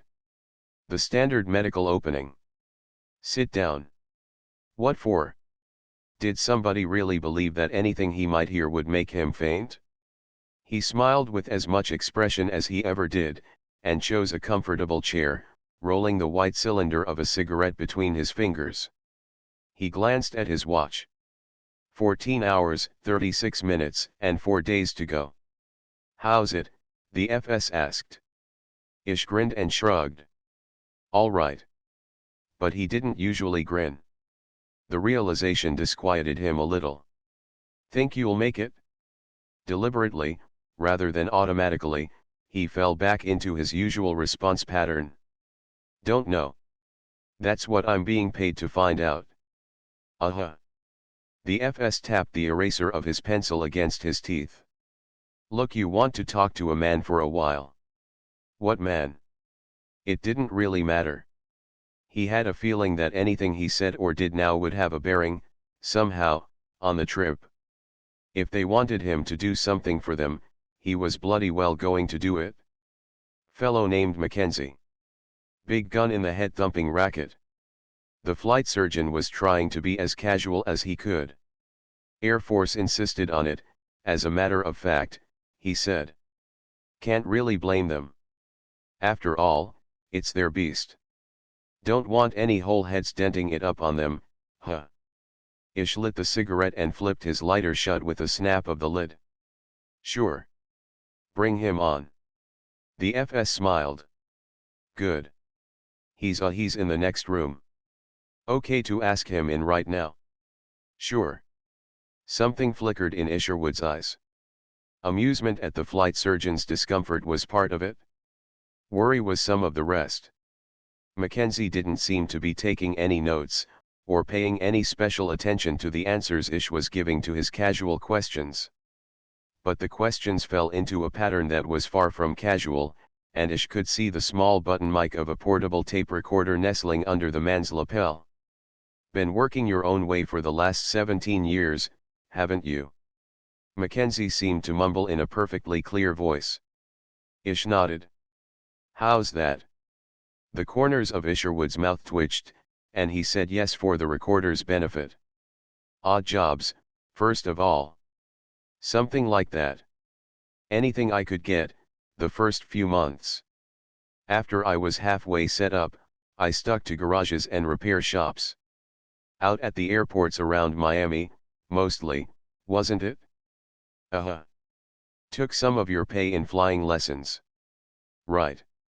Mackenzie's face passed no judgments. He simply hunched in his chair, seemingly dwarfed by the shoulders of his perfectly tailored suit, his stubby fingers twiddling a Phi Beta Kappa key. He was a spare man only a step or two away from emaciation. Occasionally, he pushed a tired strand of washed-out hair away from his forehead. Ish answered him truthfully, without more than ordinary reservations. This was the man who could ground him. He was dangerous, red-letter dangerous because of it. No family. Ish shrugged. Not that I know of. Cut out at 17. My father was making good money. He had a pension plan, insurance policies. No need to worry about them. Ish knew the normal reaction a statement like that should have brought. Mackenzie's face did not go into a blank of repression, but it still passed no judgments. How's things between you and the opposite sex? About normal. No wife, no steady girl. Not a very good idea, in my racket. Mackenzie grunted. Suddenly, he sat bolt upright in his chair, and swung toward Ish. His lean arm shot out, and his index finger was aimed between Isherwood's eyes. You can't go. Ish was on his feet, his fists clenched, the blood throbbing in his temple veins. What? He roared. Mackenzie seemed to collapse in his chair. The brief commanding burst was over, and his face was apologetic. Sorry, he said. He seemed genuinely abashed. Shotgun therapy. Works best, sometimes. You can go, all right, I just wanted to get a fast check on your reactions and drives. Ish could feel the anger that still ran through him, anger, and more fear than he wanted to admit. I'm due at a briefing, he said tautly. You through with me? Mackenzie nodded, still embarrassed. Sorry. Ish ignored the man's obvious feelings. He stopped at the door to send a parting stroke at the thing that had frightened him. Big gun in the psychiatry racket, huh? Well, your professional lingo's slipping, Doc. They did put some learning in my head at college, you know. Therapy, hell. Testing maybe, but you sure didn't do anything to help me. I don't know, Mackenzie said softly. I wish I did. Ish slammed the door behind him. He stood in the corridor, jamming a fresh cigarette in his mouth. He threw a glance at his watch. 12 hours, 22 minutes, and 4 days to go. Damn. He was late for the briefing. Odd that fool psychiatrist hadn't seemed to take up that much of his time. He shrugged. What difference did it make? As he strode down the hall, he lost his momentary puzzlement under the flood of realization that nothing could stop him now, that the last hurdle was beaten. He was going. He was going, and if there were faint echoes of Marty, ringing in the dark background of his mind, they only served to push him faster, as they always had. Nothing but death could stop him now. Ish looked up bitterly at the receptionist. No, he said. But everybody fills out an application, she protested. No. I've got a job, he said as he had been saying for the last half hour. The receptionist sighed. If you'll only read the literature I've given you, you'll understand that all your previous commitments have been cancelled. Look, honey, I've seen company poop sheets before. Now, let's cut this nonsense. I've got to get back. But nobody goes back.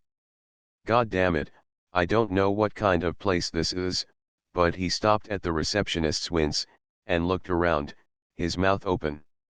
The reception desk was solid enough. There were in and out and hold baskets on the desk, and the receptionist seemed to see nothing extraordinary about it. But the room, a big room, he realized seemed to fade out at the edges, rather than stop at walls. The lighting, too.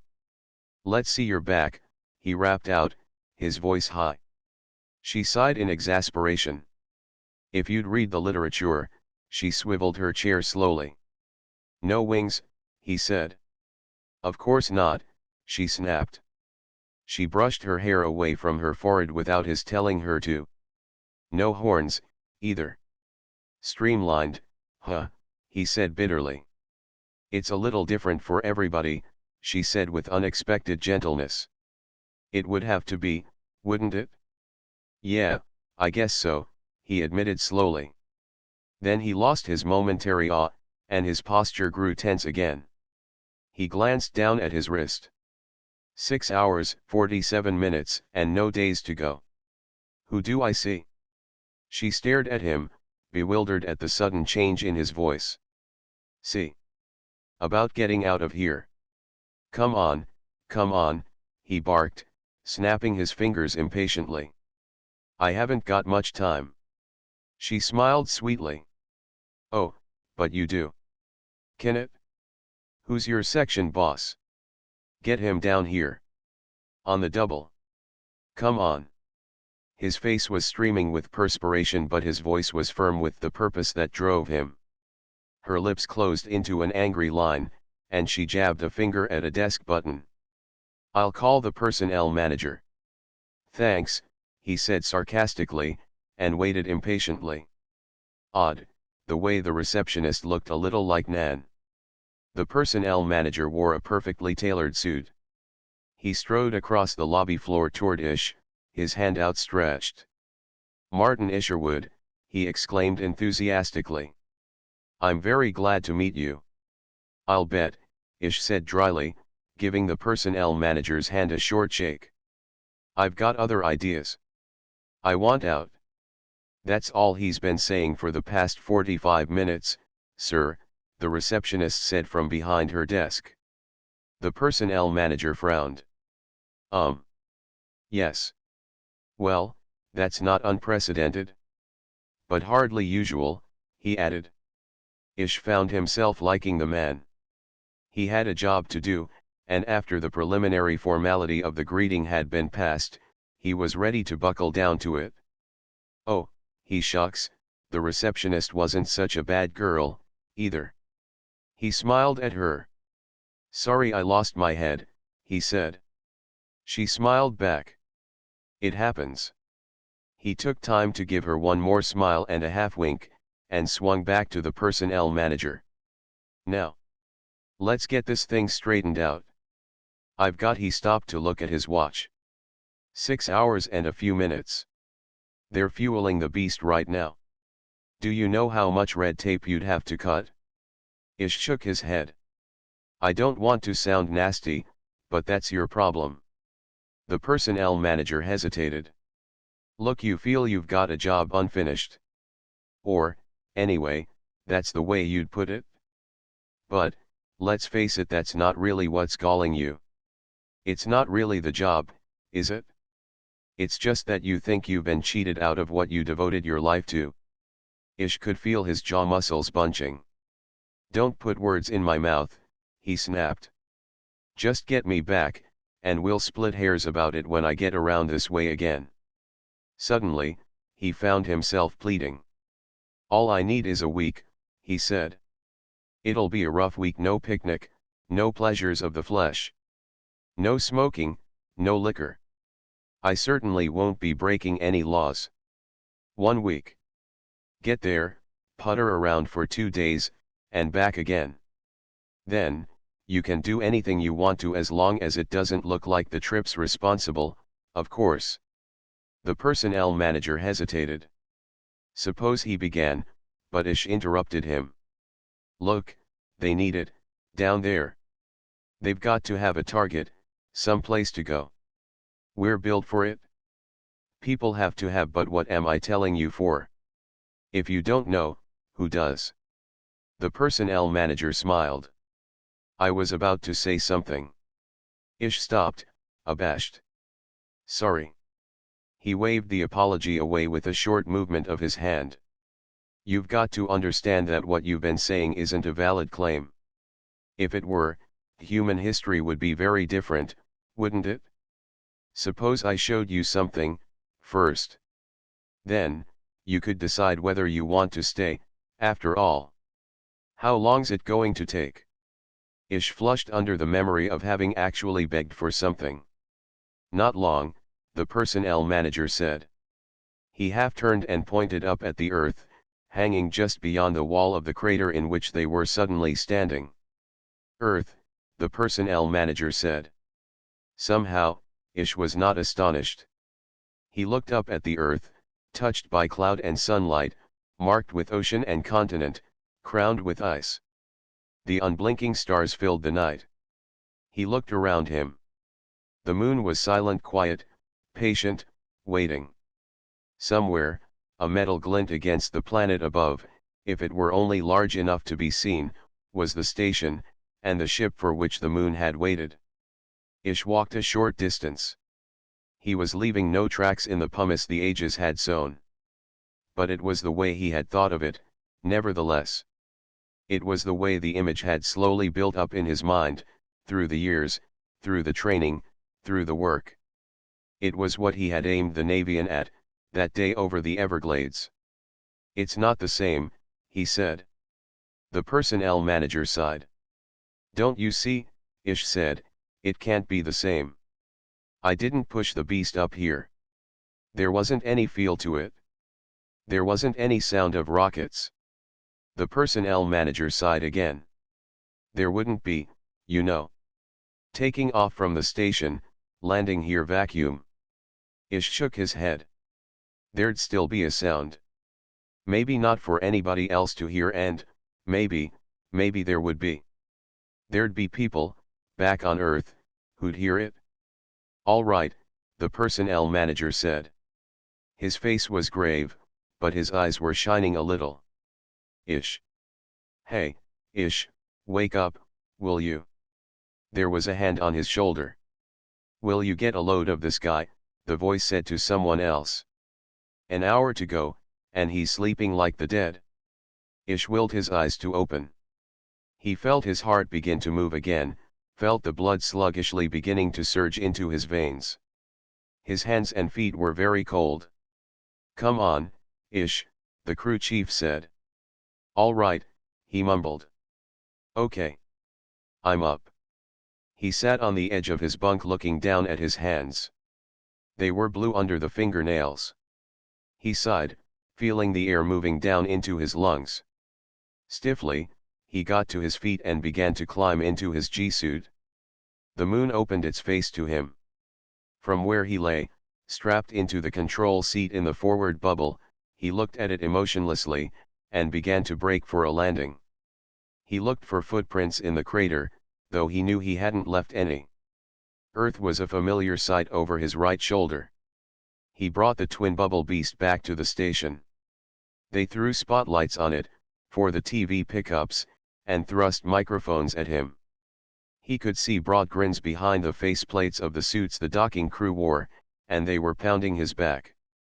The interior of the station was a babbling of voices, a tumult of congratulations. He looked at it all, dead-faced, his eyes empty. It was easy, he said over a worldwide network, and pushed the press representatives out of his way. Mackenzie was waiting for him in the crew section. Ish flicked his stolid eyes at him, shrugged, and stripped out of his clothes. He pulled a coverall out of a locker and climbed into it, then went over to his bunk and lay down on his side, facing the bulkhead. "Ish." It was Mackenzie, bending over him. Ish grunted. "It wasn't any good, was it? You'd done it all before, you'd been there." He was past emotions. "Yeah. We couldn't take the chance." Mackenzie was trying desperately to explain. "You were the best there was, but you'd done something to yourself by becoming the best. You shut yourself off from your family. You had no close friends, no women. You had no other interests. You were a rocket pilot, nothing else. You've never read an adult book that wasn't a text, you've never listened to a symphony except by accident. You don't know Rembrandt from Norman Rockwell. Nothing. No ties, no props, nothing to sustain you if something went wrong. We couldn't take the chance, Ish. So. There was too much at stake. If we let you go, you might have forgotten to come back. You might have just kept going." He remembered the time with the Navian, and nodded. "I might have. I hypnotized you," Mackenzie said. "You were never dead. I don't know what the details of your hallucination were, but the important part came through, all right. You thought you'd been to the moon before. It took all the adventure out of the actual flight, it was just a workaday trip. I said it was easy, Ish said. There was no other way to do it. I had to cancel out the thrill that comes from challenging the unknown. You knew what death was like, and you knew what the moon was like. Can you understand why I had to do it? Yeah. Now get out before I kill you. He didn't live too long after that. He never entered a rocket again. He died on the station, and was buried in space, while a grateful world mourned him. I wonder what it was like, in his mind, when he really died. But he spent the days he had, after the trip, just sitting at an observatory port, cursing the traitor stars with his dead and purposeless eyes. Die, Shadow. I've come a long, long way to die alone, David Greaves thought as Defiance tumbled through the misty shroud of Venus, hopelessly torn apart by the explosion in her engines. On the console in front of him, the altimeter was one of the last few meaningful instruments, and it told him there were only a few tortured miles remaining before the ship he had brought this far had spent his fortune in building, when no government would yet consider risking a manned rocket on his flight would smash down to its doom on a planet no man had ever walked. Battered and tossed in his seat by the ship's crazy tumbling, Greaves tensed the oak-hard muscles of his arms and thrust himself up to his feet. He wasn't dead yet. He wasn't dead, and, if the slim chance paid off, he'd still be present to laugh in the government's face when the first, safe, cautious official venture finally made its way across the emptiness between Earth and the Sun's second planet. Dragging himself from handhold to handhold, his tendons cracking with the strain, he levered himself toward the crash capsule, forced open its hatch and pulled himself through, while the winds of Venus tore at the shattered hull and the scream of Defiance's passage through the murky sky rose to a savage howl. Outside the cloud-lashed hull there were no stars. Below, no one knew what sort of jungle, or sea, or desert of whipping poison sand might lie in wait. Greaves had not cared when he set out, and did not care now. If men had always waited to be sure, if all the adventurers of mankind had waited until the signposts had gone up, the cave bears would still be the dominant form of life on Earth, and races undreamed of might never know such a thing as man to contest their sway over the universe. I'll live to see my share of that, Greaves thought as he pulled the capsule's hatch shut and dropped into the special padding that, in theory, would cushion much of the impact. Or else I'll know I tried. He tripped the lever that would flood the capsule with Dr. Ekstrom's special anesthetic, the experimental compound that might just barely, might offer a chance. As the hiss of the yellow-tinged, acrid gas became louder and louder in his ears, David Greaves thought again of the almost obsessive lengths to which he had gone in making sure that there would be such a thing as the capsule. The entire project, the decision to build the ship, to sacrifice for it the personal fortune he had built up in his meteoric rise from obscurity to being one of the world's most dynamic and certainly youngest industrialists, had been marked by his fanatical persistence and dedication. But that dream had come first, and the fortune second. The sole purpose of his career, from its very beginnings when he was only another engineer test pilot, had simply been to accumulate the means so Defiance could be built. But the ship had been 3/4 complete when he conceived the idea for the capsule. He could not even now remember exactly when or how he had decided that he must have some device aboard that would protect him from a crash, and here was the vital thing he insisted upon: keep him alive, no matter how injured, no matter how long might be necessary, until rescuers could reach him. For him to even think in terms of rescuers, of depending on others, was totally uncharacteristic. For him to divert a major portion of his dwindling resources from work on the ship itself, and push toward the elaborate design of the capsule, was, in some lights, again uncharacteristically foolish. But he had done it, and now the anesthetic created by the man some said was a medical genius and some said was a quack had flooded over him. He could feel the first effect, the calm, the drowsy peace. By the time the Defiance smashed into the ground very soon now, his metabolism would have slowed to a carefully metered rate. It would take hours for his heart to beat once. To him it would seem as if each day was only a few minutes. The jagged nerve flashes of pain would be only a faraway slow tingle, the blink of an eye would encompass hours of actual time, and he would lie here, safe, asleep, until the hatch was opened and he was taken out into the air, where slowly the effects would wear off. Meanwhile, there was more than enough gas compressed into the capsule's tanks to keep him perfectly relaxed for 100 years. The valve, a simple device he had sketched out in 5 minutes, as if the design had been part of his mind for years, would continue to meter out the supply at the optimum rate and pressure. It was only now, perhaps 100 feet from impact, perhaps only 100 hairsbreadths, that he suddenly saw the flaw in the design. He struggled to reach the valve, in a useless reflex, for there would have been nothing he could have done, no matter how much time remained. Then he fell back, a twisted grin on his face. "I've come a long, long way to trap myself," he laughed in his drowsing mind, as the ship crashed, and the capsule, torn from Defiance's side, rebounded like a cannon shell from heaven upon the outraged soil of Venus, and the overhead clouds sprang into flamed reflection from the blast of Defiance's end. In the capsule, the valve controlling the flow from the illogically copious supply of anesthetic snapped off cleanly. David Greaves' lungs jolted to the impact as a century's dosage of the high-pressure gas delivered its one giant hammer blow of sleep. Of sleep like death. Of sleep so slow, so majestic, that only the eternally ageless body might testify to life. Of sleep without end, without motion, until 2. The woman, the sensuous ivory-skinned woman with eyes like dark jewels and hair like midnight framing her red-lipped face, kissed him again and then drew back to touch his cheek. "Wake," she whispered softly. "Wake, sleeper." David Greaves looked up at her through slowly dawning eyes. The scent of spices was in his nostrils.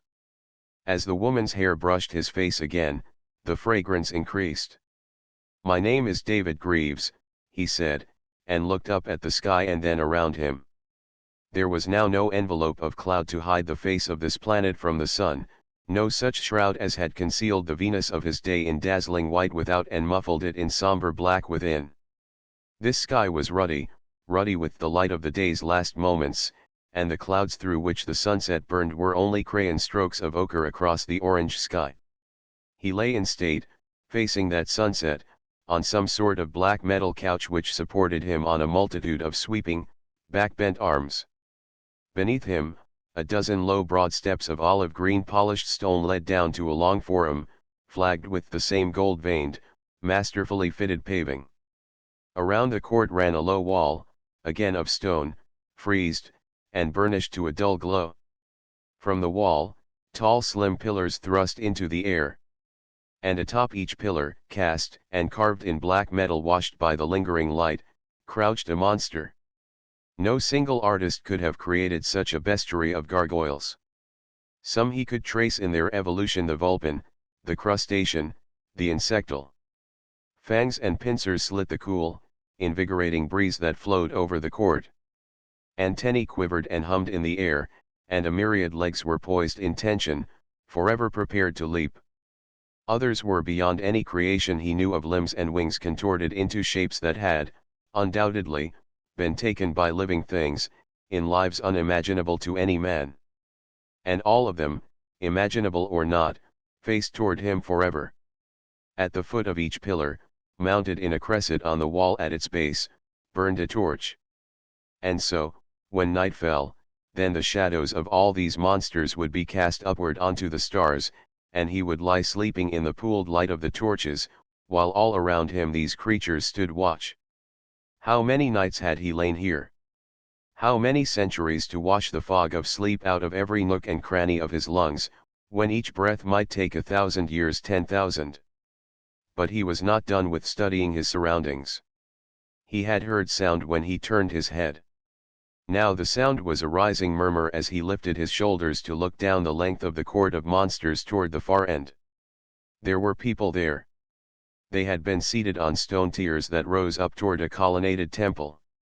There he could see an altar through the open sides and, on that altar, a flame that burned bright and unwinking against the outline of the lowering sun.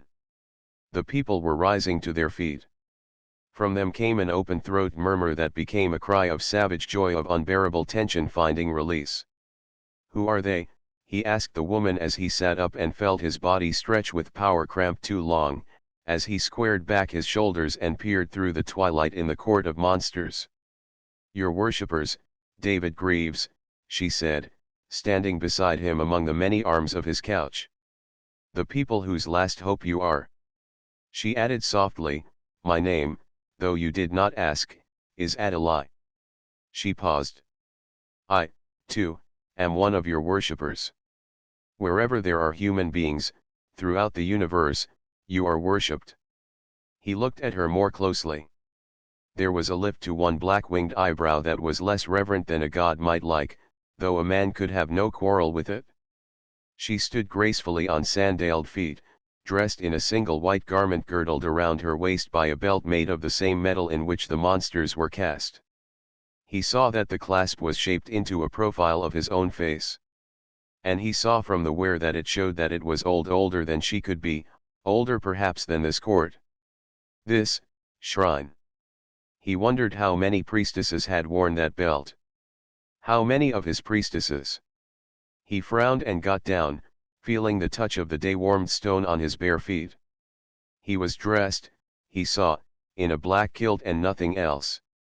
He returned his glance to the worshippers and saw that the men were dressed similarly, and that the women wore flowing, calf-length, translucently light robes like Adelaide's. There was motion at one corner of his eye, and he turned his head sharply to see the arms of the couch sweeping down, folding and bending against its sides. Now he saw that he had been cradled in the arms of a great black metal beast. It crouched atop the dais. Its head was bent supplicatingly, bright oily metal barely visible at the joinings of its mechanical body. He glanced quickly up at the monsters atop their columns. "Are they all like that?" he asked Adelaide. An old man's gruff voice answered him from the other side of the beast couch. "They won't spring down to devour you, you needn't be afraid of that." Two men came into view, one old, one young and very slim. The old one rapped the couch with his knuckles. "This tended you in your sleep. It is made in the shape of the most ferocious race that ever rivaled man. It is now extinct, as are all those others up there, for the same reason." The thin young man, very pale, very long of limb, stretched his broad, tight mouth into a smile that covered half his face without mirth. "Not the most ferocious, Vigil. Your kind will learn about that," the old man snapped. "Not from you and yours," the slim man said lightly. Greaves turned to Adelaide, who waited, poised, while old Vigil and the young man quarreled. "Tell me the situation," Greaves said. Adelaide's lips parted. But the old man interrupted. "The situation is that you have been awakened needlessly and would best go back to sleep at once. My daughter and these fanatical sheep," he waved an angry arm at the standing worshippers, "have forced me to permit this.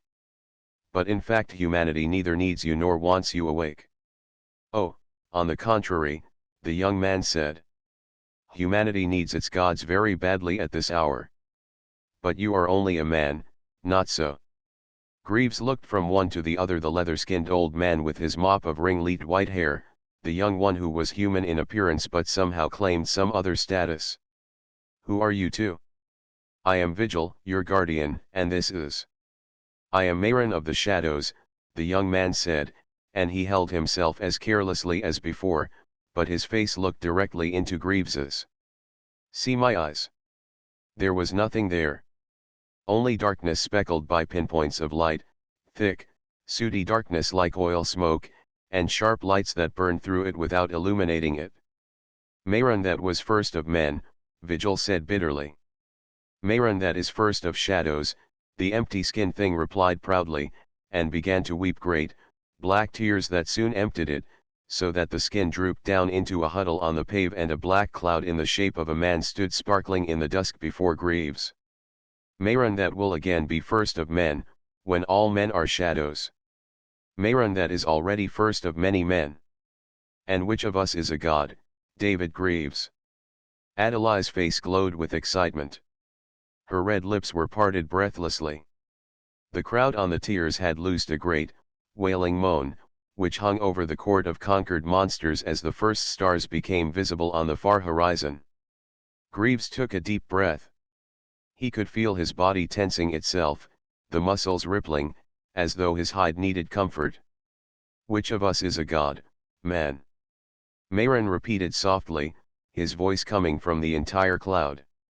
"What is it you can do against me, you whose entire virtue rests on doing nothing?" "That would depend on what was expected of me at this moment," Greaves said. "This moment?" Mayron chuckled. "At this moment, nothing. In that case, get out of my court and come back when there's something to do." Mayron laughed, throwing his head back, the laughter high and insolent. "How like a god! How very like the real thing!" Greaves frowned. "If you were a man, once, you might remember how that feels." But the laugh had bothered him.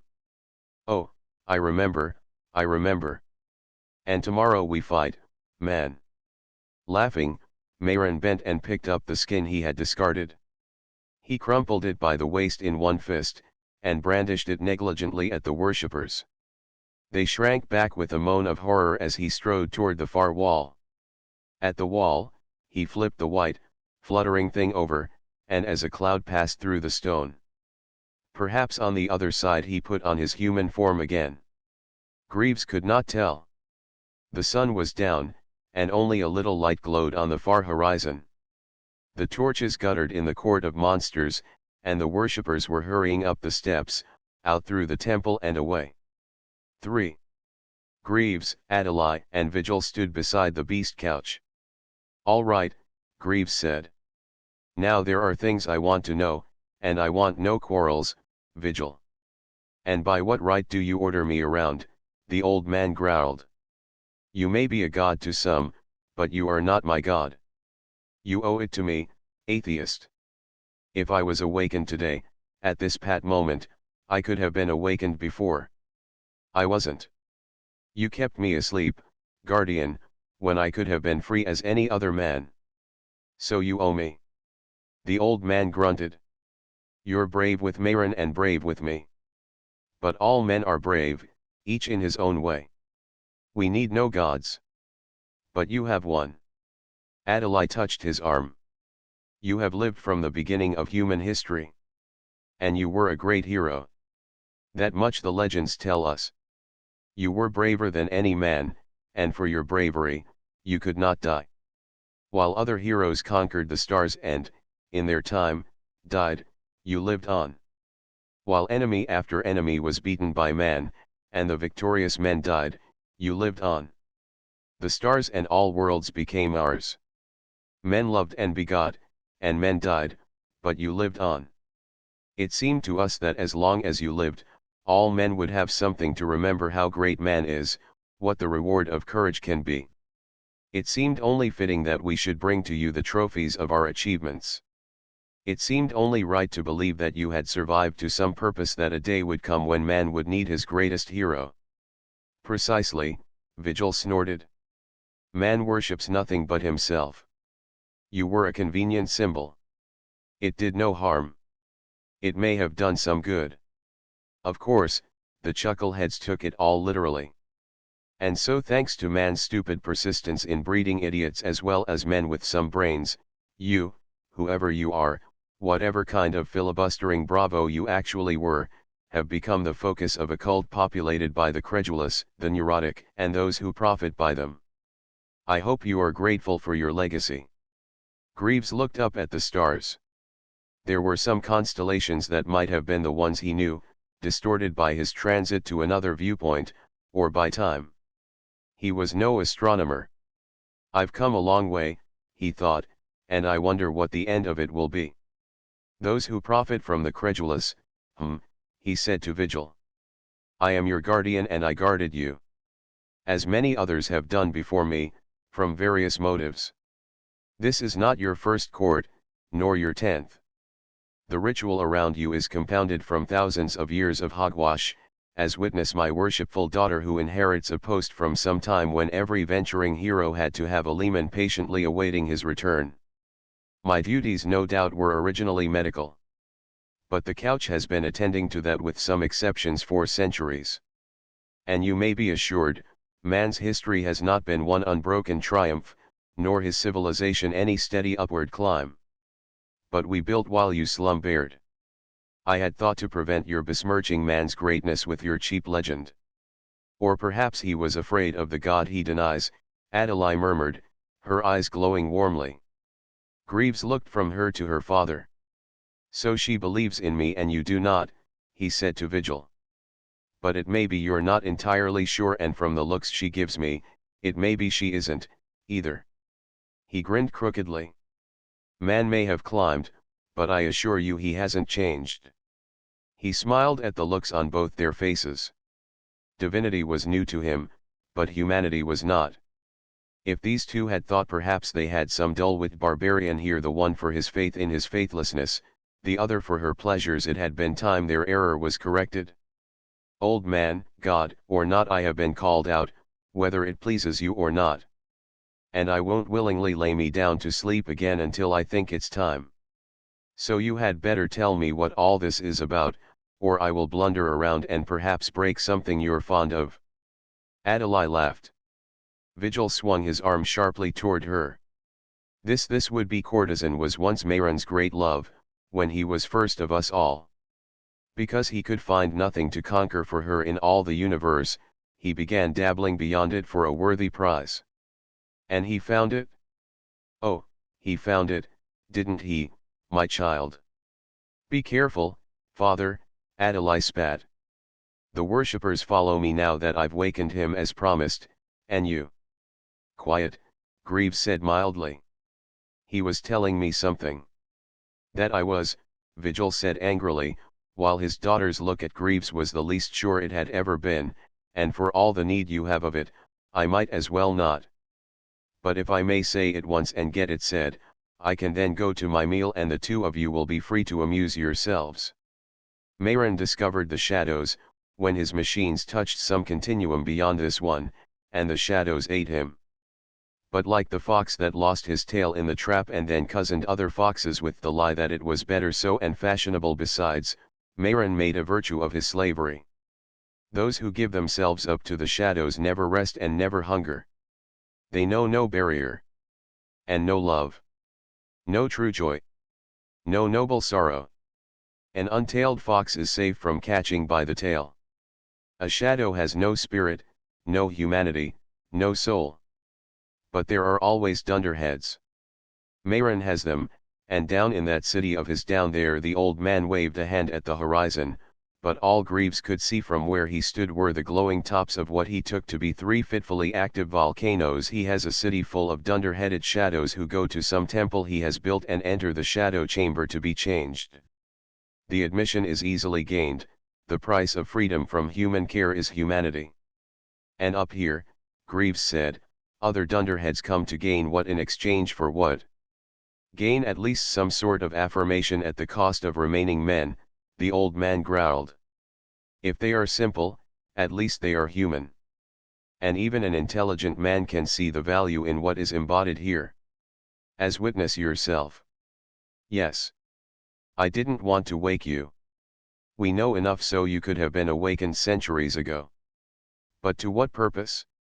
To turn another hooligan loose to upset civilization, and lose the symbol of that precious thing? When man himself can rescue himself. But, no, this one, this superstition-ridden tramp I wish I'd strangled in her cradle. She stirred the worshippers up, she arranged the combat between yourself and Mayron, she. When and where? What? This fight Mayron and you have both spoken of. Tomorrow at noon. In the city. But there's no need for it. Tomorrow Mayron dies, and the other shadows die. You can watch or not as long as you stay out of the way. Greaves looked at Adela. Your daughter, Vigil, does not look much impressed. Impressed. Impressed. The old man was very nearly dancing with rage. I'll show you. Come with me. Vigil turned without looking back and pattered rapidly down the steps of the dais, his calloused feet slapping indignantly on the time-buffed stones. Greaves frowned after him. Then he jerked his head to Adelaide. "Come on," he said, and they, too, walked quickly down the length of the court of the conquered monsters. And for the first time since their creation the pillared gargoyles did not have to bear the sight of man. The scent of Adelaide's fragrance was in Greaves' nostrils again as they followed the old man through the temple, past the altar where the eternal flame burned bright enough to sting. He said nothing to her. She volunteered no words of her own. But she walked close enough to brush his thigh with hers. Greaves smiled appreciatively. Vigil led them to a small chamber in one wing of the temple. He flung open the door with a clatter of bolts in a concealed lock, and pointed inside. "Look, the two of you. It's not just Mayron who can dabble with machines. For every clever man, there is another just as clever." A gun of green metal was mounted on a pedestal in the center of the chamber. Slim and graceful as a wading bird with one extended leg, it poised atop its mount and sang quietly of power and intent to kill. The friezed walls of the chamber hummed in harmonic response to the idle melody of the gun. Greaves felt his hackles rising unreasonably, and he very nearly growled with outrage at the sight of it. "Tomorrow at noon," Vigil said in a high, triumphant voice, "the weapon will be swung to point through that window and down upon Mayron City. And when it is done, there will not be a single shadow alive down there." Greaves walked to the window in the chamber's far wall and looked down. But it was dark below, nothing to mark the outlines of a city as cities had been in the time he remembered.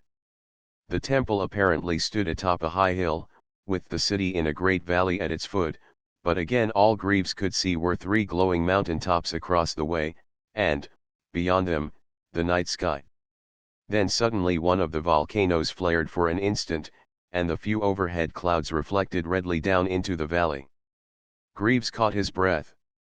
The city had emerged black and immense, extending for miles, its lightless towers like the spine bones of a beast half-eaten and rotting in a tidal pool. Then the light was gone, and once again there was nothing visible down there. If the undead beast had chosen to bestir itself and stealthily move on some errand of the night, no one standing here could have known until it was too late. "So that's the city of the shadows," Greaves said. "The city that was once the first city of man," Vigil said bitterly. "That Mayron has made into an outpost of hell. Where no man dares live, where they say that those with shadows, once they were in sufficient number, dragged women and children into the chamber of shadows so that their men, heartbroken, join them when their shadow children return to plead with them. And this gun of yours is going to do what to them?" he asked. "Kill them." "I know that." "How?" Greaves stared at the old man through narrowing eyes. "A beam of power, made of the stuff that spins within all things, the pure force of this continuum." "You mean this thing is some kind of particle emitter, an electron or photon gun?" "Our science need not concern itself with crudities like names, barbarian. This gun was made as a song or a poem is made in the mind of a man who dreams weapons where another man might dream bridges, and when the gun finds its fruition, tomorrow when Mayron expects no mightier enemy than you, then the beam will sweep that city, and when it stops Mayron's city will be a tomb for empty skins. And man will build another first city, and those who fled shall have a place again, and who dreamed this piece of ironmongery?" Greaves growled. "Who was the poet, you?" "Yes. Why not? Do you think because I am an old man? A heedlessly spiteful one who hasn't stopped to think." "Stop to think? Look." Vigil seized the torch at the doorway and lifted it high. "Did you think I wasn't sure? That the weapon has not been tested?" Now Greaves could see why the gun sang rather than rested in quiet patience. A shadow hung against the far wall, supported by its outstretched arms, its hands sunken wrist deep in the stone. And though it jerked its legs and struggled feebly to be free, the hands remained trapped. Under the sound of the idling gun, he could distinguish a quiet, thin, whimpering. Adelaide laughed softly to herself. Vigil crowed, "He cannot move. What little strength remains to him is needed for bare existence. If I were to touch that control." The weapon is at its lowest setting. It has incomparably more power than that, it has the power of all the universe in it, and look what it can do when it is barely tapped into its source of power. Greaves rumbled in his throat. Suddenly the gun song was more than he could stand. He barely seemed to move, but Vigil had time to shout, the outraged cry beginning to echo in the chamber, when suddenly there came the snap of rending metal, and a choked stammer from the gun. And then Greaves had the gun in his hands, completely torn from its pedestal. He threw it out into the night in a bright flash of fire that bathed them all in a thunderclap of light. Greaves stared after it, his teeth bared, the horrid sound of his hatred still rumbling within him. When that had dwindled, leaving him with his heavy chest heaving for air, the trapped shadow had vanished, no doubt to tell Mayron that humanity's godling had gone insane. Adelaide was very pale. Vigil was trying to speak. And that from the old man was enough to bring back the first scarlet edge of the fury he had turned on the gun. "Close your mouth," Greaves commanded him. "I have to go fight Mayron tomorrow, and I don't want another word out of you. Go find something useless to do.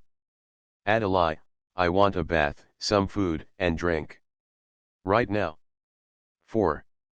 During the night, he asked Adelaide, "I'm supposed to fight him with my hands, is that it? Or with simple weapons of some kind? And this will prove to the worshippers all over the universe, or to the shadows, that either my or Mayron's way of life is right." "Yes," she said. "And you are very strong. I'm sure you will win. I was sure when I suggested it to Mayron. He's so completely confident I knew I could trick him into it." Later, he asked her, "Tell me, was there a famous weapon poet in First City?"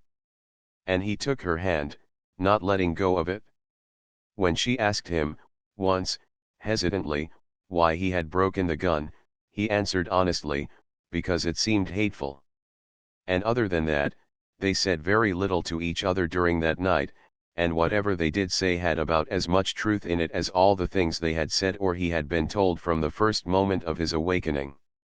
He did not sleep. For one thing, he felt no need of it. For another, he was frightened. He did not want to be a shadow. In the morning he had forgotten fear. Steps led from the temple to a pathway that wound down toward the city. He stood for a moment at their head, with the altar burning behind him, and then stepped out into the morning, with Adelaide and Vigil following. There were people waiting out there. They lined the path, murmuring among themselves. As he strode along they fell in behind him, leaving behind the temporary shelters they had put up when they fled from the city and took refuge here. "Sheep," Vigil snorted as he padded through the dust beside Greaves. "All right, let them see you brought down. I'll make another gun if your stupidity hasn't robbed me of the time I need, and then they'll see. I'm sure that if I lose today, Mayron will give you all the time you need. Maybe he'll even send that same shadow poet back to you with whatever story you'll believe this time." "What?" Vigil stammered. "What did he tell you?" "That he would create the gun for you because he hated the shadows, even though he was a shadow? Did he tell you how he remembered how fine it was to be a man? Is that the story you believed? You simple, credulous murderer. And you repaid him by testing it on him. As he well suspected you might. It's not only humans who can be brave. Or sacrifice themselves for the ferocity of their race. Or were you too busy taking humanity's name in vain to ever consider that? You never dreamed that gun. Not you. You may be foolish, but you don't hate this universe." Vigil was blinking at him. "What?" Adelaide laughed. "Last night, father. He asked me about weapon poets. There's no use trying to lie out of it." Greaves smiled at her. "That's right. I asked you, and from that moment on you knew I was cleverer than Mayron thinks. But you never got away to tell him that, did you? You know," he said thoughtfully, "you'd better hope I win today. Mayron won't be too fond of you if I give him any more shocks." Adelaide grinned. "I thought of that. But if you win, he dies. And if you die, You will have had your glory anyway? You will have engineered the battle of the gods, and dabbled in other pleasures, too. Greaves was still smiling, but Adelai's eyes grew wider. Maybe it'll be that simple, Adelaide. But who can tell the minds of gods, And so David Greaves strode into the city of shadows, followed by a fearful multitude and two badly shaken people. He walked down a broad avenue at whose end something black bulked and glimmered, while things with black-filled eyes stood watching thin-lipped. And as he walked he showed none of his fear. He stopped at the end of the avenue, with the tall towers looming over him, and stood facing the Temple of Shadows. There was no sign of life in the square black opening that served as a door for the featureless stone block, dark but not as dark as a shadow. He threw back his head and called, "Mayron." The worshippers huddled around him. Vigil, like them, was throwing anxious looks over his shoulders as the city's shadows crowded closer. Adelaide murmured, "There he is." And he was, trotting lightly down the steps, smiling. He wore his human skin as naturally as if it were more than a cloak, and Greaves had to look hard to see that when he smiled his lips stretched but no teeth showed. "Well, man, in all your pride. Are you ready? Ready as any man. How do you propose to go about this?" "Adelaide didn't tell you." "She told me as much as I asked." "I didn't ask much. Could you suggest any way I could have refused the conditions, no matter what they are? That loses the fight right there. Wasn't I supposed to understand that? Do you think politics is a recent invention?" "Fierce, fierce," Mayron murmured. "Well spoken." He chuckled. "When I was a man, I would have liked you. Get to the business, Mayron." The shadow held up his hand. "Not so fast. Perhaps we can arrive at some. Arrive at nothing. Put up or shut up. Vigil no longer has that monstrous gun and there's no point in this for you today. But there is for me, and you don't have much time to realize that." He glowered at the shadow, feeling the rage, feeling the onrush of the bright white exaltation when the body moves too fast for the brain to speak, when what directs the body is the reflex founded on the silent knowledge of the brain's deep layers, where the learning has no words. Mayron frowned. His head was cocked to one side. If he had had eyes, he would have been peering at Greaves' face. But he said nothing, he had lost the moment, and now Greaves used it. "You scum," Greaves said, his voice booming through the temple square for all the shadows to hear. "A weapon that drains the power of this continuum. You leech, you would have had that doddering old man put all my stars out." And now the moment was at its peak, and Greaves screamed with rage, so that the faces of the towers were turned into sounding boards and the shout crackled in the air like thunder. He jumped forward, one sweeping arm tossing Mayron out of his way and flailing for balance, while Greaves sprang into the temple and charged the chamber of shadows. And now the fear, the great devouring fear that came like fangs in his belly but did not stop him. Now the fear as he burst through the acolytes and into the black, light-shot sphere that quivered at the focus of Mayron's machine. And he stood there, feeling the suck not of one voracious universe but many, all the universes that had eaten the over-curious Mayron and sent back a Judas goat in his skin to conquer what belonged to man, feeling the icy cold, and the energy hunger that could suck man's universe dry and still leave a hunger immeasurable. But the rage that came to him, that came to the God uncounted generations of men had made while David Greaves lay sleeping, but his deepest mind lay awake, feeling the faith, knowing the splendor of what man had done, the rage that could make a God, that could give a creature like David Greaves the power to create, to dream a man, to make a David Greaves who would lie waiting, ready to become a God. That rage went forth. And in parallel continuums of life unimaginable, the dawn of apocalypse burst upon suns unamiable and worlds unheard of, upon all the universes which were the true shadows. The God who was David Greaves again, when the rage had passed, that image which man himself had made stood blazing his fury in the chamber of shadows, and the universe of man was free and safe. But in the places of the shadows there was no hope, no joy, no place of refuge. Mankind was come forth, and galaxies were dying. One last snap of the fangs, one moment when the death-spurred shadows almost had their greatest prize of all, and then it was over. Greaves turned and strode out of the blasted chamber, and the acolytes cowered, covering their eyes, not yet realizing that once more they had eyes. David Greaves appeared on the temple steps, and began walking slowly down, his legs shaking with exhaustion. Adelaide watched him coming toward her. Around her, shadows that had once been men were men again, but at her feet Mayron lay without his skin, and though her father had fled, she did not dare go without learning what the look on David Greaves' face meant for her. Fire God! Your Majesty! Dihai Mersu, Emperor of all the suns, protector of the galaxy, looked up calmly as his prime minister burst into the room. His lean, brooding face did not change expression as he watched the pale and perspiring man cross the flagstone floor with a sharp, nervous patter of leather. Gently, Tors, gently, he said quietly, his eyes mocking under their overhang of dark eyebrow. Your prime minister now, remember that. A prime minister doesn't come blundering into the palace looking as though the sky was falling. It creates unrest in the population. Try to remember that we're no longer a pair of obscure rabble-rousers, trying to overthrow the crown. We are the crown now. Try to act like it. Dihai, the sky is falling. Tors burst out unheedingly, I have word that the Earthmen are driving beyond the rim and into the heart of the Empire itself. Their ships are irresistible. They're winning battle after battle. And the people are restless. They say it's time the false emperor's rule was overthrown. Some of the garrisons are rebelling. Still the emperor's expression did not change.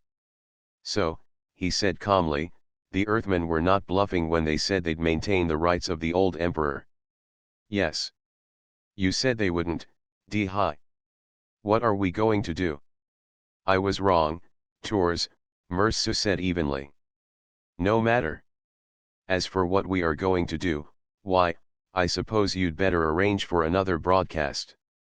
Tell the people we have weapons ready if the situation becomes serious, that they have nothing to fear. But the situation is serious. And what weapons? No weapons, Tors, Mersu explained patiently. But the story will serve to keep the people calm and, perhaps, make them think twice about revolt. Now go. Hurry. The Prime Minister's feet pattered over the floor again. The door to the room closed. Mersu smiled quietly. He rose, and opened the concealed door behind his chair. Closing it behind him, he slipped into a passage of which no one knew, and 10 minutes later he was in a private tubeway that led halfway across the continent into the heart of an old and barren mountain range. As he sat comfortably in the padded upholstery of the tube car, Mersu smiled again. Poor Tors. So excitable. Always the hysteric, a perfect rabble-rouser, perhaps, but not a clever man. No, never a clever man. A clever man knew when the game was over. And Mersu laughed. The game had been worth it.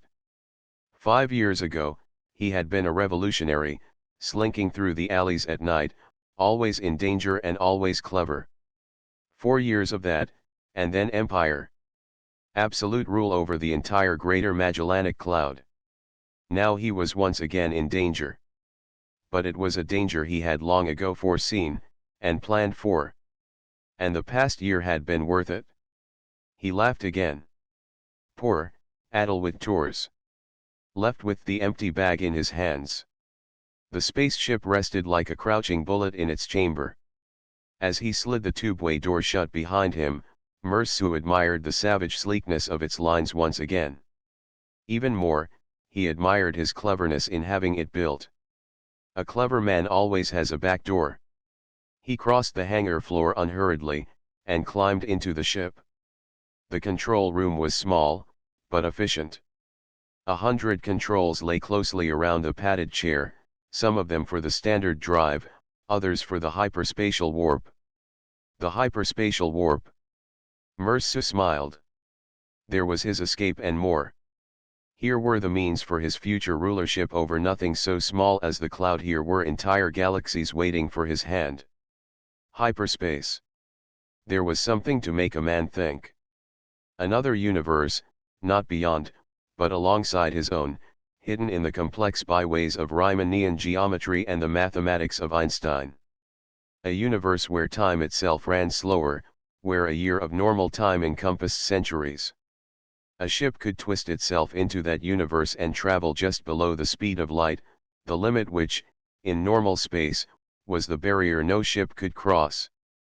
But, in hyperspace, while the same barrier existed, a man from normal space could travel for centuries, covering great distances, while, for him, only a few months passed. Mercer chuckled. Behind him, stored in the great holds of the ship, were working models of every machine and weapon the cloud civilization possessed. There were plans, manuals, instructions, all translated into basic symbology that any intelligent being could understand. Packed into this ship was an entire civilization, ready to be brought to whatever people Mercer chose. He had only to enter hyperspace and lose himself where no Earthman or rebel could follow, and there he would find a primitive race, barely beginning to rise out of the mud. He would bring them civilization. In return, he would have godhood. They would worship him, those primitive people. He would be Mercer the fire god, thundering out of the sky, bringing with him the gift of civilization. And once the gift was given, he would climb back into the sky on a pillar of fire, promising to return when his people were ready. He laughed aloud, the deep bass sound echoing through the control chamber. Why not? He could fly back into space and spend a year, waiting, while centuries passed on the primitive world. When he returned, that world would be his, and soon afterward the entire universe would bow before the name of Mercer, the immortal fire god, for there is no force so strong, no loyalty so great, as that of men for their gods. Still laughing, he blasted the ship out of its hangar into the darkness of space, and a little later, into hyperspace, while the big blue ships of Earth smashed his discarded empire behind him. In a month, he had found his planet, and his people. They were almost human in appearance, but shorter. So much the better. He was like them, but just different enough to be a god. He brought his ship roaring down through the atmosphere, trailing a streamer of flame. As he passed over the sea that covered most of the world, the wash of his jets kicked the water into froth, and the sound of his passage echoed through the sky. The village rested on the shore of the sea. The mud huts trembled as his ship sank down, resting on its jet stream until it settled slowly to the ground. Smiling faintly, Mercer put on his spacesuit, strapping his anti-gravity harness on over it. He flew out of his upper airlock, carrying a gun in his hand. He hovered in the air above the village. He pointed the gun into the air and fired. A cone of flame shot toward the sky. He pointed the gun at the sea, and towering curtains of steam rose to hang over the village. Mercer descended, and found his people groveling in the mud. Weeks passed. A stream of men carried the ship's cargo into a great sprawling building that Mercer carved out of a stone cliff with a subatomic cutter. The lintels of the building were sanctified with the blood of virgins. A new class of people arose in the village, the priests of Mercer, the fire god. And as the ship rose up into space again, on its journey back into the normal space where Mercer would wait his year and the centuries would pass for his people, the priests chanted over their altars. He will return. Mercer goes to his kingdom in the sky, but he will return, bearing flame in his hands. Mercer the fire god, Mercer, the immortal bringer of fire, will return. And the centuries passed. Mercer brought his ship out of the sky, tearing the air as he came, the growl of his jets thundering over the mighty city on the sea. The sound echoed back from the carved face of the temple of Mercer, and beat against the spreading buildings. The ship settled to earth. Mercer strapped on his anti-grav unit, and flashed out into the air above the city. He fired his gun into the sea, and the steam curtain rose once more. He pointed the gun skyward, and the heavens danced with flame. A low, snarling car bearing the sign of Mersus priesthood drove up to him as he touched the ground. Two men got out and walked toward him, one of them dressed in the somber black of the priesthood. Mersus stood waiting, his eyes lighting with triumphant fire. "Who are you?" the priest asked. Mersus stared, the pose broken. "Who am I? Kneel, fool. I am Mersu, the fire god." The two men looked at him speechlessly for a moment, then burst into laughter. "Mersu." The priest wiped his eyes. The other man's laughter trailed into anger. "Watch your tongue, blasphemer," he said curtly, drawing a gun from his holster. "Mersu," the priest repeated, "you're the fool, stranger. At least the others who've tried to claim his godhood had the sense to disguise themselves to resemble his pictures." "Pictures change, rash priest." Mersu thundered. "I am the fire god. Look on my power." Once more he fired into the sea, and once more the steam pillars rose. "I am the god of fire. I fly in the hands of flame. I walk on the air. I burn the land and the sea. I am Mersu." The priest's face lost its tolerant amusement. His mouth twisted in scorn. "Walk on the air, do you? In a Mark 11 anti-grav belt, yes.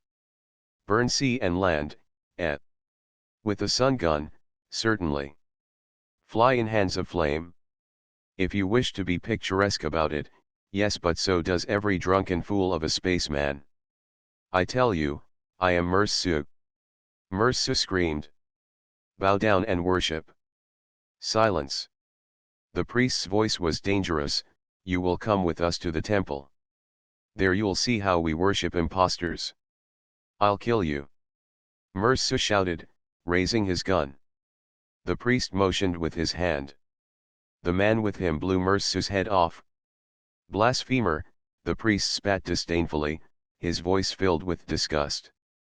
He and his retainer turned back to the car, leaving the body to be carted away later. Every evening at sunset, the priests of Mersu stand over their altars and intone the words, "He will return.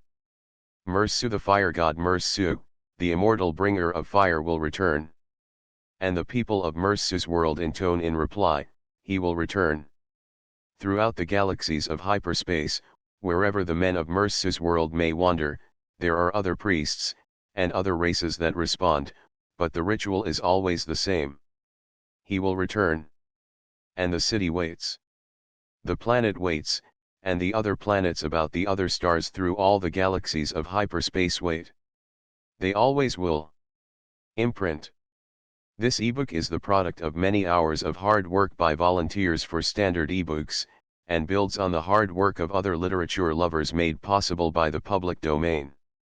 This particular ebook is based on transcriptions from Project Gutenberg and on digital scans from the Internet Archive. The source text and artwork in this ebook are believed to be in the United States public domain, that is, they are believed to be free of copyright restrictions in the United States. They may still be copyrighted in other countries, so users located outside of the United States must check their local laws before using this ebook. The creators of, and contributors to, this ebook dedicate their contributions to the worldwide public domain via the terms in the CC 01.0 Universal Public Domain Dedication. For full license information, see the uncopyright at the end of this ebook. Standard eBooks is a volunteer-driven project that produces ebook editions of public domain literature using modern typography, technology, and editorial standards, and distributes them free of cost. You can download this and other ebooks carefully produced for true book lovers at standardebooks.org. Riaz Foundling. The loft of the feed house, with its stacked grain sacks, was a B-72, a fort, a foxhole, any number of things, depending on Fildry's moods. Today it was a jumping-off place. Fildry slipped out of his dormitory and ran across the yard to the feed house. He dropped the big wooden latch behind him, and climbed up the ladder to the loft, depending on the slight strength of his young arms more than on his legs, which had to be lifted to straining heights before they could negotiate the man-sized rungs.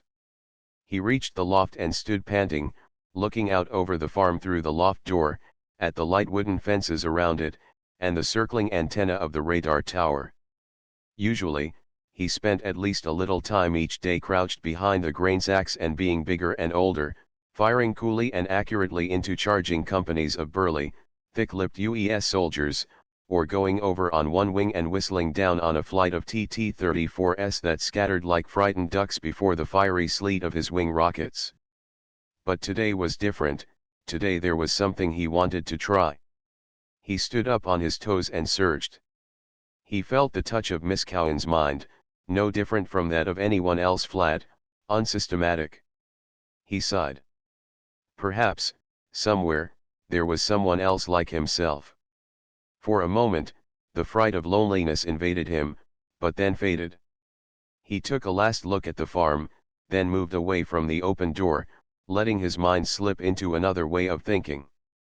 His chubby features twisted into a scowl of concentration as he visualized reality. The scowl became a deeper grimace as he negated that reality, step by step, and substituted another. F is for Fildry. O is for out. R is for Rayman. T is for topology. H is for heartsick hunger. Abruptly, the Rayman fold became a concrete visualization.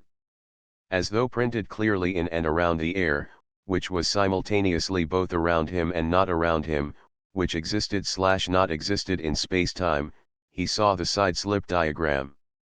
He twisted. Spring had come to Riya's world, spring and the thousand sounds of it.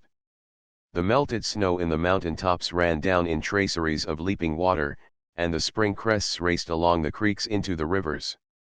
The riverbank grasses sprang into life, the plains turned green again. Riya made her way up the path across the foothills, conscious of her shame. The green plain below her was dotted, 2 by 2, with the figures of her people. It was spring, and time. Only she was alone. There was a special significance in the fact that she was here on this path in the season. The plains on either side of the Brown River were her people's territory. During the summer, the couples ranged over the grass until the dams were ready to drop their calves. Then it became the bulls' duty to forage for their entire families until the youngsters were able to travel south to the winter range. Through the space of years, the people had increased in numbers, the pressure of this steady growth making itself felt as the yearlings filled out on the winter range. It had become usual, as the slow drift northward was made toward the end of winter, for some of the people to split away from the main body and range beyond the gray mountains that marked the western limits of the old territories. Since these wanderers were usually the most willful and headstrong, they were regarded as quasi-outcasts by the more settled people of the old range. But and here Riya felt the shame pierce more strongly than ever they had their uses, occasionally. Preoccupied in her shame, she involuntarily turned her head downward, anxious that none of the people be staring derisively upward at the shaggy brown hump of fur that was she, toiling up the path. She was not the first, but that was meaningless. That other female people had been ugly or old, that the same unforgotten force that urged her up the mountain path had brought others here before her, meant only that she was incapable of accepting the verdict of the years that had thinned her pelt, dimmed her eyes, and broken the smooth rhythm of her gait. In short, it meant that Riyasir, grandam times over, spurned by every male on the old range, was willing to cross the grey mountains and risk death from the resentful wild dams for the thin hope that there was a male among the wildlings who would sire her calf. She turned her head back to the path and hurried on, cringing in inward self-reproach at her speed. Except for her age, Riya presented a perfect average of her people. She stood 2 yards high and 2 wide at the shoulders, a yard at the haunches, and measured 3.5 yards from her muzzle to the rudimentary tail. Her legs were short and stumpy, cloven-hooved. Her massive head hung slightly lower than her shoulders, and could be lowered to within an inch or two of the ground. She was herbivorous, ruminant, and mammalian. Moreover, she had intelligence not of a very high order, but adequate for her needs. From a terrestrial point of view, none of this was remarkable. Many years of evolution had gone into her, fashioning more years for her one species than for all the varieties of man that have ever been. Nevertheless, she did have some remarkable attributes. It was one of these attributes that now enabled her to sense what happened on the path ahead of her. She stopped still, only her long fur moving in the breeze. Fildree 5, tow-headed, round-faced, chubby, dressed in a slightly grubby corduroy oversuit, and precocious, had his attributes, too. Grubby and tousled, branded with a thread of licorice from one corner of his mouth to his chin, involved in the loss of his first milk tooth, as he nevertheless slipped onto the path on Ria's world, the highest product of terrestrial evolution.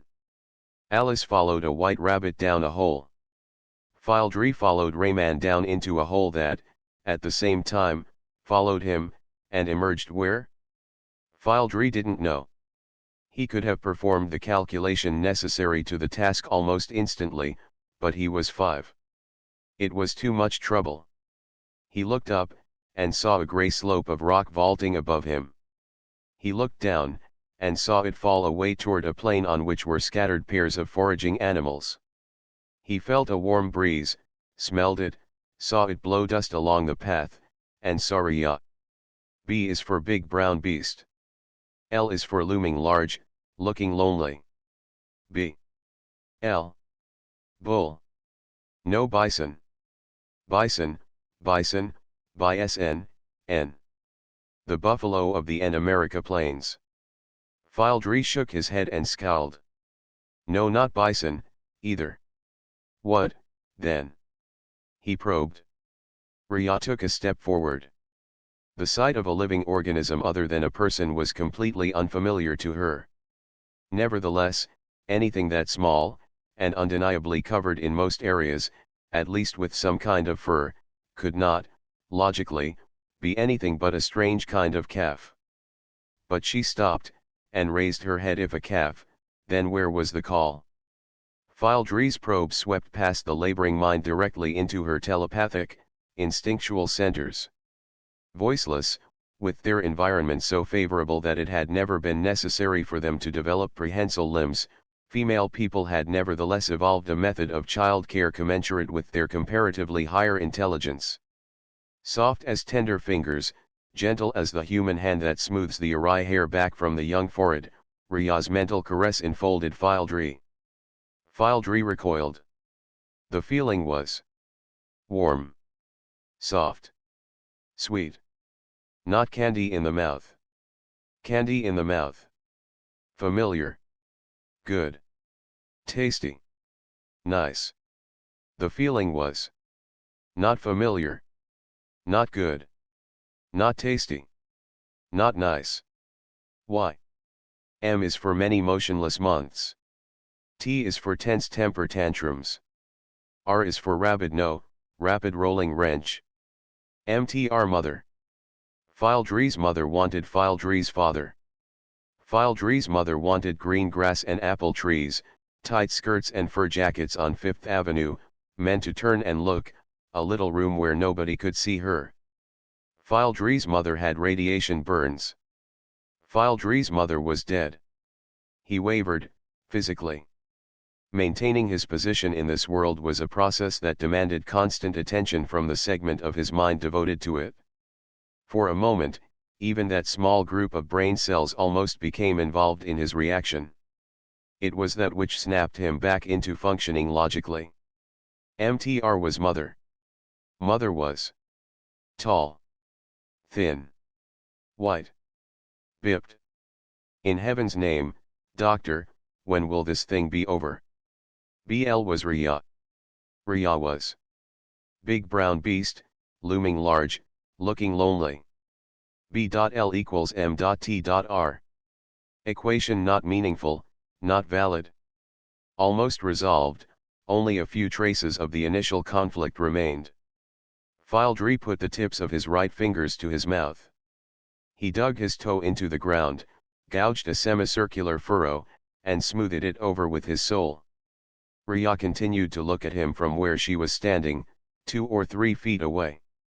Haltingly, She reached out her mind again, hesitating not because of fear of another such reaction on Fyldry's part, for that had been far beyond her capacity to understand, but because even the slightest rebuff on the part of a child to a gesture as instinctive as a terrestrial mother's caress was something that none of the people had ever encountered before.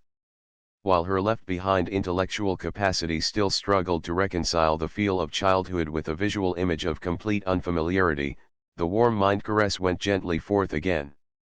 Fyldry made up his mind. Ordinarily, he was immune to the small emotional problems that beclouded less rational intellects. He was unused to functioning in other than a cause-slash-effect universe.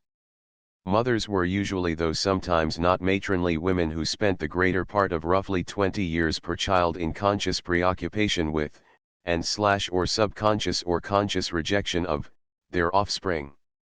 In his special case, mother was a warm place, a frantic, hysteric voice, the pressure of the spasmodically contractile musculature linked to her hyperthyroid metabolism. Mother was a thing from before birth. Rhea bore a strong resemblance to an intelligent cow. In any physiological sense, she could no more be his mother than. The second caress found him not unaccustomed to it. It enfolded his consciousness, tenderly, protectingly, empathetic. Fyldry gave way to instinct. The fur along the ridge of Rhea's spine prickled with a well-remembered happiness as she felt the hesitant answering surge in Fyldry's mind. Moving surely forward, she nuzzled his face. Fyldry grinned. He ran his fingers through the thick fur at the base of her short neck.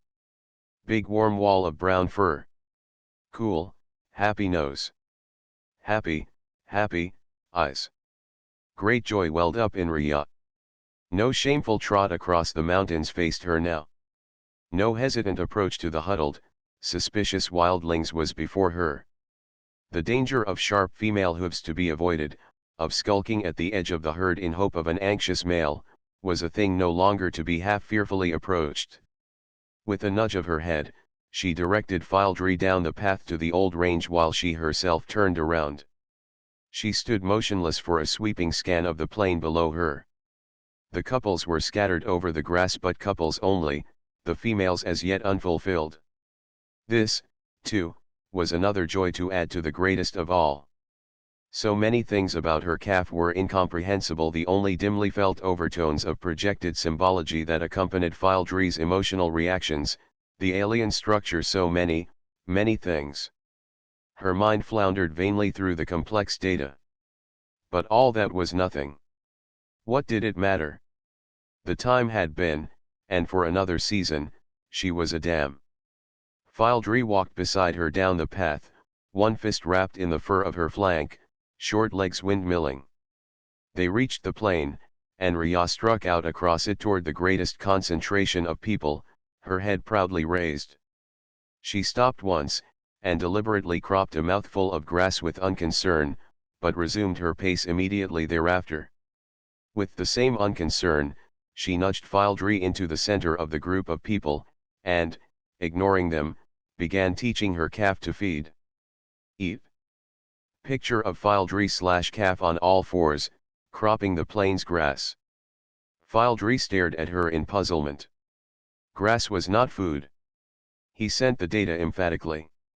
Rhea felt the tenuous discontent. She replied with tender understanding. Sometimes the calf was hesitant. Eat.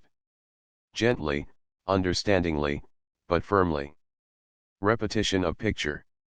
She bent her head and pushed him carefully over, then held his head down with a gentle pressure of her muzzle. Eat. Fyldry squirmed. He slipped out from under her nose and regained his feet. He looked at the other people, who were staring in puzzlement at Rhea and himself. He felt himself pushed forward again. Eat. Abruptly, he realized the situation. In a culture of herbivores, what food could there be but herbage? There would be milk, in time, but not for, he probed, months. In probing, too, he found the visualization of his life with her ready at the surface of Rhea's mind. There was no shelter on the plain. His fur was all the shelter necessary. But I don't have any fur. In the fall, they would move to the southern range. Walk 1,000 miles. He would grow big and strong. In a year, he would be a sire himself. His reaction was simple, and practiced. He adjusted his reality concept to Riemannian topology. Not actually, but subjectively, he felt himself beginning to slip earthward. Rhea stiffened in alarm. The calf was straying. The knowledge was relayed from her mother centers to the telepathic functions. Stop. You cannot go there. You must be with your mother. You are not grown. Stop. Stay with me. I will protect you. I love you. The universe shuddered. Fildry adjusted frantically. Cutting through the delicately maintained reality concept was a scrambling, jamming frequency of thought. In terror, he flung himself backward into Rhea's world. Standing completely still, he probed frantically into Rhea's mind. And found her mind only fumblingly beginning to intellectualize the simple formalization of what her instinctive centers had computed, systematized, and activated before her conscious mind had even begun to doubt that everything was well. His mind accepted the data, and computed. Handless and voiceless, not so fast afoot in their bulkiness as the weakest month-old calf, the people had long ago evolved the restraints necessary for rearing their children. If the calf rumped and ran, his mother ran beside him, and the calf was not permitted to run faster than she. If a calf strayed from its sleeping mother, it strayed only so far, and then the mother woke, but the calf had already long been held back by the time her intelligence awoke to the straying. The knowledge and computations were fed in Fildry's rational centers. The universe and earth were closed to him. He must remain here. But human children could not survive in this environment. He had to find a solution instantly. He clenched his fists, feeling his arm muscles quiver. His lower lip was pulled into his mouth, and his teeth sank in.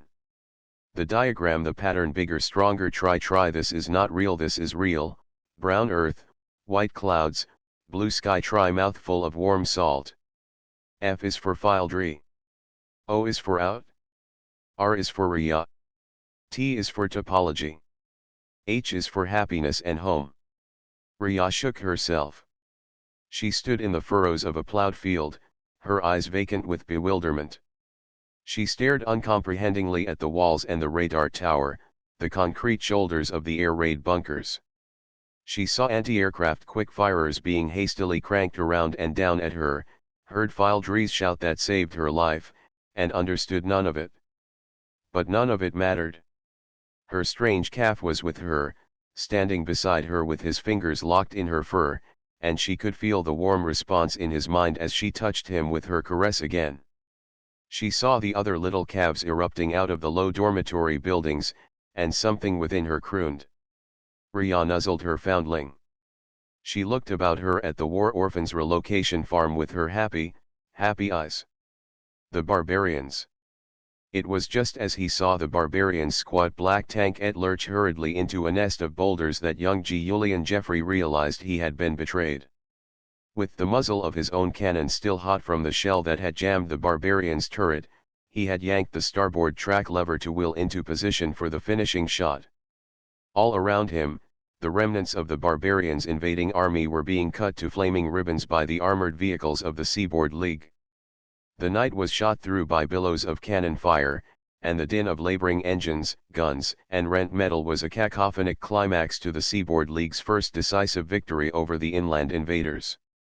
Young Jeffrey could justifiably feel that he would cap that climax by personally accounting for the greatest of the inland barbarians, the barbarian general himself.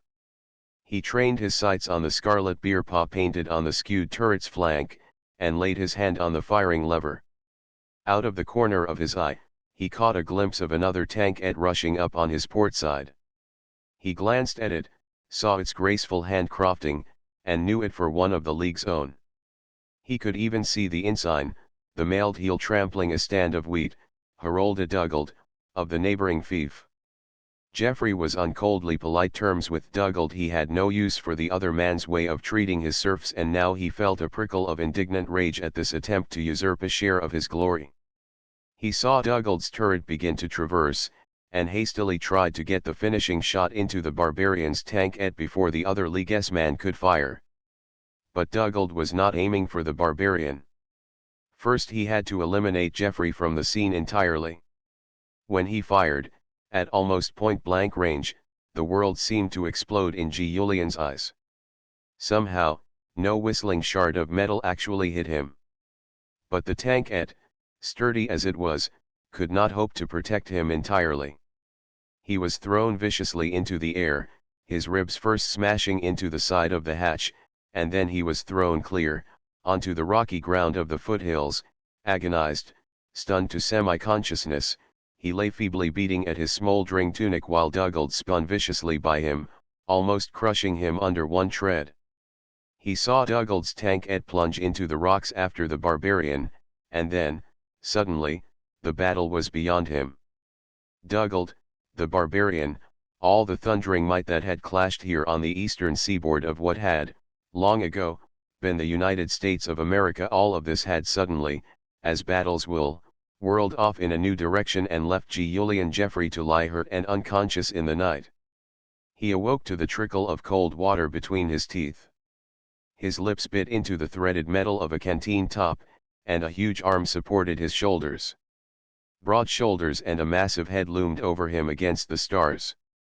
A rumbling, gentle voice said, "All right, lad, now swallow some before it's all wasted." He peered around him in the night. It was as still as the bottom of a grave. Nothing moved. He drew a ragged breath that ended in a sharp gasp, and the rumbling voice said, "Ribs." He nodded and managed a strangled yes. "Shouldn't wonder," the stranger grunted. "I saw you pop out of your tank like a cork coming out of a wine bottle. That was a fair shot he hit you. You're lucky." A broad hand pressed him down as the memory of Dugald's treachery started him struggling to his feet. "Hold still, lad. We'll give you a chance to catch your breath and wrap some bandages around you. You'll live to give him his due, but not tonight. You'll have to wait for another day." There was something in the stranger's voice that Geoffrey recognized for the quality that made men obey other men. It was competence, self-assurance, and, even more, the calm expression of good sense. Tonight, Geoffrey needed someone with that quality. He sank back, grateful for the stranger's help. "I'm Julian Geoffrey of Geoffreyan," he said, "and indebted to you." "Who are you, stranger?" The darkness rumbled to a deep, rueful laugh. "In these parts, lad, I'm not called by my proper name. I'm Hod Savage the Barbarian. And that was a fair knock you gave me." Young Geoffrey's silence lasted for a long while. Then he said in a flat, distant voice, "Why did you give me water, if you're going to kill me anyway?" The barbarian laughed again, this time in pure amusement. "Because I'm not going to kill you, obviously. You're too good a canwunner to be dispatched by a belt knife. No, lad, I'm not planning to kill anyone for some time. All I want right now is to get out of here and get home. I've got another army to raise, to make up for this pasting you leaguesmen have just given me. Next time, you won't be so lucky," Geoffrey muttered. "We'll see your hide flapping in the rain, if you're ever foolish enough to raid our lands again." The barbarian slapped his thigh. "By God," he chuckled, "I knew it wasn't some ordinary veal-fed prince ceiling that outmaneuvered me." He shook his head. "That other pup had better watch out for you, if you ever cross his path again. I lost him in the rocks with ease to spare. Bad luck your shot smashed my fuel tanks, or I'd be halfway home by now." The rolling voice grew low and bitter. "No sense waiting to pick up my men. Not enough of 'em left to make a corporal's guard. What do you mean, if I ever cross Dugald's path again? I'll have him called out to trial by combat the day I can ride a tankette once more." "I wouldn't be too sure, lad," the barbarian said gently. "What does that look like, over there. Geoffrey turned his head to follow the shadowy pointing arm, and saw a flicker of light in the distance. He recognized it for what it was, a huge campfire, with the Leaguesman's tankettes drawn up around it. They're dividing the spoils, what prisoners there are, to work the mills, whatever of your equipment is still usable, your baggage train. And so forth. What of it? Ah, yes, my baggage train, the barbarian muttered. Well, we'll come back to that. What else do you suppose they're dividing? Geoffrey frowned. Why, nothing else. Wait. He sat up sharply, ignoring his ribs. The fiefs of the dead nobles. Exactly. Your ramshackle little league held together long enough to whip us for the first time, but now the prince-links are dividing up and returning to their separate holdings. Once there, they'll go back to peering covetously at each other's lands, and maybe raid amongst themselves a little, until I come back again. And you're as poor as a church mouse at this moment, lad. No fief, no lands, no title unless there's an heir. Geoffrey shook his head distractedly. No. I've not wed. It's as you say. And just try to get your property back. No, it won't be so easy to return. Unless you'd care to be a serf on your own former holding. Dugald would have me killed, Geoffrey said bitterly. So there you are, lad. The only advantage you have is that Dugald thinks you're dead already. You can be sure of that, or it would have been an assassin, and not me, that woke you. That's something, at least. It's a beginning, but you'll have to lay your plans carefully, and take your time. I certainly wouldn't plan on doing anything until your body's healed and your brains had time to work. Young Geoffrey blinked back the tears of rage. The thought of losing the town and lands his father had left him was almost more than his hot blood could stand. The memory of the great old keep that dominated the town, with its tapestried halls and torch-lit chambers, was suddenly very precious to him. He felt a sharp pang at the thought that he must sleep in a field tonight, like some skulking outlaw, while Dugald quite possibly got himself drunk on Geoffreyan wine and snored his headache away on the thick furs of Geoffrey's bed. But the barbarian was right. Time was needed, and this meant that, to a certain extent at least, his lot and savages were thrown in together. The thought came to Geoffrey that he might have chosen a worse partner. Now, lad, the barbarian said, as long as you're not doing anything else, you might as well help me with my problem. The realization of just exactly who this man was came sharply back to young Geoffrey. I won't help you escape to your own lands, if that's what you mean, he said quickly. I'll take good care of that myself, when the time comes, the man answered drily. Right now, I've got something else in mind. They're dividing my baggage train, as you said. Now, I don't mind that, seeing as most of it belonged to them in the first place. I don't mind it for this year, that is. But there's something else. One of you cockerels will be wanting to take home with him, and I've a mind not to let him. There's a perfectly good woman in my personal trailer, and I'm going to get her. But if we're going to do that and get clear of this country by morning, we'd better get to it. Like every other young man of his time and place, Geoffrey had a clear-cut sense of duty regarding the safety and well-being of ladies. He had an entirely different set of attitudes toward women who were not ladies. He had not the slightest idea of which to apply to this case. What sort of woman would the barbarian take to battle with him? What sort of women would the inland barbarians have generally? He had very little knowledge to go on. The inlanders had been appearing from over the westward mountains for generations, looting and pillaging almost at will, sometimes staying through a winter but usually disappearing in the early fall, carrying their spoils back to their mysterious homelands on the great Mississippi plain. The seaboard civilization had somehow kept from going to its knees, in spite of them in this last generation. Even though the barbarians had the barbarian to lead them, the Seaboard League had managed to cobble itself together, but no one, in all this time, had ever actually learned, or cared, much about these vicious, compactly organized raiders. Certainly no one had learned anything beyond those facts which worked to best advantage on a battlefield. So, young Julian Geoffrey faced his problem. This perfectly good woman of the barbarians, was she in fact a good woman, a lady, and therefore entitled to aid in extremity from any and all gentlemen, or was she some camp follower, entirely worthy of being considered a spoil of combat? Well, come on, lad, the barbarian rumbled impatiently at this point. Do you want that Dugald enjoying her tonight along with everything else? And that decided Geoffrey. He pushed himself to his feet, not liking the daggers in his chest, but not liking the thought of Dugald's pleasures even more. Let's go, then. Good enough, lad, the barbarian chuckled. Now let's see how quietly we can get across to the edge of that fire. They set out none too quietly, with the barbarian's heavy bulk lurching against Geoffrey's lean shoulder on occasion, and both of them uncertain of their footing in the darkness.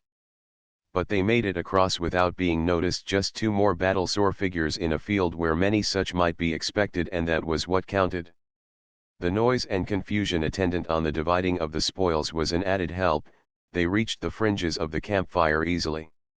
It was very interesting, the way history had doubled back on itself, like a worm regrowing part of its body but regrowing it in the wrong place.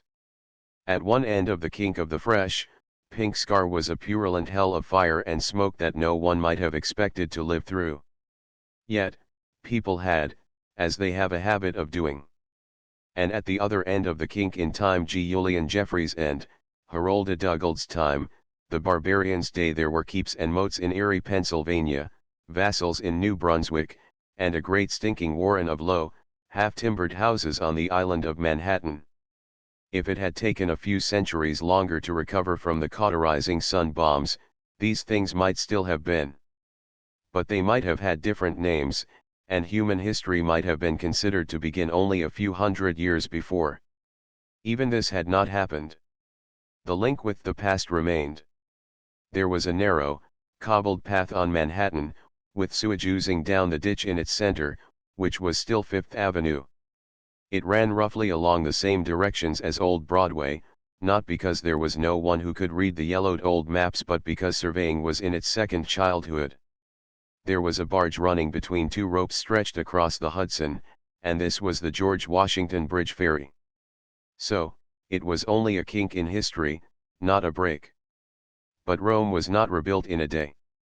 Hod Savage the barbarian, the man who had come out of the hinterlands to batter on civilization's badly mortared walls, clamped his hand on Julian Geoffrey's arm, grunted, jerked his head toward the cluster of nobles standing beside the campfire, and muttered, "Listen." Geoffrey listened. The nobles were between him and the fire, and almost none of them were more than silhouettes. Here and there, a man faced toward the fire at such an angle that Geoffrey could make out the thick arch of an eyebrow, the jut of a cheek, or the crook of a nose. But it was not enough for recognition. All the nobles were dressed in battle accoutrements that had become stained or torn. Their harness had shifted, their tunics were askew, and they were bunched so closely that the outline of one man blended into the misshaped shadow of the next. The voices were hoarse from an afternoon's bellowing. Some were still drunk with the acid fire of exhausted nerves, and were loud. Others, drained, mumbled in the background like a chorus of the stupid. Gesticulating, mumbling, shouting, shadowed, lumped into one knot of blackness lighted by a ruddy cheekbone here, a gleaming brow there, above an eye socket as inky and blank as a bottomless pit, they were like something out of the wan and misty ages before the earth had had time to form completely. Two arguing voices rose out of the mass. "Those three barbarian tankettes are mine, I say. Yours when I lie dead. They surrendered to me. Because I pounded them into submission. Into submission, indeed. You skulked around their flanks like a lame dog, and now that I've taken them, you want your bone. You were glad enough to see me there when the battle was hot. Call me a dog again and I'll spit you like a rat on a pitchfork." No one else in the group of nobles paid the two of them any attention. No one had time to spare for any quarrel but his own, and the whole squabbling pile of them looked ready to fly apart at any moment to draw sidearms and knives and flare into spiteful combat. The barbarian spat quietly. "There's your seaboard league, lad. There's your convocation of free men. Step out there and ask for your lands back. Care to try?" "We've already decided that wouldn't be wise," Geoffrey said irritably. He had never cared much for these inevitable aftermaths to battle, but it made him angry to have an inland barbarian make pointed comments. "I suppose it's different when you win, eh?" "Not very. But then, we're not civilized. Let's get moving, lad." Silently, they skirted the fire and made their way toward the parked vehicles of the barbarians' captured supply train. The ground was rough and covered by underbrush. More than once, the barbarian stumbled into Geoffrey, making him clench his jaw against the pain in his chest. But he saw no point in saying anything about it. "There she is," the barbarian said in a husky growl. Geoffrey peered through the brush at an armored trailer whose flat sides were completely undecorated except for a scarlet beer paw painted on the door. A lantern gleamed behind the slit windows, and the barbarian grunted with satisfaction. "She's still in there. Fine. We'll have this done in a couple of seconds." In spite of the incongruity, Geoffrey asked curiously, "What's a second?" "A division of time, lad, 1/60th of a minute." "Oh. What on earth would you want to measure that accurately for?" "For getting women out of trailers in a hurry, lad. Now let's look for sentries." There were 2 guarding the trailer, men at arms from Dougald's holding, Geoffrey noticed, carrying shotguns and lounging in the shadows. One of them had a wineskin. Geoffrey heard the gurgle plainly, and the other was constantly turning away from the trailer to listen to the shrieks and shouting coming from among the other vehicles of the train, where other guards were not being quite as careful of their master's new property. "I see they've found the quartermaster's wagons," the barbarian said drily. "Now, then, lad, you work away toward the right, there, and I'll take the left. Here, take my knife." "I won't need it." The barbarian passed over a length of steel as big as a short sword, but oddly curved, and sharpened down one side of the blade. "Stab if you can, but if you have to cut, that blade'll go through a man's forearm. Remember, you're not holding one of those overgrown daggers of yours. And just why should I kill a man for you? Do you think that man won't try to kill you?" Geoffrey had no satisfactory answer to that. He moved abruptly off into the brush, holding the barbarian's knife, and wondering just how far he was obligated for a bandaged chest and half a pint of water. But a man's duty to his rescuer was plain enough, and, besides, just what else was there to do? The blame for it all went squarely back to Dougald, and Geoffrey did not love him for it. He slipped through the bushes until he was only a few yards from the man who had the wineskin, and waited for the barbarian to appear at the opposite end of the trailer. When it happened quite suddenly, as these things will. One moment the other sentry was craning his neck for another look at what was going on elsewhere. The next he was down on his knees, croaking through a compressed throat, with the barbarian's arm under his chin and a driving knee ready to smash at the back of his neck again. Geoffrey jumped forward, toward his own man. The man-at-arms had dropped his wineskin in surprise and was staring at what was happening to his comrade. When he heard Geoffrey come out of the underbrush, the face he turned was white and oddly distended with shock, as though all the bones had drained out of it. He might have appeared fierce enough, ordinarily. But things were happening too fast for him. Geoffrey had never killed anyone but a noble in his life. Not intentionally and at close range, in any case. The completely baffled and helpless look of this one somehow found time to remind him that this was not, after all, one of his peers, that the man was hopelessly outclassed in fair combat or in anything else, for that matter. Geoffrey did not stop to weigh the probity of this idea. It was the central tenet of his education and environment. Furthermore, there was some truth in it. He couldn't kill the man. He swept up his arm and struck the flat of the barbarian's broad knife against the side of the guard's head, and bowled the man over with his rush. But the guard had a hard skull. He stared up with glazed but conscious eyes, and squalled, "Lord Geoffrey." Geoffrey hit him again, and this time the guard stayed down, but the damage was done. Scrambling to his feet, Geoffrey ran over to the barbarian, who was letting the other guard ooze to the ground. "We'll have to hurry," Geoffrey panted, "before that man comes back to his senses." The barbarian gave him a disgusted look, but nodded. "Hurry we shall." He lurched to the trailer door and slapped it with the flat of his hand. "Let's go, Micah." There was a scrambling sound inside the trailer, and the light went out. The door slid open, and Geoffrey found himself staring at the most beautiful woman he had ever seen. She was lithe almost to the point of boyishness, even though she was clearly some years older than Geoffrey. She had short hair the color of hammered copper, high cheekbones, and tawny eyes. She was wearing a tunic and short trousers, and there was an empty pistol holster strapped around her waist. Obviously, she was not a lady. But it was much too late for Geoffrey to care about that. She stopped in the doorway, shaking her head slowly at the barbarian. "I swear, Hod," she said in a low, laughing voice, "one of these days you won't come back from the dead, and I'll be surprised." It was close enough, this time, the barbarian growled. He jerked his head toward Geoffrey. "That young buck over there knows how to handle his enemies. Once he learns what to do about his friends, I may have to retire." Micah arched her burning eyebrows. "Oh? What's the story behind that, I'd like to know." "We can always talk," Geoffrey said a little edgily. "But we can't always find an empty tankette." "Quite right, lad," the barbarian said. "I saw some vehicles parked over that way. Those belong to the nobles. There ought to be some captured ones of yours somewhere around here. With plenty of guards on them." "No, thanks. That didn't trouble you earlier. Micah, as you may have noticed, is more than a tank. This time the prize isn't worth it. I'd rather just slip over to where I can get transportation for the choosing." "Not with my help." The barbarian looked at him and grunted. He seemed oddly disappointed. "I would have bet the other way," he muttered. Then the shaggy head rose, and he circled Micah's waist with one arm. "All right, I'll do it without your help."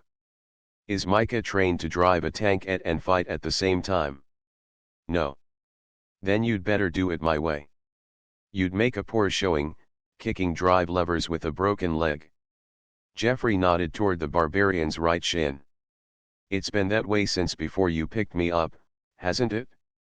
I saw it wobble when you need that man-at-arms." Micah looked at the barbarian sharply, worry on her face, but the man was chuckling. "All right, bucko, we'll do it your way." "Fine." Geoffrey wasn't so sure it was. Suddenly he was committed not only to helping the barbarian escape, but also to escape with him. He was faintly surprised at himself. But there was something about the man. Something worth saving, no matter what. And there was the business now of having been recognized. Once Dugald learned he was still alive, there would be a considerable amount of danger in staying in the vicinity. Of course, he had only to stoop over the unconscious guard with the barbarian's knife. With a quick motion, he tossed the weapon back to its owner. That one was an easy choice, Geoffrey thought. Simply stealing, or was it recapturing, a tankette and using it to drive away with Micah and the barbarian didn't mean he had to go all the way to the barbarian lands with them. Let the guard revive and run to Dugald with the news. All Geoffrey had to do was to remove himself a few miles, find shelter, and bide his time. One recaptured barbarian tankette might not even be missed. And the guard might not be believed. Well, that was a thin hope, but, in any case, no one had any reason to suspect the barbarian was still alive.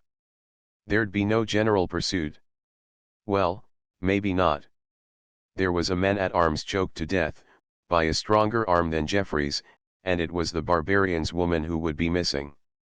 There might be quite a buzz about that. Jeffrey shook his head in impatient annoyance. This kind of life demanded a great deal more thinking than he was accustomed to. All these unpredictable factors made a man's head spin. And then again, maybe they didn't. The thing to do was to act, to do what would get him out of here now, and leave him free tomorrow to do whatever thinking tomorrow demanded. With a little practice, too, thinking would undoubtedly come more easily. "All right," he said decisively, "let's get moving over in that direction, and see if the guards haven't gotten a little careless." He motioned to Micah and the barbarian, and began to lead the way into the underbrush. He thrust out a hand to pull a sapling aside, and almost ran full tilt into Harolda Dugald. Dugald was almost exactly Jeffrey's age and size, but he had something Jeffrey lacked, a thin-lipped look of wolfish wisdom.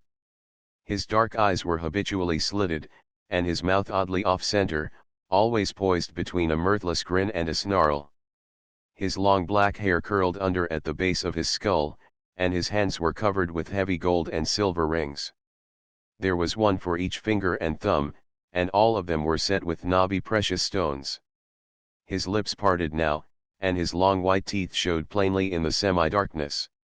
"I was coming back to inspect my prizes," he said in a voice like a fine blade saw chuckling through soft metal. "And look what I've found." The open mouth of his heavy, handmade side pistol pointed steadily between Jeffrey's eyes. "I find my erstwhile neighbor risen from the dead, and in the company of a crippled enemy and his leman. Indeed, my day is complete." The one thing Jeffrey was not feeling was fear. The wire-thin strand of his accumulated rage was stretched to breaking. Somewhere, far from the forefront of his mind, he was feeling surprise and disappointment. He was perfectly aware of Dugald's weapon, and of what it would do to his head at this range. But Jeffrey was not stopping to think. And Dugald was a bit closer to him than he ought to have been. Jeffrey's hands seemed to leap out. One tore the pistol out of Dugald's hand and knocked it spinning. The other cracked, open-palmed, against the other man's face, hard enough to split flesh and start the blood trickling down Dugald's cheek. The force of the combined blows sent Dugald staggering. He fell back, crashing into a bush, and hung against it. Stark fear shone in his eyes. He screamed, "Dugald! Dugald! To me! To me!" For a second, everything went silent, nobles quarreling, guards roistering among the captures. Suddenly the battlefield was still. Then the reaction to the rallying cry set off an entirely different kind of hubbub. The sound now was that of an alerted pack of dogs. Once more, Jeffrey swept his hand across Dugald's face, feeling his own skin break over the knuckles. But there was no time for anything else. Now they had to run, and not in silence. Now everything went by the board, and the nearest safety was the best. Behind them as they tore through the brush, they could hear Dugald shouting. "That way! The barbarian's with him!" The barbarian was grunting with every step. Micah was panting. Jeffrey was in the lead, his throat burning with every breath, not knowing where he was leading them, but trying to skirt around the pack of nobles that would be running toward them in the darkness. He crashed against plated metal. He peered at it in the absolute darkness this far from the fires and torches. "Tank-et," he said hoarsely. "Empty." They scrambled onto it, Jeffrey pulling at the barbarian's arm. "Down, Micah inside. Ought to be room between steering posts and motor." He pushed the woman down through the hatch, and dropped back to the ground. He ran to the crank clip to one track housing and thrust it into place. You'll have to hang onto turret," he panted to the barbarian. "Help me start." He wound furiously at the starting crank until he felt the flywheel spin free of the ratchet, and then engaged the drive shaft. The tank-et shuddered to the sudden torque. The motor resisted, turned its shaft reluctantly, spun the magneto, ignited, stuttered, coughed, and began to roar. The headlights flickered yellowly, glowed up to brightness as the engine built up revolutions. The barbarian, clinging to the turret with one arm, pushed the choke control back to halfway and advanced the spark. Jeffrey scrambled up the sharply pitched rear deck, clawing for handholds on the radiator tubing, and dropped into the turret seat. He took the controls, kicked at the left side track control without caring, for the moment, whether Micah was in the way or not, spun the tankette halfway round, and pulled the throttle out as far as it would go. Its engine clamoring, its rigid tracks transmitting every shock and battering them, the tankette flogged forward through the brush. There was gunfire booming behind them, and there were other motors sputtering into life. There was no one among the nobles to drive as well as Jeffrey could, certainly no one who could keep up with him at night, in country he knew. He could probably depend on that much. He lit the carbide lamp over the panel. Jeffrey looked at the crest worked into the metal, and laughed. He had even managed to steal Dougald's tankette. By morning, they were a good 50 miles away from where the battle had been fought. They were almost as far as the Delaware River, and the ground was broken into low hills, each a little higher than the last. Jeffrey had only been this far away from his home a few times, before his father's death, and then never in this direction. Civilization was not considered to extend this far inland.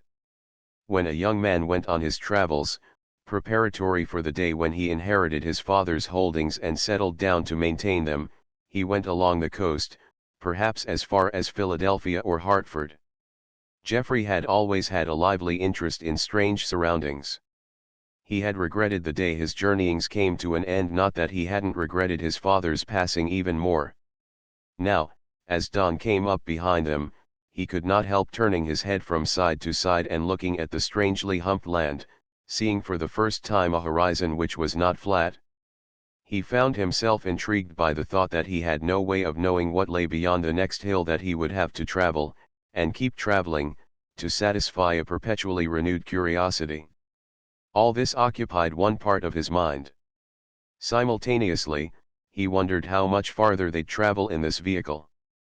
The huge 16-cylinder inline engine was by now delivering about 1/4 of its rated 50 horsepower, with a good half of its spark plugs hopelessly fouled and the carburetor choked by the dust of yesterday's battle.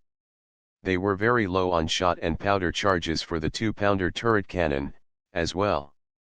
The tankette had of course never been serviced after the battle. There was one good thing, neither had their pursuers. Looking back, Jeffrey could see no sign of them. But he could also see the plain imprint of the tankette's steel cleats stretched out behind them in a betraying line. The rigid, unsprung track left its mark on hard stone as easily as it did in soft earth. The wonder was that the tracks had not quite worn themselves out as yet, though all the rivets were badly strained and the tankette sounded like a barrel of stones tumbling downhill. The barbarian had spent the night with one arm thrown over the cannon barrel and the fingers of his other hand hooked over the edge of the turret hatch. In spite of the tankette's vicious jouncing, he had not moved or changed his position. Now he raised one hand to comb the shaggy hair away from his forehead, and there were faint bloody marks on the hatch. "How much farther until we're over the mountains?" Jeffrey asked him. "Over the lad, we haven't even come to the beginning of them yet." Jeffrey grimaced. "Then we'll never make it?" "Not in this vehicle." "I didn't expect to." "We'll walk until we reach the pass. I've got a support camp set up there." "Walk? This is impossible country for people on foot. There are intransigent tribesmen all through this territory." "How do you know?" "How do I know? Why, everybody knows about them." The barbarian looked at him thoughtfully, and with just the faintest trace of amusement. "Well, if everybody knows they're intransigent, I guess they are. I guess we'll just have to hope they don't spot us." Jeffrey was a little nettled by the barbarian's manner.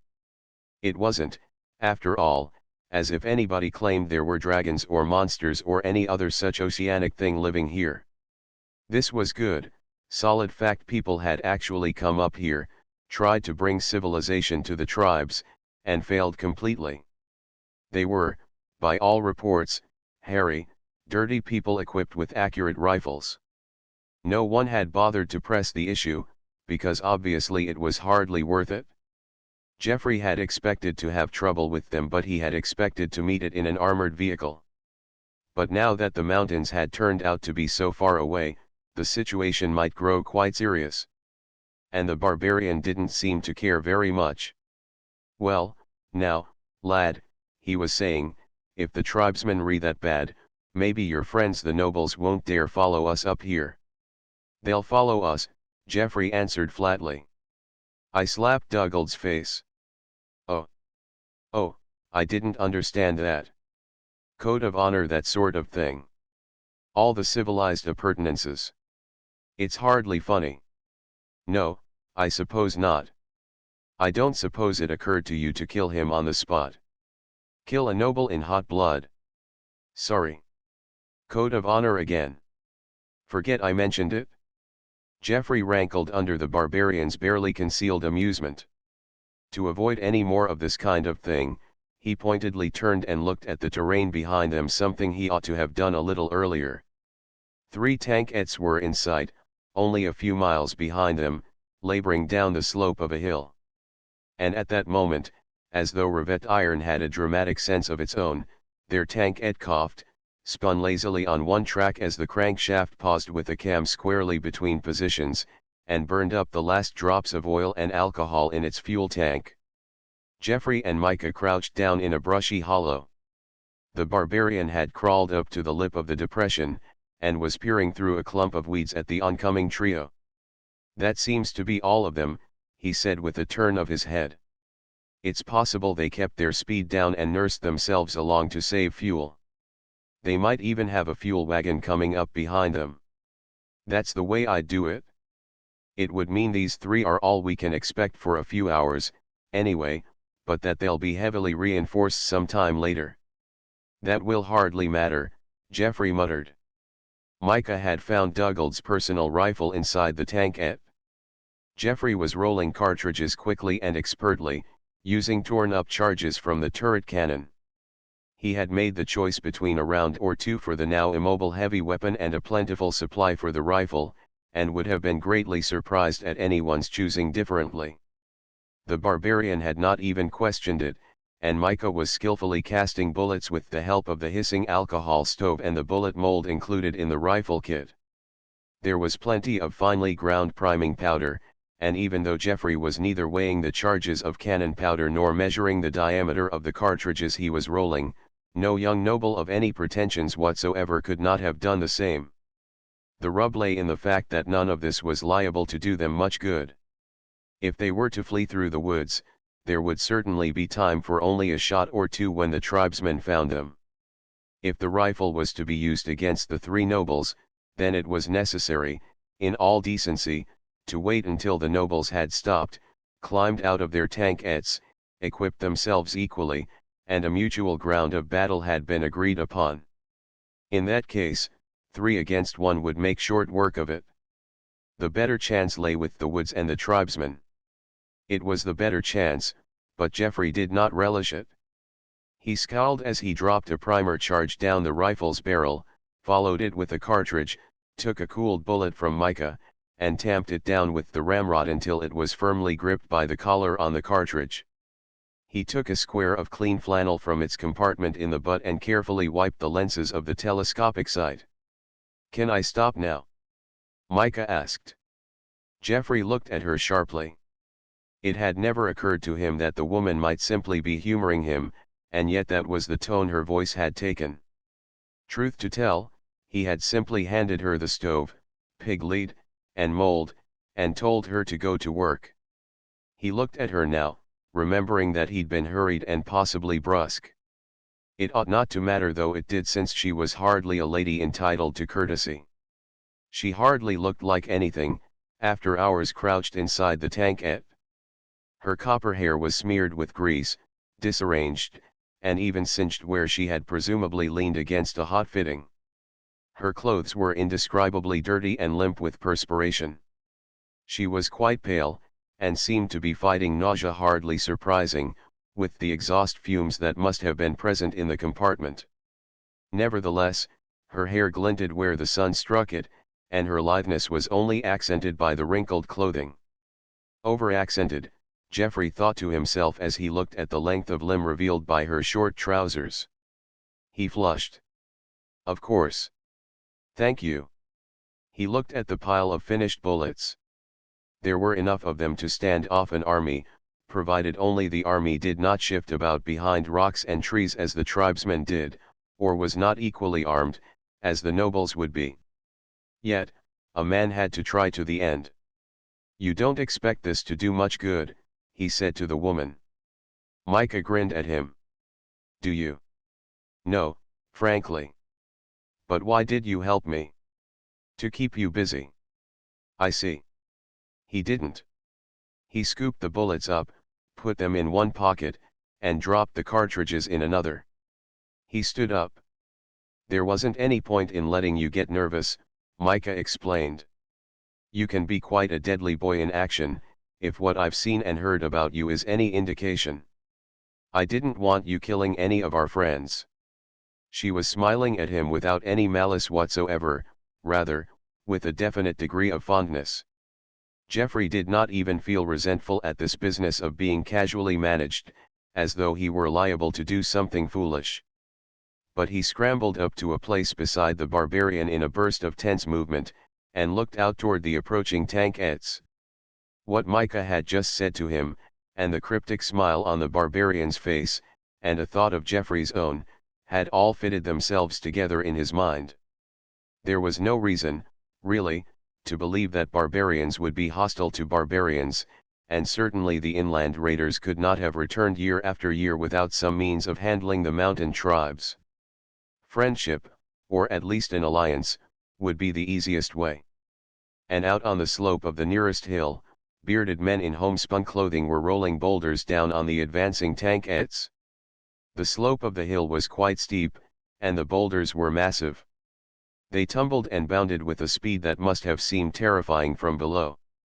Tearing great chunks out of the earth, they rumbled down on the tankettes while the tribesmen yelled with blood-curdling ferocity and fired on the tankettes with impossible rapidity.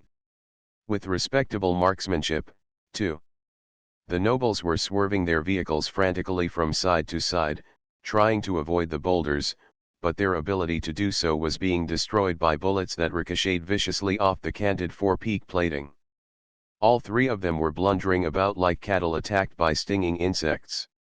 Only the lead tankette was still under anything like intelligent control. It lurched away from three boulders in succession, swinging on its treads and continuing to churn its way up the hillside. Jeffrey saw the other two tankettes struck almost simultaneously. One took a boulder squarely between its tracks, and stopped in a shower of rock fragments. The track cleats bit futilely at the ground. The vehicle stalled, the boulder jammed against it. The impact did not seem to have been particularly severe, but the entire body of the tankette had been buckled and accordioned. Possibly only the boulder's own bulk between the tracks had kept them from coming together like the knees of a gored ox. It was impossible to tell where, in that crushed bulk, the turret and its occupant might be. The other tankette took its boulder squarely in the flank. It began to roll over immediately, hurtling back down the hill, its driver half in and half out of its turret at the beginning of the first roll. Tankette and boulder came to rest together at the bottom of the hill, the stone nosing up against the metal. Jeffrey looked at the scene with cold fury. That's no fitting way for a noble to die. The barbarian, who was sprawled out and watching calmly, nodded his head. Probably not, he said dispassionately. But that other man's giving a good account of himself. The remaining tankette was almost in among the tribesmen. It had passed the point where a rolling boulder's momentum would be great enough to do much damage. As Jeffrey watched, the man in the turret yanked his lanyard, and a solid shot boomed through the straggled line of bearded men. If it had been grape or canister, it might have done a good deal of damage. But the cannon had been loaded with Jeffrey's tankette in mind, and the tribesmen only jeered. One of them dashed forward, under the cannon's smoking muzzle, and jammed a wedge-shaped stone between the left side track and the massive forward track roller. The track jammed, broke, and whipped back in whistling fragments. The tankette slid around while the unharmed tribesmen danced out of the way. The noble in the turret could only watch helplessly. Apparently he had no sidearm. Jeffrey peered at him as the tribesmen swarmed over the tankette and dragged him out of the turret. It was Dugald, and Jeffrey's arm still tingled from the slap that had knocked the pistol irretrievably into the night-shadowed brush at the battlefield. "What are they going to do to him?" he asked the barbarian. "Make him meet the test of fitness, I suppose." Fitness? Jeffrey did not get the answer to his question immediately. The woods all around him were stirring, and bearded men in homespun, carrying fantastic rifles, were casually walking toward him. The barbarian pushed himself up to his feet without any show of surprise. "Howdy," he said. "Figured you were right around." One of the tribesmen, a gaunt, incredibly tall man with a grizzled beard, nodded. "I seen you makin' signs while you was hangin' off that tank, before. Got a mark?" The barbarian extended his right arm and turned his wrist over. A faint double scar, crossed at right angles, showed in the skin. The tribesman peered at it and grunted. "Old one. I got it 20 years ago, when I first came through here," the barbarian answered. "Double, too. Ain't many of those. My name's Hod Savage." "Oh," the tribesman said. His entire manner changed. Without becoming servile, it was respectful. He extended his hand. "Sime Weatherby." He and the barbarian clasped hands. "That your woman down there?" the tribesman asked, nodding toward Micah. "That's right." "Good enough." For the first time, Weatherby looked directly at Jeffrey. "What about him?" The barbarian shook his head. "No mark." The tribesman nodded. "I figured, from the way he was actin'. He seemed to make no particular signal, perhaps none was needed, but Jeffrey's arms were suddenly taken from behind, and his wrists were tied. "We'll see if he can get him a mark today," Weatherby said. He looked to his left, where other men were just pushing Dugald into the ring they had formed around the group. "Seein' as there's two of them, one of 'em ought to make it." Jeffrey and Dugald stared expressionlessly at each other. The barbarian kept his eyes on Jeffrey's face. "That's right," he said. "Can't have two men fight to the death without one of them coming out alive, usually." The tribesmen lived in wooden cabins tucked away among trees and hidden in narrow little valleys. Jeffrey was surprised to see windmills, and wire fencing for the cattle pastures that adjoined their homes. He was even more interested in their rifles, which, the tribesmen told him, were repeaters. He was puzzled by the absence of a cylinder, such as could be found on the generally unreliable revolvers one saw occasionally. The tribesmen were treating both him and Dugald with a complete absence of the savagery he expected.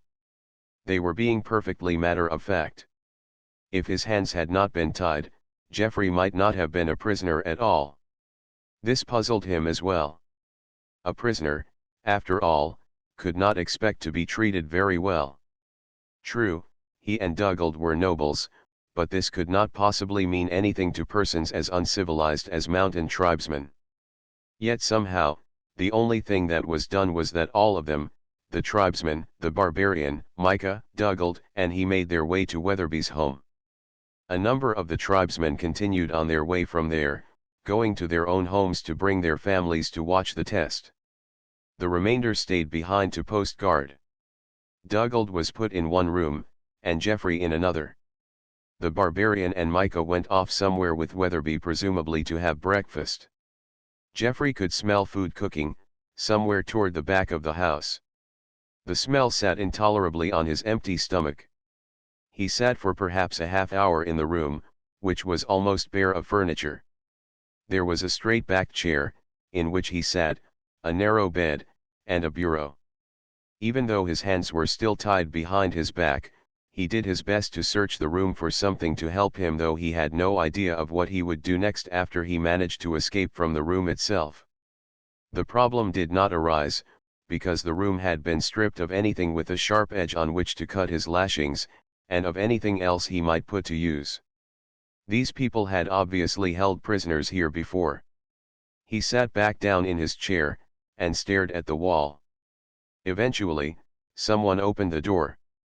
Jeffrey looked over, and saw that it was the barbarian. He looked at the inlander coldly, but the barbarian did not seem to notice.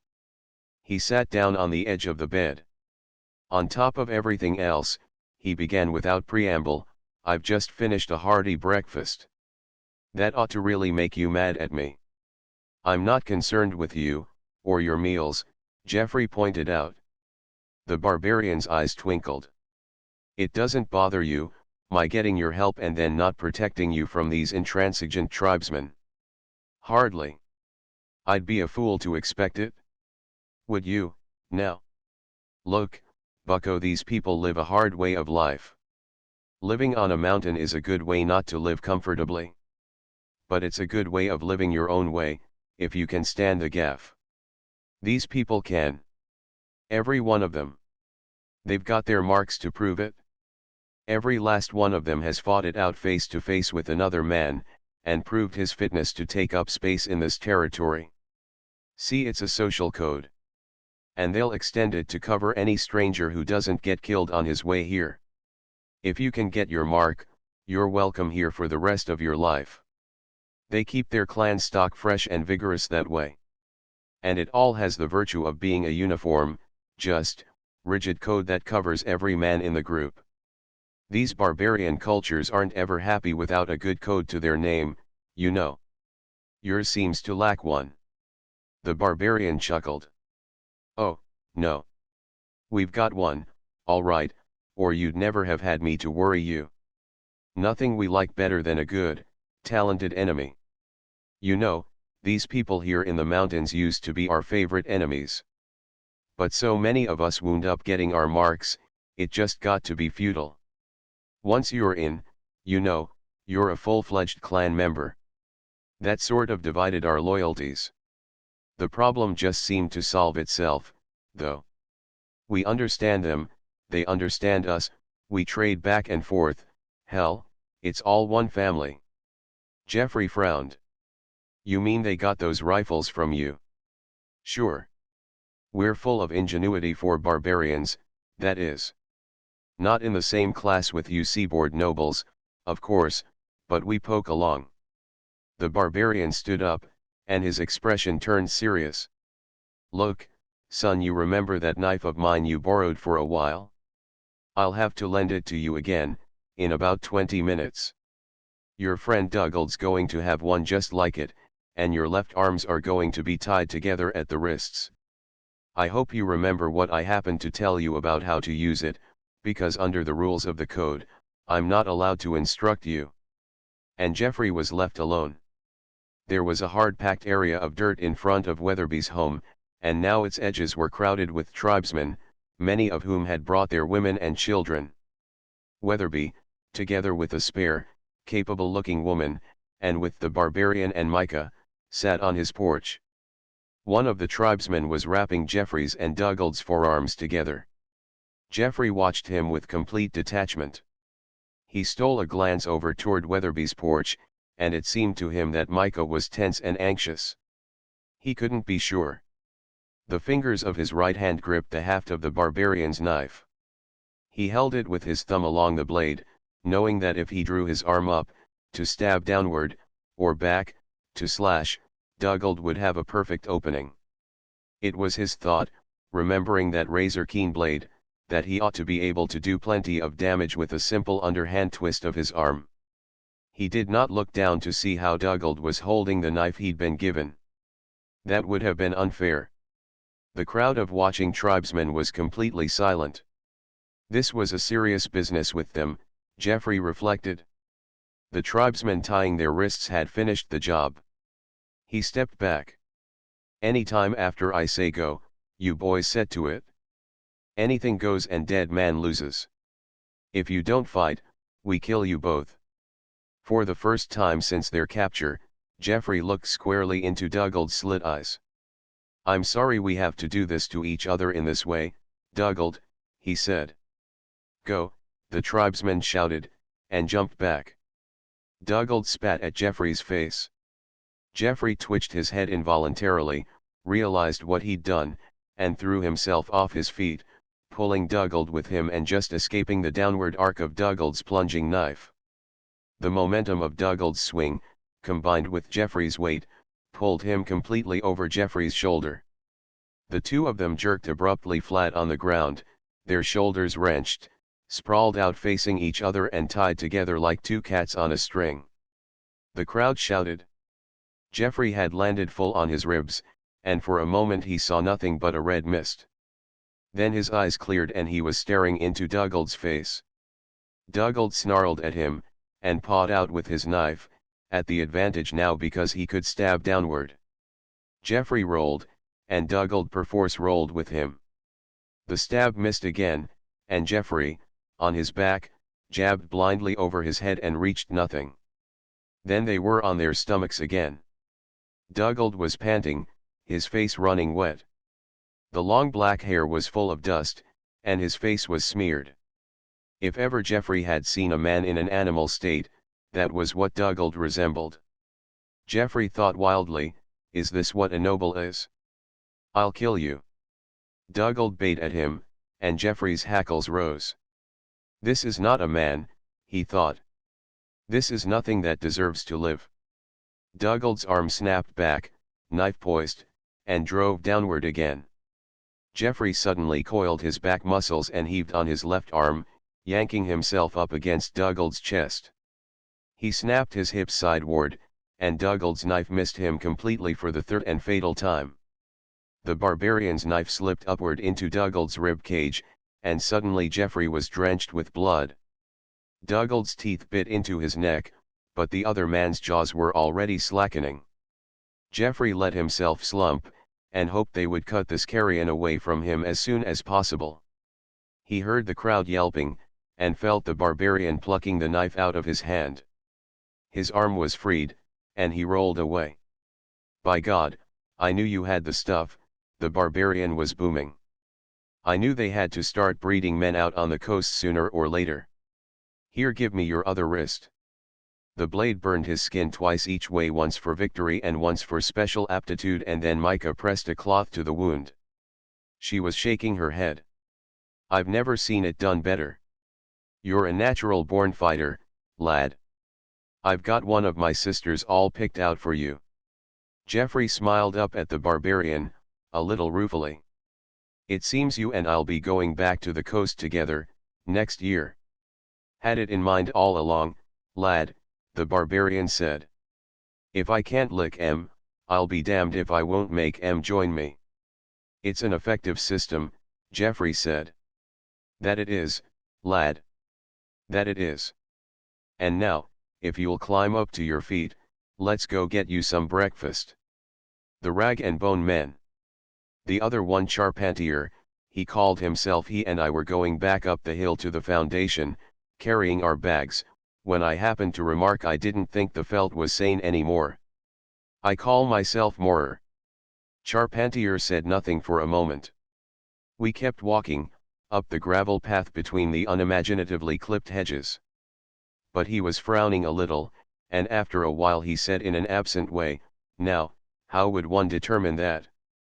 He looked straight into my eyes, which is something that has always upset me, and challenged, I don't think one could.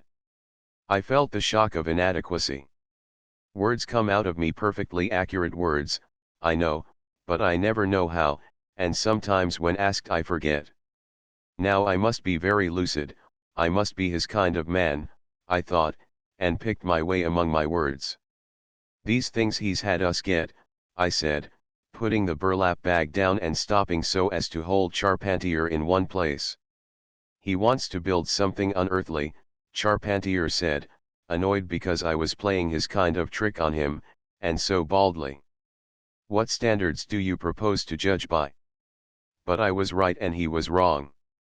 Now it remained to make him see how. Yes. He wants to build something unearthly. Out of earthly parts. He wants to take 6 radio tubes for an earthly radio, 3 pieces of earthly lucite exactly 1/4 earthly inch thick, a roll of earthly 16-gauge wire, a General Electric heat lamp, and all these other things, the polystyrene foam blocks, the polyurethane plastic sheeting, the polyvinyl insulating tape, what have you in your bag, Charpentier. Out of all this, he wants to make a Veldish thing. He's spent years learning about earthly things, Charpentier pointed out. For years, we brought him books. Men. Everything he needs. Now he's learned what the earthly equivalents of Veldish materials are, and he's ready to make his new transporter. Charpentier had a dark face, dark hair, dark beard, dark eyes.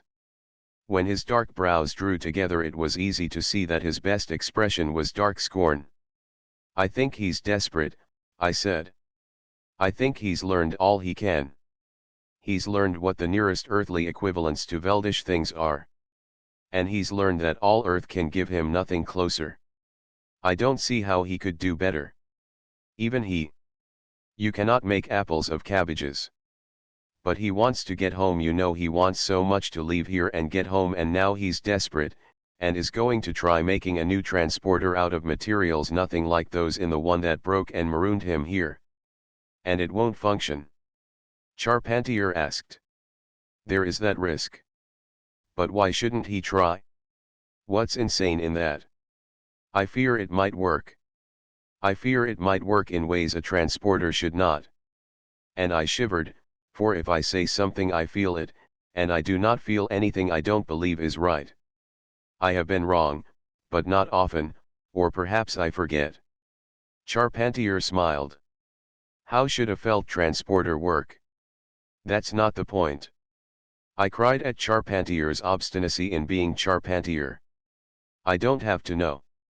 The felt has to know, and be insane enough to try something different. Look, I said, searching, being my own kind of man, now, and letting the words come straight from the images in my head. Assume a man. Assume a man stranded on an island, for years. Assume he has ways of realizing his heart's desire, if only he can find the things to work with. But it's a small island. And while it's a good island, how can it give a marooned man not only comfort but heart's desire? He searches. He perhaps send messengers, if he himself cannot penetrate the jungle, such messengers as he can command. And, in the end, after years, he knows he cannot have exactly what he wants. But he can have something very near it. So, in the end, he takes a rag, and a bone, and a hank of hair. And makes a woman. Charpentier laughed. If he fails, what of it?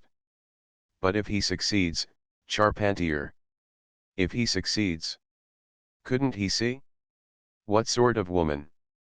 Charpentier looked at me for a moment, but I hadn't made him see. He saw only me, and I had taken up his time without delivering value. So he chastised me. The felt made me and you. Are you dissatisfied? He had that trick, Charpentier. If you tried to give him a problem he couldn't solve, he gave you a greater problem of your own, to add to the one you already carried. I picked up my bag and followed him up the hill to the foundation, where the felt timelessly waited. It was dusk, and as I walked I turned my eyes up to the stars. One eye was larger than the other, and a different color. My nose sat askew on my lumpen face. Though Charpentier was a hunchback, and lacked a finger, still he was a handsome hunchback.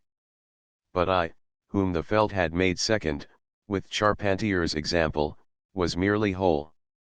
And from my eyes, tears. We entered the foundation. It had been erected around the felt, when he first came, and there were men who could question. Now the building was neat and kept up, but all its many rooms were empty, and all its many machines were still. Charpentier had his cottage on the west, a very learned man had used it, while working with the felt, and I had mine on the east, where a military commander had kept his family. The felt lived in the heart of the foundation, in the odd-shaped room whose walls traced the configuration he had been forced to assume when his broken transporter had interrupted his journey between where, and the home he pined for. Men came from the town below the hill to care for the building, but Charpentier or I had to go fetch them. They no longer questioned. They distressed us with their constant need for commanding, and so every time they were finished with their work we commanded them homeward. No earthly creature lived on the hill. The felt was kindly, but an end comes to kindness.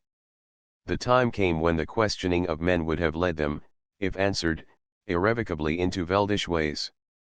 It was perhaps a kindness, too, that the Veld did what he did to questioning creatures. But however it may have been, now there were only men to be commanded. Charpentier commanded in the west, and I in the east, and the Veld, though he permitted us to question all men, and each other, commanded us. Charpentier and I did not often speak to each other while in the foundation. We were too near the Veld, and insufficiently full of ourselves.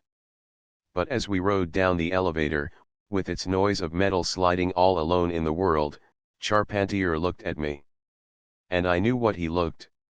I have thought to myself that Charpentier says of everything, "Why is this thing not perfect?" while I say to myself, "Where is the perfection in this thing?" Surely my thought is as potent as his. But you see his advantage over me, for he was forever safe from what I might look at him, but I was not safe. We reached the chamber of the Veld. We opened the door and displayed our accumulation to his perceptions. My being reflects you, the Veld told us from his perception, and seeing that he was become beautiful, I knew we had done well. Now will I make, and take my way, and you in your sorrow stay to see the world restored. This was as he had promised the world, and us, before he put an end to questioning. Though only we remembered. But I wondered, I did not question, I wondered as I imagined his making of the new transporter, taking my imagined thing from what I knew of how he had made us, I wondered whether the world was safe. I thought of the chamber beside this one, where we had been born.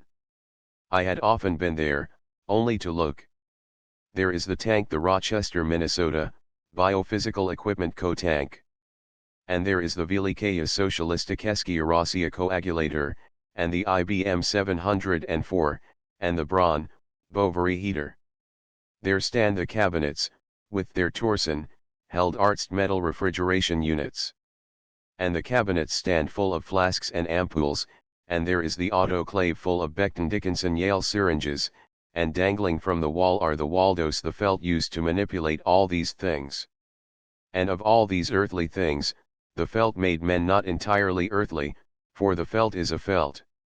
Now soon, the new transporter would take the Veld away in ways I wondered were perilous, and it would be Charpentier and I who stayed to see the world restored. Charpentier and I, who called ourselves, but had no names. He commanded us to go and we went, I east, Charpentier west. I saw Charpentier hurry down his side of the hill, handsome and hasty under the stars. I walked, for me, to run is to risk, and I trembled, for me to feel is to know, and the Veld was desperate. He slept at night, secure from questions even though he slept, for his power once exercised was irrevocable so long as he existed. But tonight he did not sleep, he made. I thought of my assumed man, on his assumed island, red-eyed and tremulous of hand, bent over his pot, stirring, unable to wait for morning. I thought of the light from his fire, shining on the dumb eyes of his faithful messengers waiting at the edge of his clearing. The messengers are dismissed from service, yet not quite sure they are dismissed. And I thought of this earth, and the Veld's old promise to us that tomorrow it would wake knuckling its eyes, and need a loving voice to say there was an end to nightmares. I would speak and Charpentier would speak, but what would we say? And in what voices, born of the Veld's touch on the Waldos? And would there be more than speaking to do? I did not think there was much I could do but speak. Charpentier lacks a finger, but I have hands, but I lack them. Oh, but the stars were cold. The moon in this season was a day moon, and now below the horizon. Stars, and galaxies, but beyond them, where the Veldish beings lived, nothing I could see, and below the stars, too, here where I reached the brow of the hill and clumsily opened my wings, here, too, nothing, as I lurched into the night and in great strain beat toward the places of men. I had a favorite place, the place I had chosen to begin to speak from. It was small, as men measure things, a few lights in the darkness, here the sheen of a lake, there the tiered woolliness of trees, a town in which I had disposed those men who must first unbind themselves from the years of no questioning. For unlike the felt and his transporter, and even the felt needed a transporter, Charpentier and I could not be everywhere. It was my thought to reassure these men first, and have them go out and reassure others, as older brothers will soothe the younger in the night. I knew from an old argument that Charpentier planned the same. But, of course, they would not be the same sort of men for Charpentier as for me. Still, they were all men. Once they had all rubbed the sleep from their eyes, they would tell each other what they saw, and in the end all men would have agreed on the shape of the world, so it would not matter what imperfections Charpentier pointed out, or what implicit glories I perceived. If the felt's hand did not tremble as he stirred his pot. And yet it had, Charpentier had said more than he thought, when he thought to stop up my mouth with myself. I faced away from the foundation, now mile on mile behind me. But my eyes turned inward, and in me my mind hovered over the felt. I had no actual distant eye, no way of seeing beyond the curve of the world or through the haze of the air, no ear to listen to a sound so far away it cannot urge the molecules of air my pinions grope at. But often it is well enough to think, for any thought seems accurate enough to act on, and in time thoughts grow so practiced that they might well be eyes. And so I saw the felt, though I did not see him, and I saw him falter. In me, the felt suddenly told, I have made, and I go. Forgive me for your sorrow. And I forgave him, as I had forgiven him long ago. For his duty was to men, not to ourselves who were part of that duty. And Charpentier, I knew, had nothing to forgive, for he was glad of his sorrow. The wind numbed my eyes. I wept. Under the cold stars, my crude cheeks glistened. I hovered over the town, where some men slept and some men worked, because some machines run during the day and some run at night, and I listened for anything else the felt might have to tell, for he was my irrevocable commander as long as he existed on this earth. I also listened with the ear of habituated thought. And I heard. In my mind's eye, I saw the felt use the earthly transporter, but it was not with my mind's ear alone that I heard what I heard. The pot erupts. The stranded man claws back in agony so great he cannot even scream, arms, legs and face smoldering, and jounces on the ground, to lie, to moan, to be a long mindless time dying. And at the clearing's edge the little messengers have no one to say what could be done to soothe him. What now? Where to go, what to do, how to repair? Oh, felt, long-living felt, what truly eternal sorrow! I sank down through the air, bereft and graceless. What could I do for the felt? All that remained to me was what I could say to men. But I knew as I landed among them that the felt's promise could not be kept, since the felt was still here. I cried out to the men, awake! Arise! They stumbled out of their houses, but when I said to the first of them, question me, he obediently answered, how? I go back to where the foundation was, now and then. I bring doctors with me, after each time it seems to me I have found a way to tell them what to seek. The felt lies where his chamber was, before the stone decayed, and tells me nothing. If he truly reflects me, as he is now, then I don't know if I can bear to wait for the day when I can dash myself down from the outraged air and surrender myself to the sea-speckled rocks. The doctors say that if only someone would tell them what questions to ask about the felt, and if only someone would give them the answers to the questions, they might be able to do something. Charpentier is there sometimes, and mocks me. You're getting crazier every day, Moorer, he says. Suppose you restore the felt. Then what? Does he make another transporter? He shakes his head. Poor Moorer. What are you doing to these people you bring here? What do you want from them? Something the felt himself couldn't accomplish. I try to tell them how to question, and I command them to question. And I hope the felt dies. But though Charpentier and I are growing a little older, the felt is only moribund, and no more dead than he was before the days when 30 generations of men battled to keep the southernmost edge of the creeping ice from burying the veldt beyond the reach of hope. For I hope, though I can see a sprig of silver, here and there, in Charpentier's darkness now. The veldt must be accessible to my hope, though I must command millions of men. And I think Charpentier hopes, too, because so long as he can see me failing he knows I am imperfect, but he wishes perfection for me. I know he brings no doctors only because he has not yet found a way for a man to respond to the command, be perfect. Each time the hope dies, I tell my men, go home, now. Rest. And they go home. But I blunder about, thinking that perhaps if I could kill the veldt, that would be an end to it. But nothing can kill the veldt, unless it be something the veldt knows of. So first we must heal the veldt. And healed he will once again seek his heart's desire, hopelessly. As do I. As do I. The stoker and the stars. Know him? Yes, I know him, knew him. That was 20 years ago. Everybody knows him now. Everybody who passed him on the street knows him. Everybody who went to the same schools, or even to different schools in different towns, knows him now. Ask them. But I knew him. I lived 3 feet away from him for a month and a half. I shipped with him and called him by his first name. What was he like? What was he thinking, sitting on the edge of his bunk with his jaw in his palm and his eyes on the stars? What did he think he was after? Well, I think I think I never did know him, after all. Not well. Not as well as some of those people who were writing the books about him seem to. I couldn't really describe him to you. He had a duffel bag in his hand and a packed air suit on his back. The skin of his face had been dried out by ship's air, burned by ultraviolet and broiled by infrared.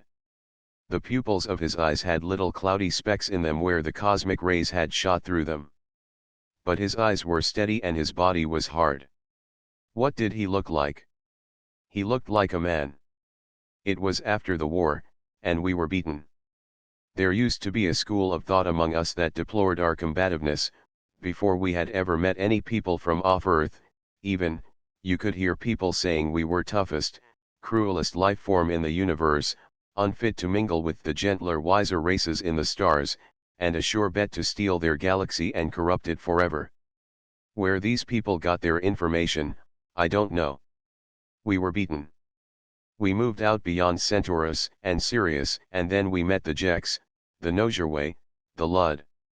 We tried terrestrial know-how, we tried production miracles, we tried patriotism, we tried damming the torpedoes and full speed ahead, and we were smashed back like mayflies in the wind.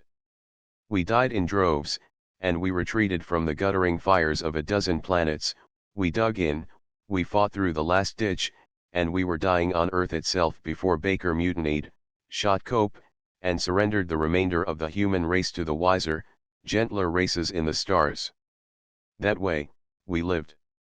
That way, we were permitted to carry on our little concerns, and mind our manners. The Jeks and the Lud and the Nosurwey returned to their own affairs, and we knew they would leave us alone so long as we didn't bother them. We liked it that way. Understand me, we didn't accept it, we didn't knuckle under with waiting murder in our hearts, we liked it. We were grateful just to be left alone again. We were happy we hadn't been wiped out like the upstarts the rest of the universe thought us to be. When they let us keep our own solar system and carry on a trickle of trade with the outside, we accepted it for the fantastically generous gift it was. Too many of our best men were dead for us to have any remaining claim on these things in our own right. I know how it was. I was there, 20 years ago. I was a little, pudgy man with short breath and a high-pitched voice. I was a typical Earthman. We were out on a god-forsaken landing field on Mars, Macready and I, loading cargo aboard the Serenus. Macready was first officer. I was second. The stranger came walking up to us. "Got a job?" he asked, looking at Macready.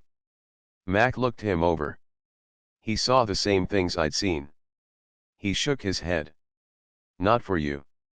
The only thing we're short on is stokers. You wouldn't know. There's no such thing as a stoker anymore, with automatic ships. But the stranger knew what Mac meant. Serenos had what they called an electronic drive. She had to run with an evacuated engine room. The leaking electricity would have broken any stray air down to ozone, which eats metal and rots lungs.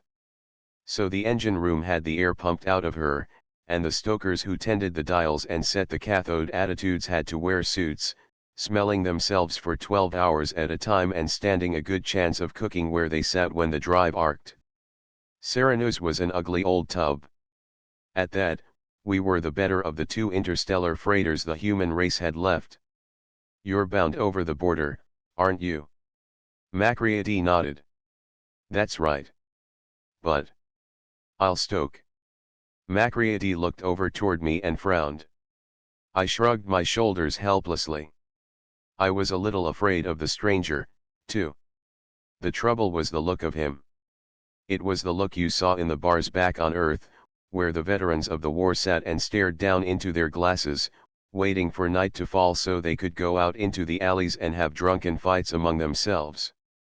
But he had brought that look to Mars, to the landing field, and out here there was something disquieting about it. He'd caught Mac's look and turned his head to me. I'll stoke, he repeated. I didn't know what to say.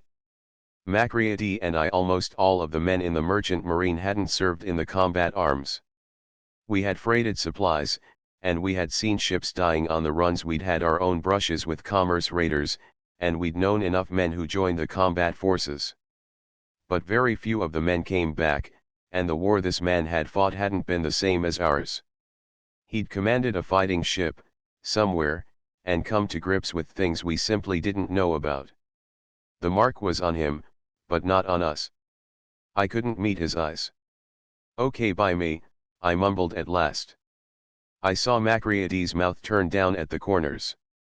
But he couldn't gainsay the man any more than I could. Macready wasn't a mumbling man, so he said angrily, Okay, bucko, you'll stoke. Go and sign on. Thanks. The stranger walked quietly away. He wrapped a hand around a cable on a cargo hook and rode into the hold on top of some freight. Mac spat on the ground and went back to supervising his end of the loading. I was busy with mine, and it wasn't until we'd gotten the Serenos loaded and buttoned up that Mac and I even spoke to each other again. Then we talked about the trip. We didn't talk about the stranger. Daniels, the third, had signed him on and had moved him into the empty bunk above mine. We slept all in a bunch on the Serenos officers and crew.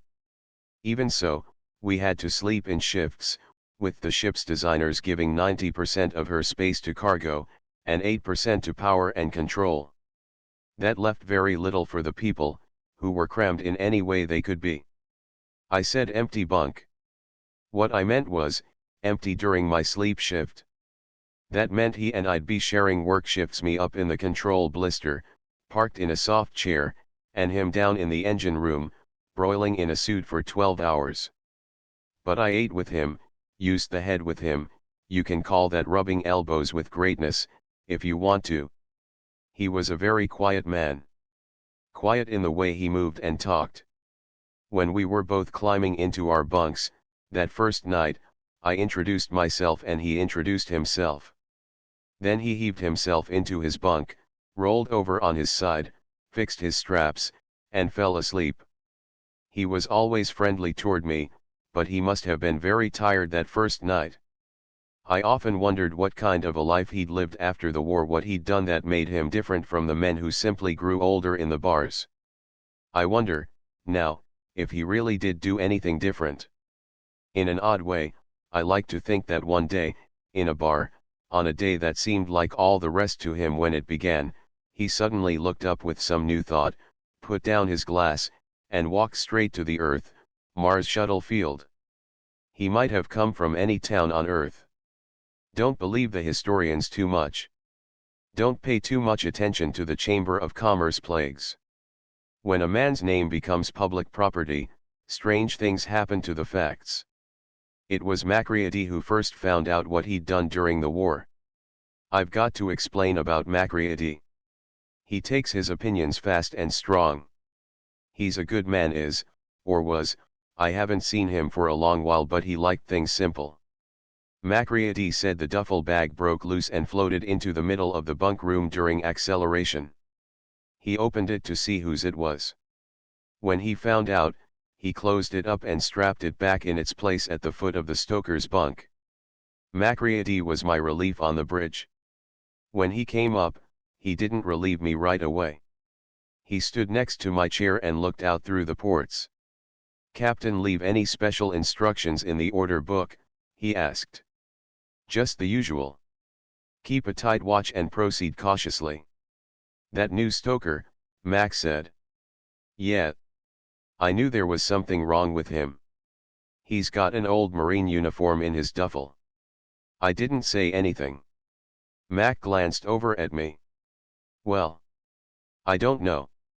I didn't. I couldn't say I was surprised. It had to be something like that, about the stoker. The mark was on him, as I've said. It was the Marines that did Earth's best dying. It had to be. They were trained to be the best we had, and they believed in their training. They were the ones who slashed back the deepest when the other side hit us. They were the ones who sallied out into the doomed spaces between the stars and took the war to the other side as well as any human force could ever hope to. They were always the last to leave an abandoned position. If Earth had been giving medals to members of her forces in the war, every man in the Corps would have had the Medal of Honor 2 and 3 times over. Posthumously. I don't believe there were 10 of them left alive when Cope was shot. Cope was one of them. They were a kind of human being neither Macready nor I could hope to understand. "You don't know," Mac said. "It's there. In his duffel. Damn it, we're going out to trade with his sworn enemies. Why do you suppose he wanted to sign on? Why do you suppose he's so eager to go? You think he's going to try to start something? Think. That's exactly what he's going for. One last big alley fight. One last brawl. When they cut him down, do you suppose they'll stop with him? They'll kill us, and then they'll go in and stamp Earth flat. You know it as well as I do." "I don't know, Mac," I said. "Go easy." I could feel the knots in my stomach. I didn't want any trouble. Not from the stoker, not from Mac. None of us wanted trouble, not even Mac, but he'd cause it to get rid of it, if you follow what I mean about his kind of man. Mac hit the viewport with his fist. "Easy. Easy, nothing's easy. I hate this life," he said in a murderous voice. "I don't know why I keep signing on. Mars to Centaurus and back and forth, in an old rust tub that's going to blow herself up one of these." Daniels called me on the phone from communications. "Turn up your intercom volume," he said. "The stoker's jamming the circuit." I kicked the selector switch over, and this is what I got. So there we were at 1,000,000 pour, and the air was gettin' thick. "The skipper says, cheer up, brave boys, we'll." He was singing. He had a terrible voice, but he could carry a tune, and he was hammering it out at the top of his lungs. "'Twas the last cruise of the Venus, by God you should have seen us. The pipes were full of whiskey, and just to make things risky, the jets were. The crew were chuckling into their own chest phones. I could hear Daniels trying to cut him off. But he kept going. I started laughing myself. No one's supposed to jam an intercom, but it made the crew feel good. When the crew feels good, the ship runs right, and it had been a long time since they'd been happy. He went on for another 20 minutes. Then his voice thinned out, and I heard him cough a little. "Daniels," he said, "get a relief down here for me." "Jump to it." He said the last part in a master's voice. Daniels didn't ask questions. He sent a man on his way down. He'd been singing, the stoker had. He'd been singing while he worked with one arm dead, one sleeve ripped open and badly patched because the fabric was slippery with blood. There'd been a flashover in the drivers. By the time his relief got down there, he had the insulation back on, and the drive was purring along the way it should have been. It hadn't even missed a beat. He went down to sickbay, got the arm wrapped, and would have gone back on shift if Daniels let him. Those of us who were going off shift found him toying with the theremin in the mess compartment. He didn't know how to play it, and it sounded like a dog howling. "Sing, will you?" somebody yelled. He grinned and went back to the good ship Venus. It wasn't good, but it was loud. From that, we went to Starways, Fairways, and Barways, and the Free Fall song. Somebody started "I Left Her Behind for You," and that got us off into sentimental things, the way these sessions would sometimes wind up when spacemen were far from home. But not since the war, we all seemed to realize together. We stopped, and looked at each other, and we all began drifting out of the mess compartment. And maybe it got to him, too. It may explain something. He and I were the last to leave. We went to the bunk room, and he stopped in the middle of taking off his shirt. He stood there, looking out the porthole, and forgot I was there. I heard him reciting something, softly, under his breath, and I stepped a little closer. This is what it was. The rockets rise against the skies. Slowly, in sunlight gleaming. With silver hue upon the blue. And the universe waits, dreaming. For men must go where the flame winds blow. The gas clouds softly plating. Where stars are spun and worlds begun. And men will find them waiting. The song that roars where the rocket soars. Is the song of the stellar flame. The dreams of man and galactic span. Are equal and much the same. What was he thinking of? Make your own choice. I think I came close to knowing him, at that moment, but until human beings turn telepath, no man can be sure of another. He shook himself like a dog out of cold water, and got into his bunk. I got into mine, and after a while I fell asleep. I don't know what Macready may have told the skipper about the stoker, or if he tried to tell him anything. The captain was the senior ticket holder in the merchant service, and a good man, in his day. He kept mostly to his cabin. And there was nothing Macready could do on his own authority, nothing simple, that is. And the stoker had saved the ship, and I think what kept anything from happening between Macready and the stoker, or anyone else and the stoker, was that it would have meant trouble in the ship. Trouble, confined to our little percentage of the ship's volume, could seem like something much more important than the fate of the human race. It may not seem that way to you. But as long as no one began anything, we could all get along. We could have a good trip. Macready worried, I'm sure. I worried, sometimes. But nothing happened. When we reached Alpha Centaurus, and set down at the trading field on the second planet, it was the same as the other trips we'd made, and the same kind of landfall. The Lud factor came out of his post after we'd waited for a while, and gave us our permit to disembark. There was a jack ship at the other end of the field, loaded with the cargo we would get in exchange for our holdful of goods. We had the usual things, wine, music tapes, furs, and the like. The Jeks had been giving us light machinery lately, probably we'd get 2 or 3 more loads, and then they'd begin giving us something else. But I found that this trip wasn't quite the same. I found myself looking at the factor's post, and I realized for the first time that the Lud hadn't built it.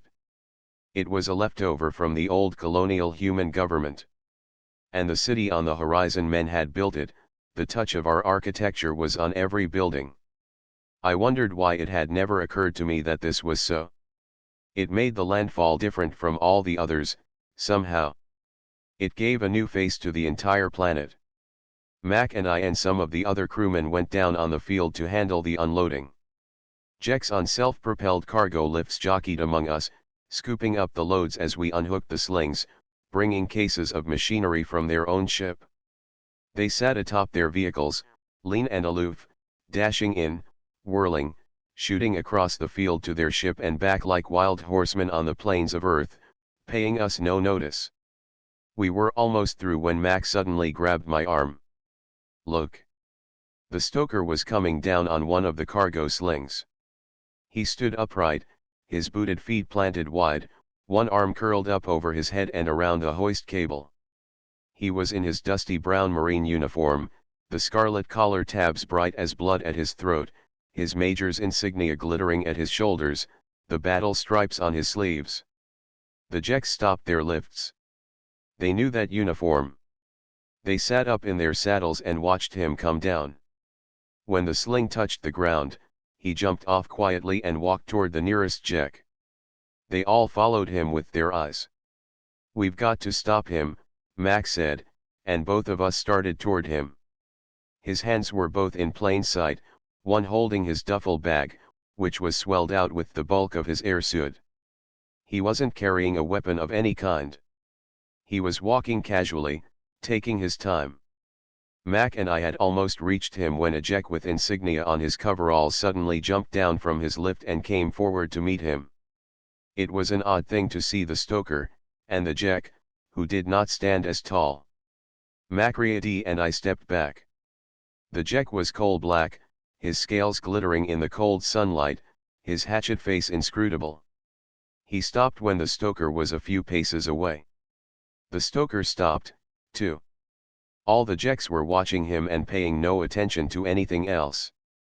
The field might as well have been empty except for those two. "They'll kill him. They'll kill him right now," Macready whispered. "They ought to have. If I'd been a Jek, I would have thought that uniform was a death warrant." But the Jek spoke to him. "Are you entitled to wear that? I was at this planet in '39. I was closer to your home world the year before that," the stoker said.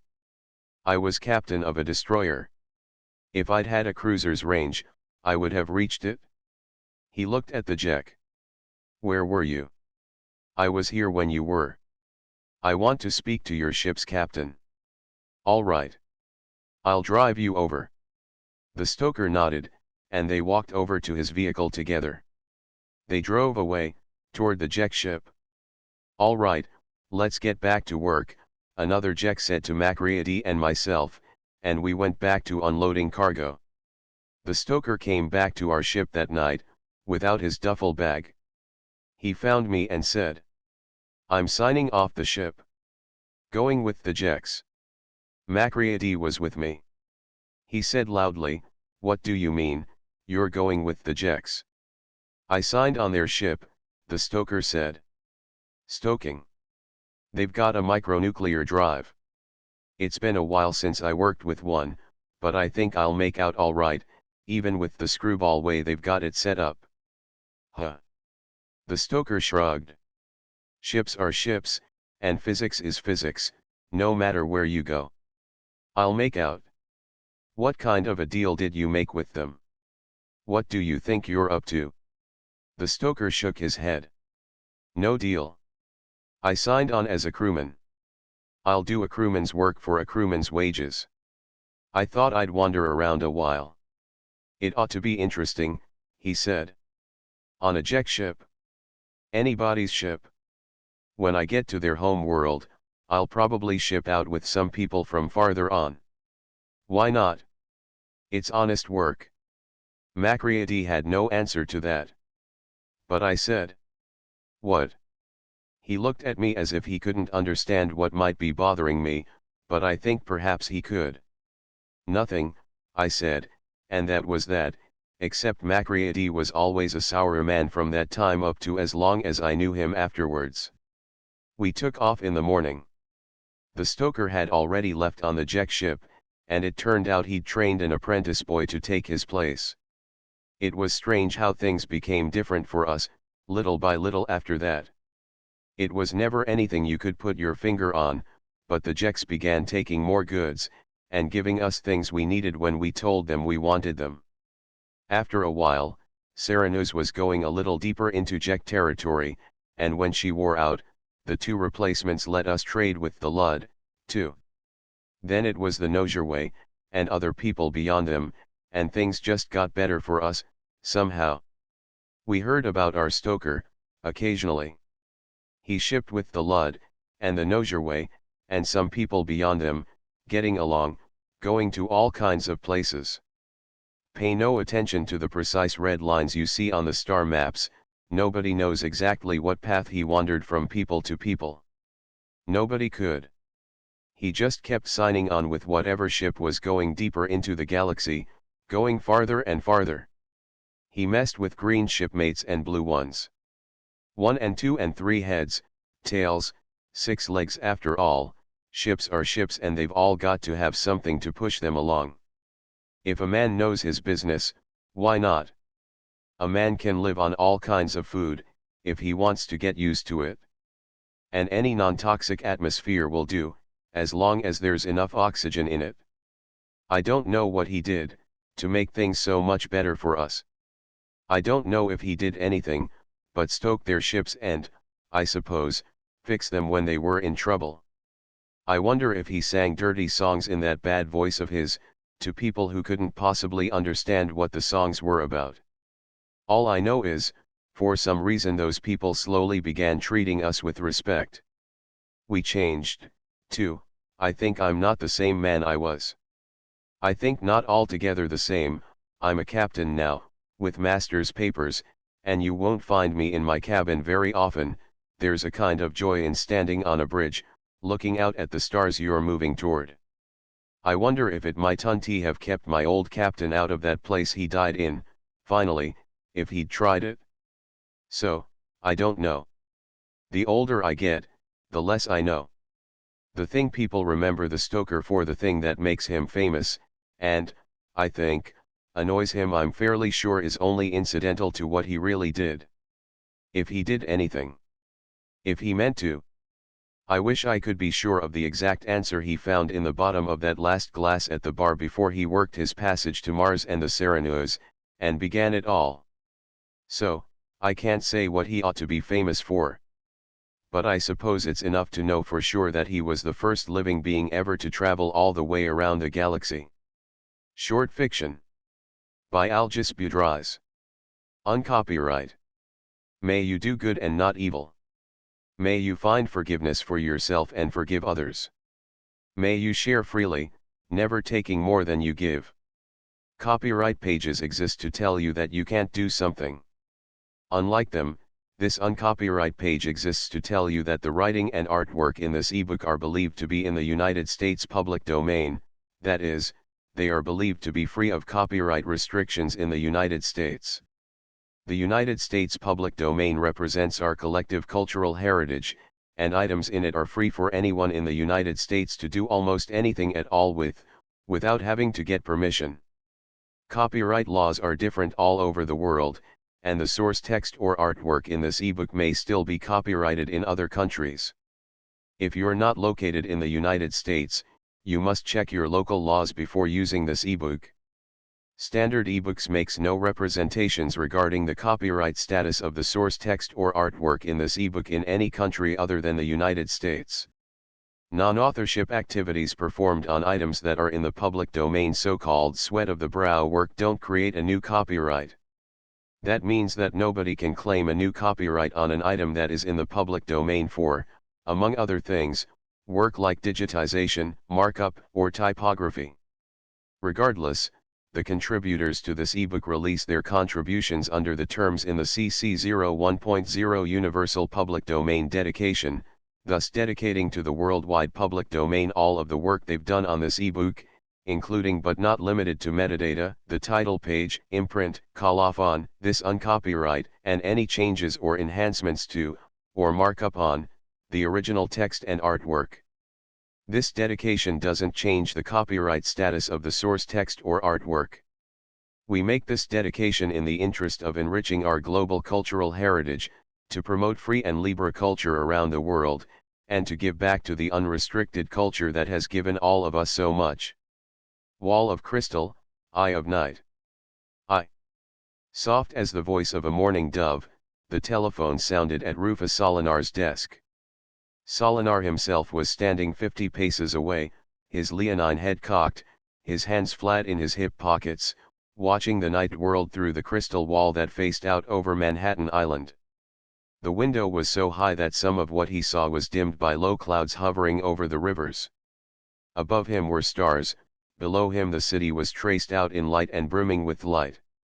A falling star, an interplanetary rocket, streaked down toward Long Island facility like a scratch across the soot on the doors of hell. Solinar's eyes took it in, but he was watching the total scene, not any particular part of it.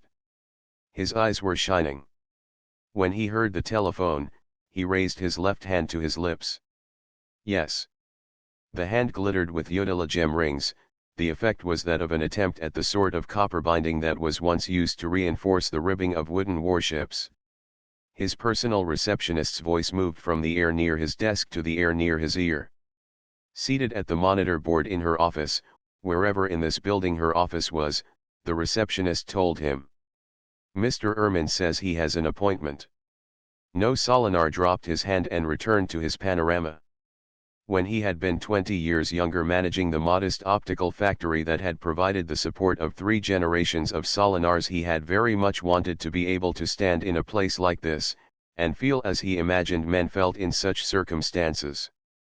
But he felt unimaginable, now. To be here was one thing.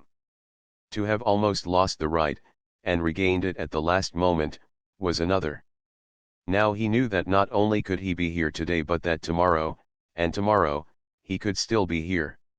He had won. His gamble had given him Impavid, and Impavid would give him all. The city was not merely a prize set down before his eyes. It was a dynamic system he had proved he could manipulate. He and the city were one. It buoyed and sustained him, it supported him, here in the air, with stars above and light-thickened mist below. The telephone mourned, Mr. Ehrman states he has a firm appointment. I've never heard of him. And the left hand's Yodela gems fell from Solinar's lips again. He enjoyed such toys. He raised his right hand, sheathed in insubstantial midnight blue silk in which the silver threads of metallic wiring ran subtly toward the fingertips. He raised the hand, and touched 2 fingers together. Music began to play behind and before him. He made contact between another combination of finger circuits, and a soft, feminine laugh came from the terrace at the other side of the room, where connecting doors had opened. He moved toward it. One layer of translucent drapery remained across the doorway, billowing lightly in the breeze from the terrace. Through it, he saw the taboret with its candle lit, the iced wine in the stand beside it, the 2 fragile chairs, Bess Allardyce, slender and regal, waiting in one of them. All these, through the misty curtain, like either the beginning or the end of a dream. Mr. Ehrman reminds you the appointment was made for him at the annual business dinner of the International Association of Broadcasters, in 1998. Solinar completed his latest step, then stopped. He frowned down at his left hand. Is Mr. Ehrman with the I.A.B.'s Special Public Relations Office? Yes, the voice said after a pause. The fingers of Solinar's right hand shrank into a cone. The connecting door closed. The girl disappeared. The music stopped. All right. You can tell Mr. Ehrman to come up. Solinar went to sit behind his desk. The office door chimed. Solinar crooked a finger of his left hand, and the door opened. With another gesture, he kindled the overhead lights near the door and sat in shadow as Mr. Ehrman came in. Ehrman was dressed in rust-colored garments. His figure was spare, and his hands were empty. His face was round and soft, with long dark sideburns. His scalp was bald. He stood just inside Solinar's office and said, I would like some light to see you by, Mr. Solinar. Solinar crooked his little finger. The overhead lights came to soft light all over the office. The crystal wall became a mirror, with only the strongest city lights glimmering through it. I only wanted to see you first, said Solinar, I thought perhaps we'd met before. No, Ehrman said, walking across the office. It's not likely you've ever seen me. He took a card case out of his pocket and showed Solinar proper identification. I'm not a very forward person. Please sit down, Solinar said. What may I do for you? At the moment, Mr. Solinar, I'm doing something for you. Solinar sat back in his chair. Are you? Now? He frowned at Ermin. When I became a party to the bylaws passed at the '98 dinner, I thought a special public relations office would make a valuable asset to the organization. Consequently, I voted for it, and for the powers it was given. But I never expected to have any personal dealings with it. I barely remembered you people had carte blanche with any IAB member. Well, of course, it's been a while since '98, Ermin said. I imagine some legends have grown up around us. Industry gossip, that sort of thing. Yes. But we don't restrict ourselves to an enforcement function, Mr. Solinar. You haven't broken any bylaws, to our knowledge. Or mine.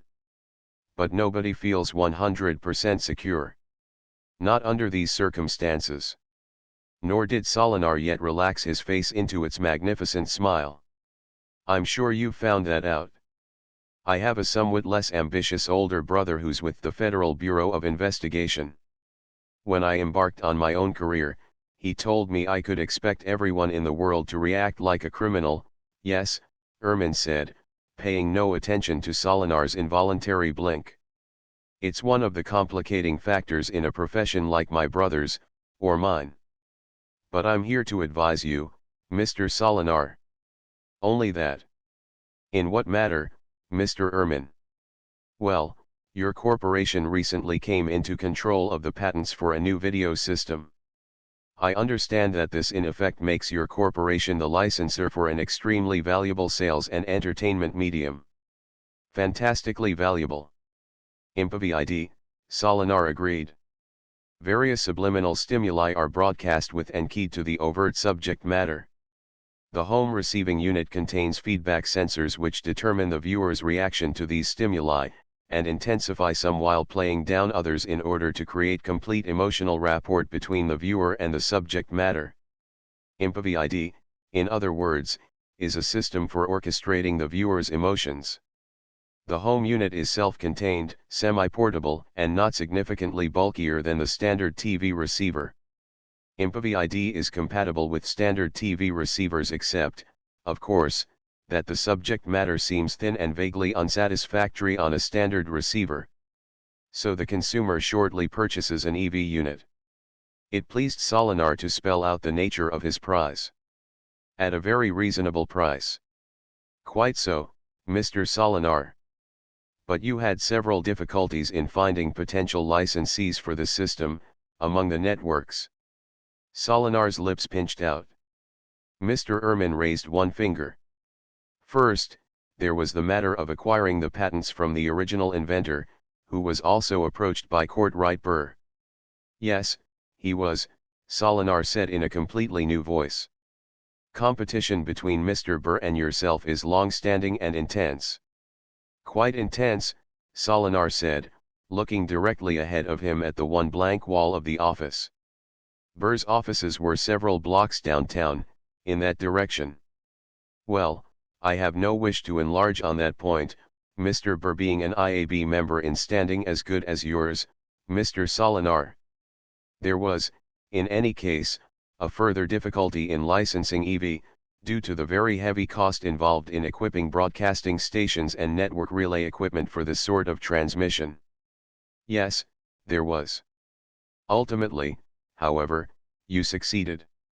You pointed out, quite rightly, that if just one station made the change, and if just a few EV receivers were put into public places within the area served by that station, normal TV outlets could not possibly compete for advertising revenue.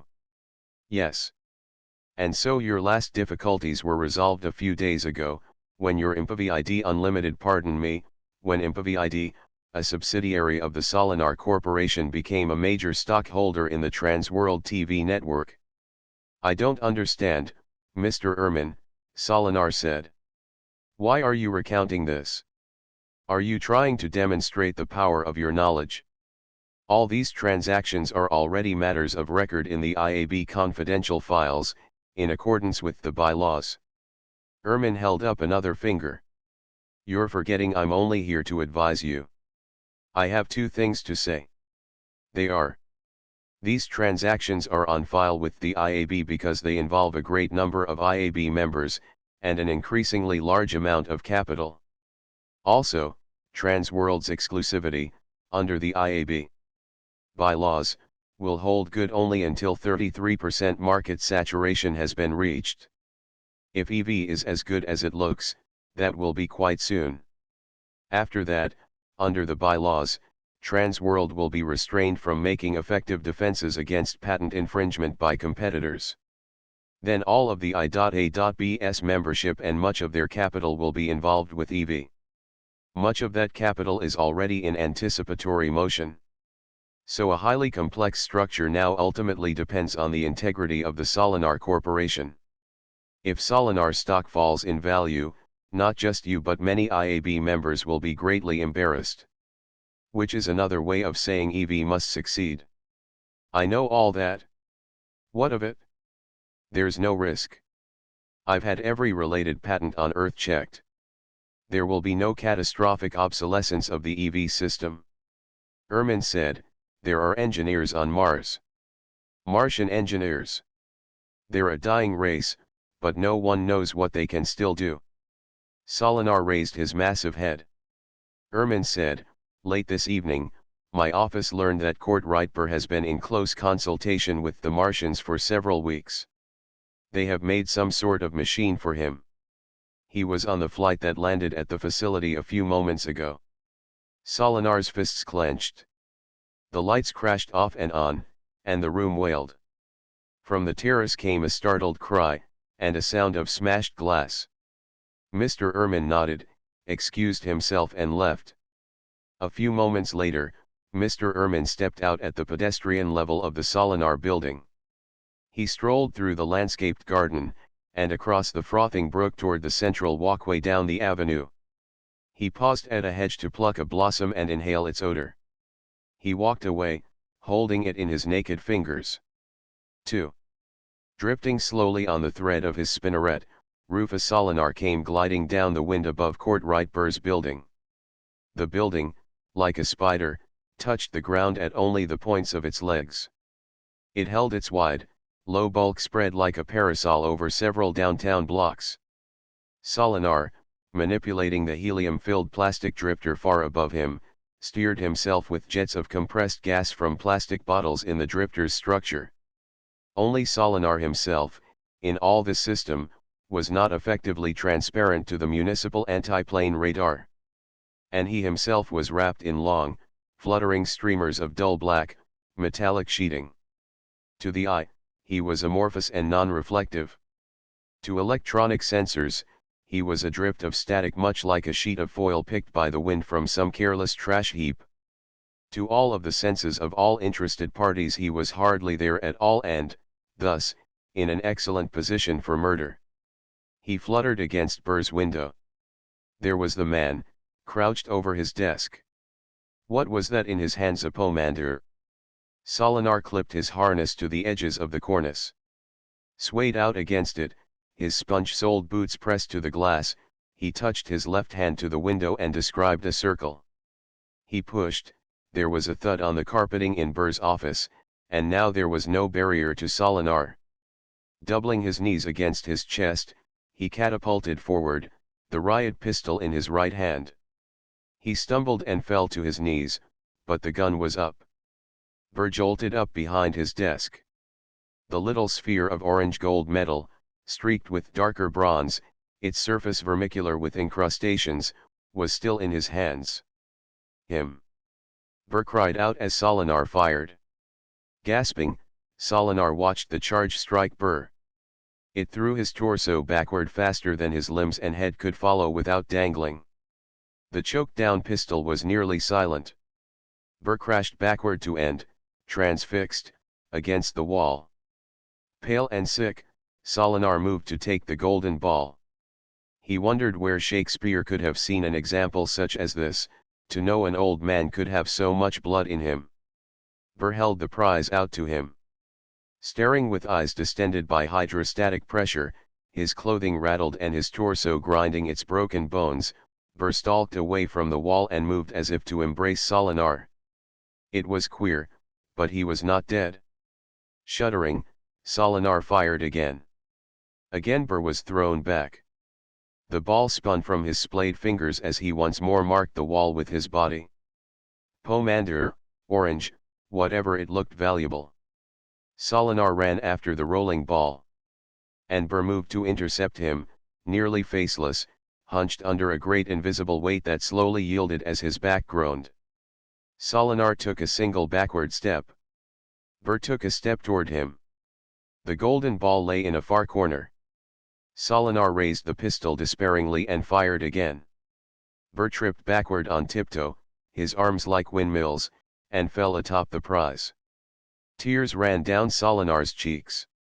He pushed one foot forward, and Burr, in his corner, lifted his head and began to gather his body for the effort of rising. Solinar retreated to the window, the pistol sledging backward against his wrist and elbow as he fired the remaining shots in the magazine. Panting, he climbed up into the window frame and clipped the harness to his body, craning to look over his shoulder, as Burr shredded, leaking blood and worse than blood advanced across the office. He cast off his holds on the window frame and clumsily worked the drifter controls. Far above him, volatile ballast spilled out and dispersed in the air long before it touched ground.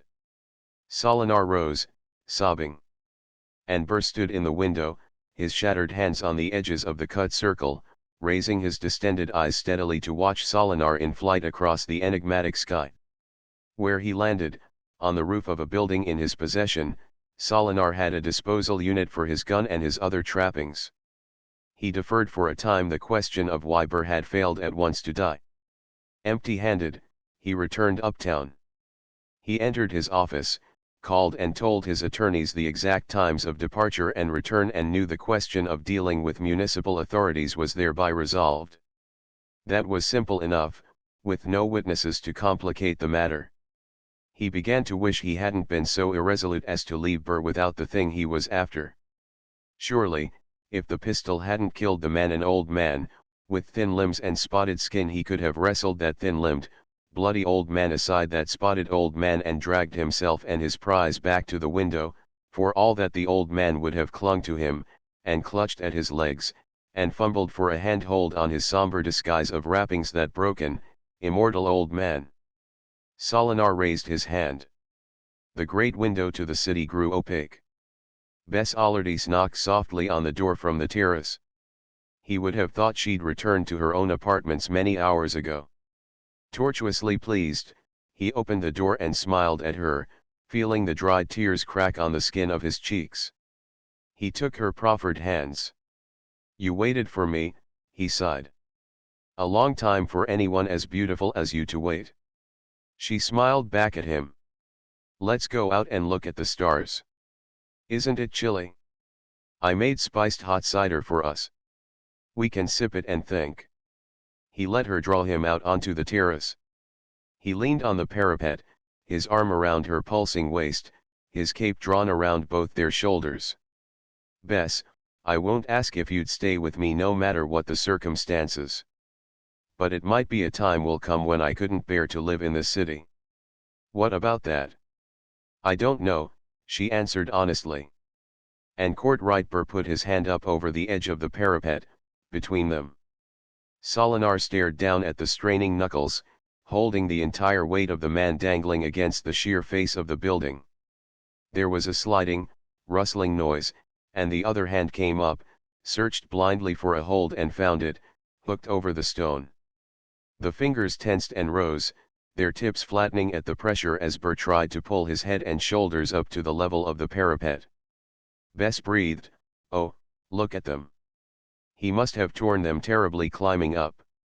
Then she pulled away from Solinar and stood staring at him, her hand to her mouth. "But he couldn't have climbed. We're so high." Solinar beat at the hands with the heels of his palms, using the direct, trained blows he had learned at his athletic club. Bones splintered against the stone. When the knuckles were broken, the hands instantaneously disappeared, leaving only streaks behind them. Solinar looked over the parapet. A bundle shrank from sight, silhouetted against the lights of the pedestrian level and the avenue. It contracted to a pinpoint. Then, when it reached the brook and water flew in all directions, it disappeared in a final sunburst, endowed with glory by the many lights which found momentary reflection down there. "Bess, leave me. Leave me, please." Rufus Solinar cried out. 3. Rufus Solinar paced his office, his hands held safely still in front of him, their fingers spread and rigid.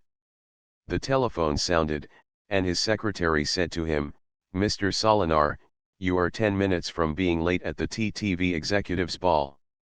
This is a first-class obligation." Solinar laughed. "I thought it was, when I originally classified it."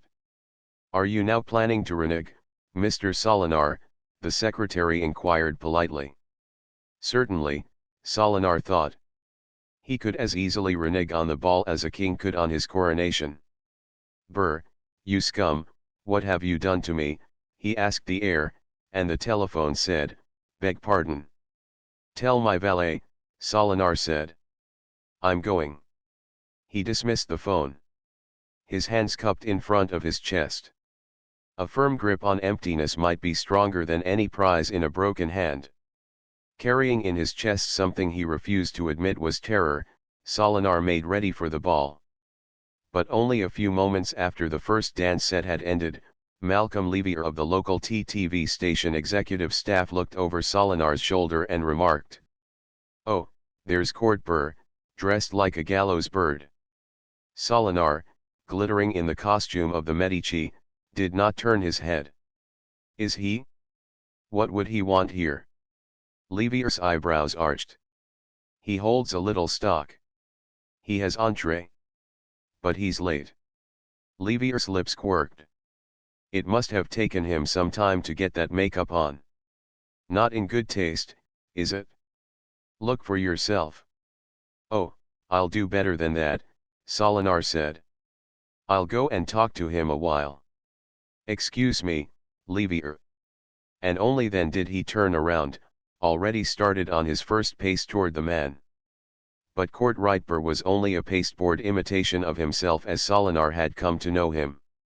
He stood to one side of the doorway, dressed in black and crimson robes, with black leather gauntlets on his hands, carrying a staff of weathered, natural wood. His face was shadowed by a sackcloth hood, the eyes well hidden. His face was powdered gray, and some blend of livid colors hollowed his cheeks. He stood motionless as Solinar came up to him.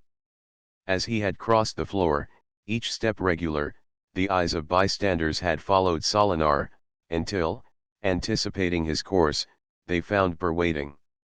The noise level of the ball shrank perceptibly, for the lesser revelers who chanced to be present were sustaining it all alone. The people who really mattered here were silent and watchful. The thought was that Burr, defeated in business, had come here in some insane reproach to his adversary, in this lugubrious, distasteful clothing. Why, he looked like a corpse. Or worse. The question was, what would Solinar say to him? The wish was that Burr would take himself away, back to his estates or to some other city. New York was no longer for Courtright Burr. But what would Solinar say to him now, to drive him back to where he hadn't the grace to go willingly? "Courtright," Solinar said in a voice confined to the two of them. "So your Martian immortality works." Burr said nothing. "You got that in addition, didn't you? You knew how I'd react. You knew you'd need protection. Paid the Martians to make you physically invulnerable? It's a good system. Very impressive. Who would have thought the Martians knew so much? But who here is going to pay attention to you now? Get out of town, Courtright. You're past your chance. You're dead as far as these people are concerned. All you have left is your skin." Burr reached up and surreptitiously lifted a corner of his fleshed mask. And there he was, under it, The hood retreated an inch, and the light reached his eyes, and Solinar had been wrong, Burr had less left than he thought. "Oh, no, no, Courtright," Solinar said softly. "No, you're right, I can't stand up to that." He turned and bowed to the assembled company. "Good night," he cried, and walked out of the ballroom. Someone followed him down the corridor to the elevators. Solinar did not look behind him. "I have another appointment with you now," Ermin said at his elbow. They reached the pedestrian level. Solinar said, "There's a cafe. We can talk there." "Too public, Mr. Solinar. Let's simply stroll and converse." Ermin lightly took his arm and guided him along the walkway. Solinar noticed then that Ermin was costumed so cunningly that no one could have guessed the appearance of the man. "Very well," Solinar said. "Of course." They walked together, casually. Ermin said, "Burr's driving you to your death. Is it because you tried to kill him earlier? Did you get his Martian secret?" Solinar shook his head. "You didn't get it?" Ermin sighed. "That's unfortunate. I'll have to take steps. Under the bylaws," Solinar said, "I cry laissez-faire." Ermin looked up, his eyes twinkling. "Laissez-faire? Mr. Solinar, do you have any idea how many of our members are involved in your fortunes? They will cry laissez-faire, Mr. Solinar, but clearly you persist in dragging them down with you." "No, sir, Mr. Solinar, my office now forwards an immediate recommendation to the Technical Advisory Committee of the IAB that Mr. Burr probably has a system superior to yours, and that stock in Solinar, Incorporated, had best be disposed of." "There's a bench," Solinar said. "Let's sit down." "As you wish." Ermin moved beside Solinar to the bench, but remained standing. "What is it, Mr. Solinar?" "I want your help. You advised me on what Burr had. It's still in his office building, somewhere. You have resources. We can get it? Laissez-faire, Mr. Solinar. I visited you in an advisory capacity. I can do no more. For a partnership in my affairs, could you do more?" "Money." Ermin tittered. "For me? Do you know the conditions of my employment?" If he had thought, Solinar would have remembered. He reached out tentatively. Ermin anticipated him. Ermin bared his left arm and sank his teeth into it. He displayed the arm. There was no quiver of pain in voice or stance. "It's not a legend, Mr. Solinar. It's quite true. We of our office must spend a year, after the nerve surgery, learning to walk without the feel of our feet, to handle objects without crushing them or letting them slip, or damaging ourselves. Our mundane pleasures are auditory, olfactory, and visual. Easily gratified at little expense. Our dreams are totally interior, Mr. Solinar. The operation is irreversible. What would you buy for me with your money? What would I buy for myself?" Solinar's head sank down between his shoulders. Ermin bent over him. "Your despair is your own, Mr. Solinar. I have official business with you." He lifted Solinar's chin with a forefinger. "I judge physical interference to be unwarranted at this time. But matters must remain so that the IAB members involved with you can recover the value of their investments in EV. Is that perfectly clear, Mr. Solinar? You are hereby enjoined under the bylaws, as enforced by the Special Public Relations Office." He glanced at his watch. Notice was served at 1:27 a.m., city time. 1:27, Solinar said. "City time." He sprang to his feet and raced down a companionway to the taxi level. Mr. Ermin watched him quizzically. He opened his costume, took out his omnipresent medical kit, and sprayed coagulant over the wound in his forearm. Replacing the kit, he adjusted his clothing and strolled down the same companionway Solinar had run. He raised an arm, and a taxi flittered down beside him. He showed the driver a card, and the cab lifted off with him, its lights glaring in a priority pattern, far faster than Solinar's ordinary legal limit allowed. 4. Long Island facility vaulted at the stars in great kangaroo leaps of arch and cantilever span, jeweled in glass and metal as if the entire port were a mechanism for navigating interplanetary space. Rufus Solinar paced its esplanades, measuring his steps, holding his arms still, for the short time until he could board the Mars rocket. Erect and majestic, he took a place in the lounge and carefully sipped liqueur, once the liner had boosted away from Earth and coupled in its Faraday main drives. Mr. Ehrman settled into the place beside him. Solinar looked over at him calmly. "I thought so." Ehrman nodded. "Of course you did. But I didn't almost miss you. I was here ahead of you. I have no objection to your going to Mars, Mr. Solinar. Laissez-faire. Provided I can go along." "Well," Rufus Solinar said. "Liqueur." He gestured with his glass. Ehrman shook his head. "No, thank you," he said delicately. Solinar said, "Even your tongue." "Of course my tongue, Mr. Solinar. I taste nothing. I touch nothing." Ehrman smiled. "But I feel no pressure." "All right, then," Rufus Solinar said crisply. "We have several hours to landing time. You sit and dream your interior dreams, and I'll dream mine." He faced around in his chair and folded his arms across his chest. "Mr. Solinar," Ehrman said gently.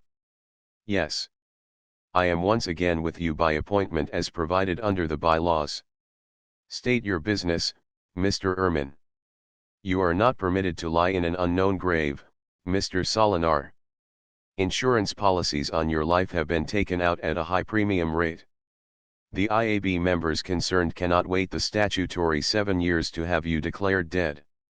Do what you will, Mr. Solinar, but I must take care I witness your death. From now on, I am with you wherever you go." Solinar smiled. "I don't intend to die." "Why should I die, Mr. Ehrman?" "I have no idea, Mr. Solinar. But I know Courtwright Burr's character. And isn't that he, seated there in the corner? The light is poor, but I think he's recognizable." Across the lounge, Burr raised his head and looked into Solinar's eyes. He raised a hand near his face, perhaps merely to signify greeting. Rufus Solinar faced front. "A worthy opponent, Mr. Solinar," Ehrman said. "A persevering, unforgiving, ingenious man." And yet Ehrman seemed a little touched by bafflement. "And yet it seems to me, Mr. Solinar, that he got you running rather easily. What did happen between you, after my advisory call?" Solinar turned a terrible smile on Ehrman. "I shot him to pieces. If you'd peel his face, you'd see." Ehrman sighed. "Up to this moment, I had thought perhaps you might still salvage your affairs." "Pity, Mr. Ehrman? Pity for the insane.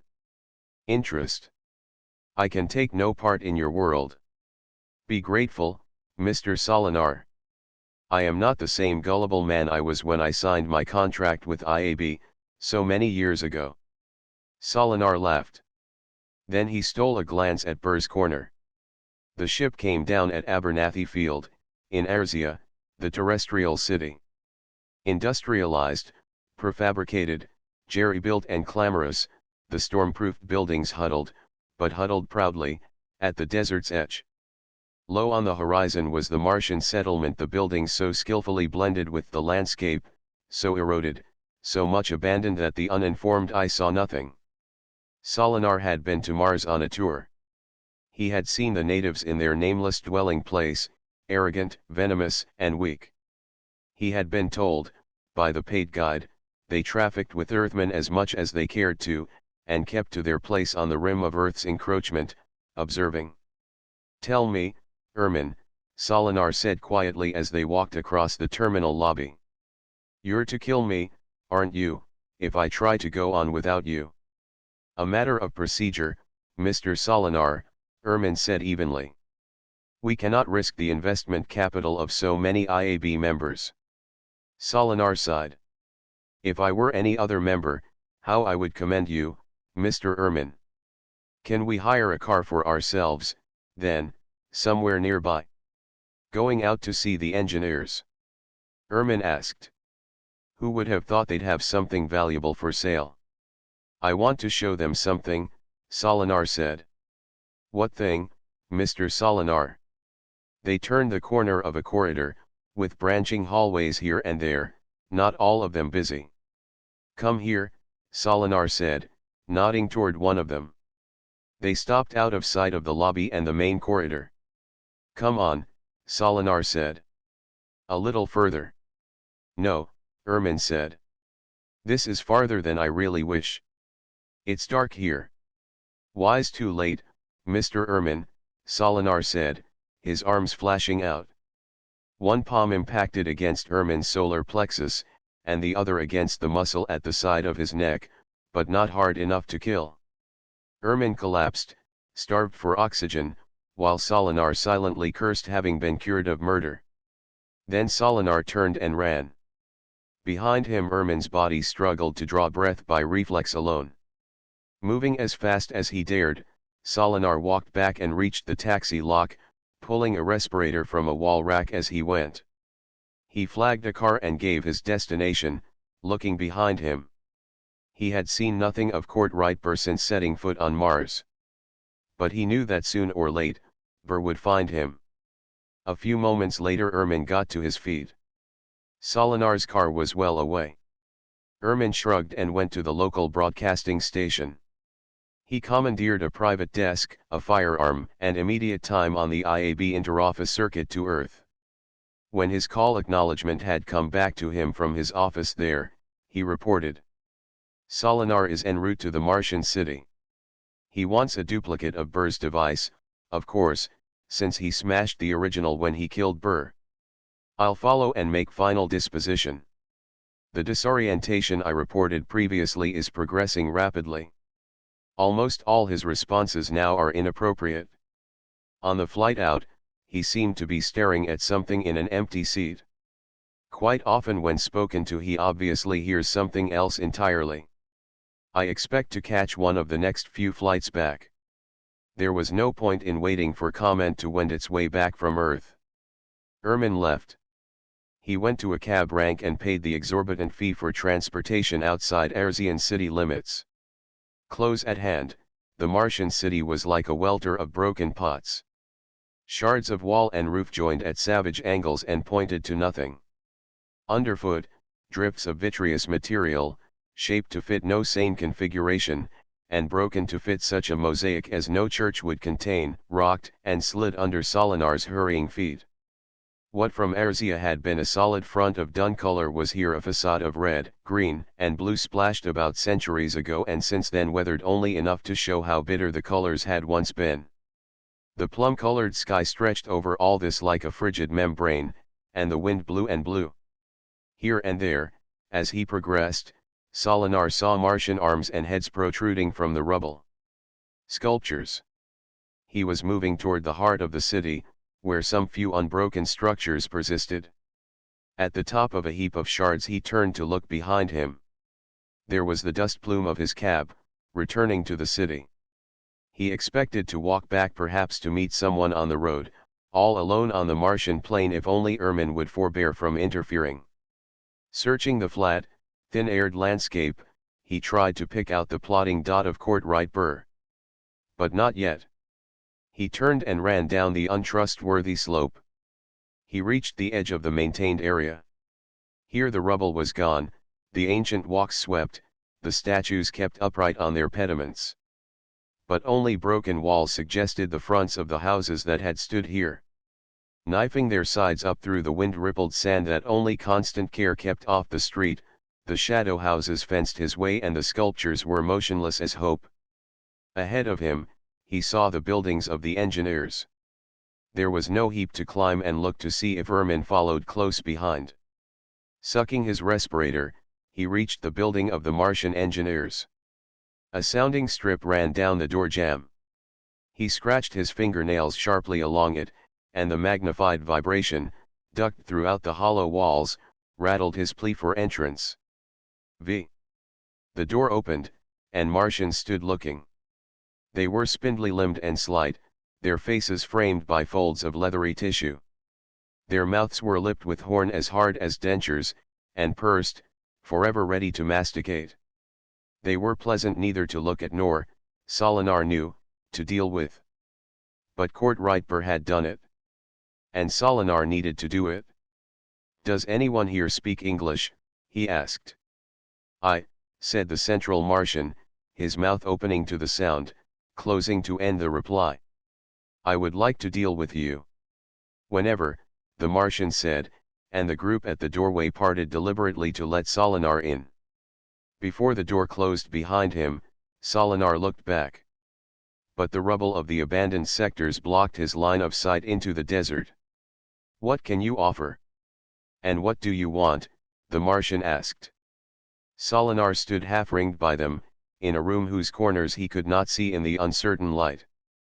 "I offer you terrestrial currency." The English-speaking Martian, the Martian who had admitted to speaking English, turned his head slightly and spoke to his fellows. There were clacking sounds as his lips met.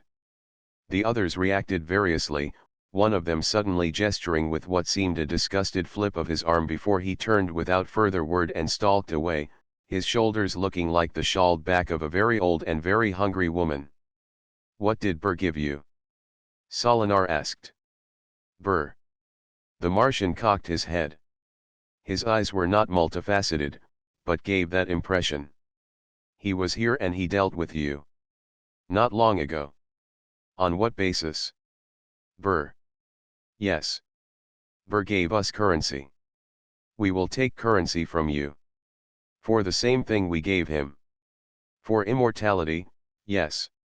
This is a new word." "Is it?" "For the secret of not dying." "Not dying? You think we have not dying for sale here?" The Martian spoke to the others again. Their lips clattered. Others left, like the first one had, moving with great precision and very slow step, and no remaining tolerance for Solinar. Solinar cried out, "What did you sell him, then?" The principal engineer said, "We made an entertainment device for him. A little thing. This size." Solinar cupped his hands. "You have seen it, then?" "Yes." "And nothing more?" "That was all he bought here. It was all we had to sell or give. We don't yet know whether Earthmen will give us things in exchange for currency. We'll see, when we next need something from Erzia." Solinar demanded, "How did it work? This thing you sold him?" "Oh, it lets people tell stories to themselves." Solinar looked closely at the Martian. "What kind of stories?" "Any kind," the Martian said blandly. "Burr told us what he wanted. He had drawings with him of an Earthman device that used pictures on a screen, and broadcast sounds, to carry the details of the story told to the auditor. He stole those patents. He couldn't have used them on Earth. And why should he? Our device needs to convey no precise details. Any mind can make its own. It only needs to be put into a situation, and from there it can do all the work. If an auditor wishes a story of contact with other sexes, for example, the projector simply makes it seem to him, the next time he is with the object of his desire, that he is getting positive feedback, that he is arousing a similar response in that object. Once that has been established for him, the auditor may then leave the machine, move about normally, conduct his life as usual, but always in accordance with the basic situation. It is, you see, in the end a means of introducing system into his view of reality. Of course, his society must understand that he is not in accord with reality, for some of what he does cannot seem rational from an outside view of him. So some care must be taken, but not much.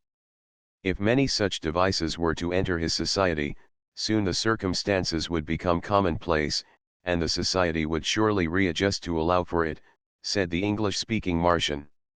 The machine creates any desired situation in the auditor's mind. Certainly. There are simple predisposing tapes that can be inserted as desired. Love, adventure, cerebration, it makes no difference. Several of the bystanders clacked sounds out to each other. Solinar looked at them narrowly. It was obvious there had to be more than one English speaker among these people. And the device you gave Burr, he asked the engineer, neither calmly nor hopefully. What sort of stories could its auditors tell themselves? The Martian cocked his head again. It gave him the look of an owl at a bedroom window. Oh, there was one situation we were particularly instructed to include. Burr said he was thinking ahead to showing it to an acquaintance of his. It was a situation of adventure with the fearful. And it was to end in loss and bitterness. The Martian looked even more closely at Solinar. Of course, the device does not specify details. No one but the auditor can know what fearful thing inhabits his story, or precisely how the end of it would come. You would, I believe, be Rufus Solinar? Burr spoke of you and made the noise of laughing. Solinar opened his mouth. But there was nothing to say. You want such a device? The Martian asked. We've prepared several since Burr left. He spoke of machines that would manufacture them in astronomical numbers. We, of course, have done our best with our poor hands. Solinar said, I would like to look out your door. Pleasure. Solinar opened the door slightly. Mr. Ehrman stood in the cleared street, motionless as the shadow buildings behind him. He raised one hand in a gesture of unfelt greeting as he saw Solinar, then put it back on the stock of his rifle. Solinar closed the door, and turned to the Martian. How much currency do you want? Oh, all you have with you. You people always have a good deal with you when you travel. Solinar plunged his hands into his pockets and pulled out his billfold, his change, his keys, his jeweled radio, whatever was there, he rummaged out onto the floor, listening to the sound of rolling coins. I wish I had more here, he laughed. I wish I had the amount that man out there is going to recover when he shoots me. The Martian engineer cocked his head. But your dream is over, Mr. Solinar, he clacked drily. Isn't it? Quite so. But you to your purposes and I to mine. Now give me one of those projectors. And set it to predispose a situation I am about to specify to you. Take however long it needs. The audience is a patient one. He laughed, and tears gathered in his eyes. Mr. Ehrman waited, isolated from the cold, listening to hear whether the rifle stock was slipping out of his fingers. He had no desire to go into the Martian building after Solinar and involve third parties. All he wanted was to put Solinar's body under a dated marker, with as little trouble as possible. Now and then he walked a few paces backward and forward, to keep from losing muscular control at his extremities because of low skin temperature. Solinar must come out soon enough. He had no food supply with him, and though Ehrman did not like the risk of engaging a man like Solinar in a starvation contest, there was no doubt that a man with no taste for fuel could outlast one with the acquired reflexes of eating. The door opened and Solinar came out. He was carrying something. Perhaps a weapon. Ehrman let him come closer while he raised and carefully sighted his rifle. Solinar might have some Martian weapon or he might not. Ehrman did not particularly care. If Ehrman died, he would hardly notice it, far less than he would notice a botched ending to a job of work already roiled by Solinar's breakaway at the space field. If Ehrman died, some other SPRO agent would be assigned almost immediately. No matter what happened, SPRO would stop Solinar before he ever reached Abernathy Field. So there was plenty of time to aim an unhurried, clean shot. Solinar was closer, now. He seemed to be in a very agitated frame of mind. He held out whatever he had in his hand. It was another one of the Martian entertainment machines. Solinar seemed to be offering it as a token to Ehrman. Ehrman smiled. What can you offer me, Mr. Solinar, he said, and shot.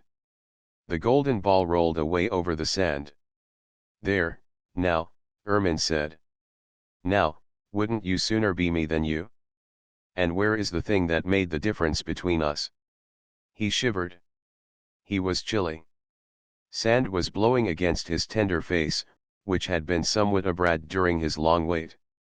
He stopped, transfixed. He lifted his head. Then, with a great swing of his arms, he sent the rifle whirling away. The wind, he sighed into the thin air. I feel the wind. He leapt into the air, and sand flew away from his feet as he landed. He whispered to himself, I feel the ground. He stared in tremblant joy at Solinar's empty body. What have you given me? Full of his own rebirth, he swung his head up at the sky again, and cried in the direction of the sun, oh, you squeezing, nibbling people who made me incorruptible and thought that was the end of me. With love he buried Solinar, and with reverence he put up the marker, but he had plans for what he might accomplish with the facts of this transaction, and the myriad others he was privy to. A sharp bit of pottery had penetrated the sole of his shoe and gashed his foot, but he, not having seen it, hadn't felt it. Nor would he see it or feel it even when he changed his stockings, for he had not noticed the wound when it was made. It didn't matter. In a few days it would heal, though not as rapidly as if it had been properly attended to. Vaguely, he heard the sound of Martians clacking behind their closed door as he hurried out of the city, full of revenge, and reverence for his savior. Table of Contents. Title page. Imprint. Riaz Foundling. Blood on my jets. 2. 3. 4. V. 6. 7. 8. 9. Fire God. Desire no more. Citadel. 2. 3. 4. V. 6. 7. 8. 9. The Barbarians. The Stoker and the Stars. Wall of Crystal, Eye of Night. 2. 3. 4. V. The Rag and Bone Men. Die, Shadow. 2. 3. 4. Colophon. Uncopyright. Landmarks. Short fiction.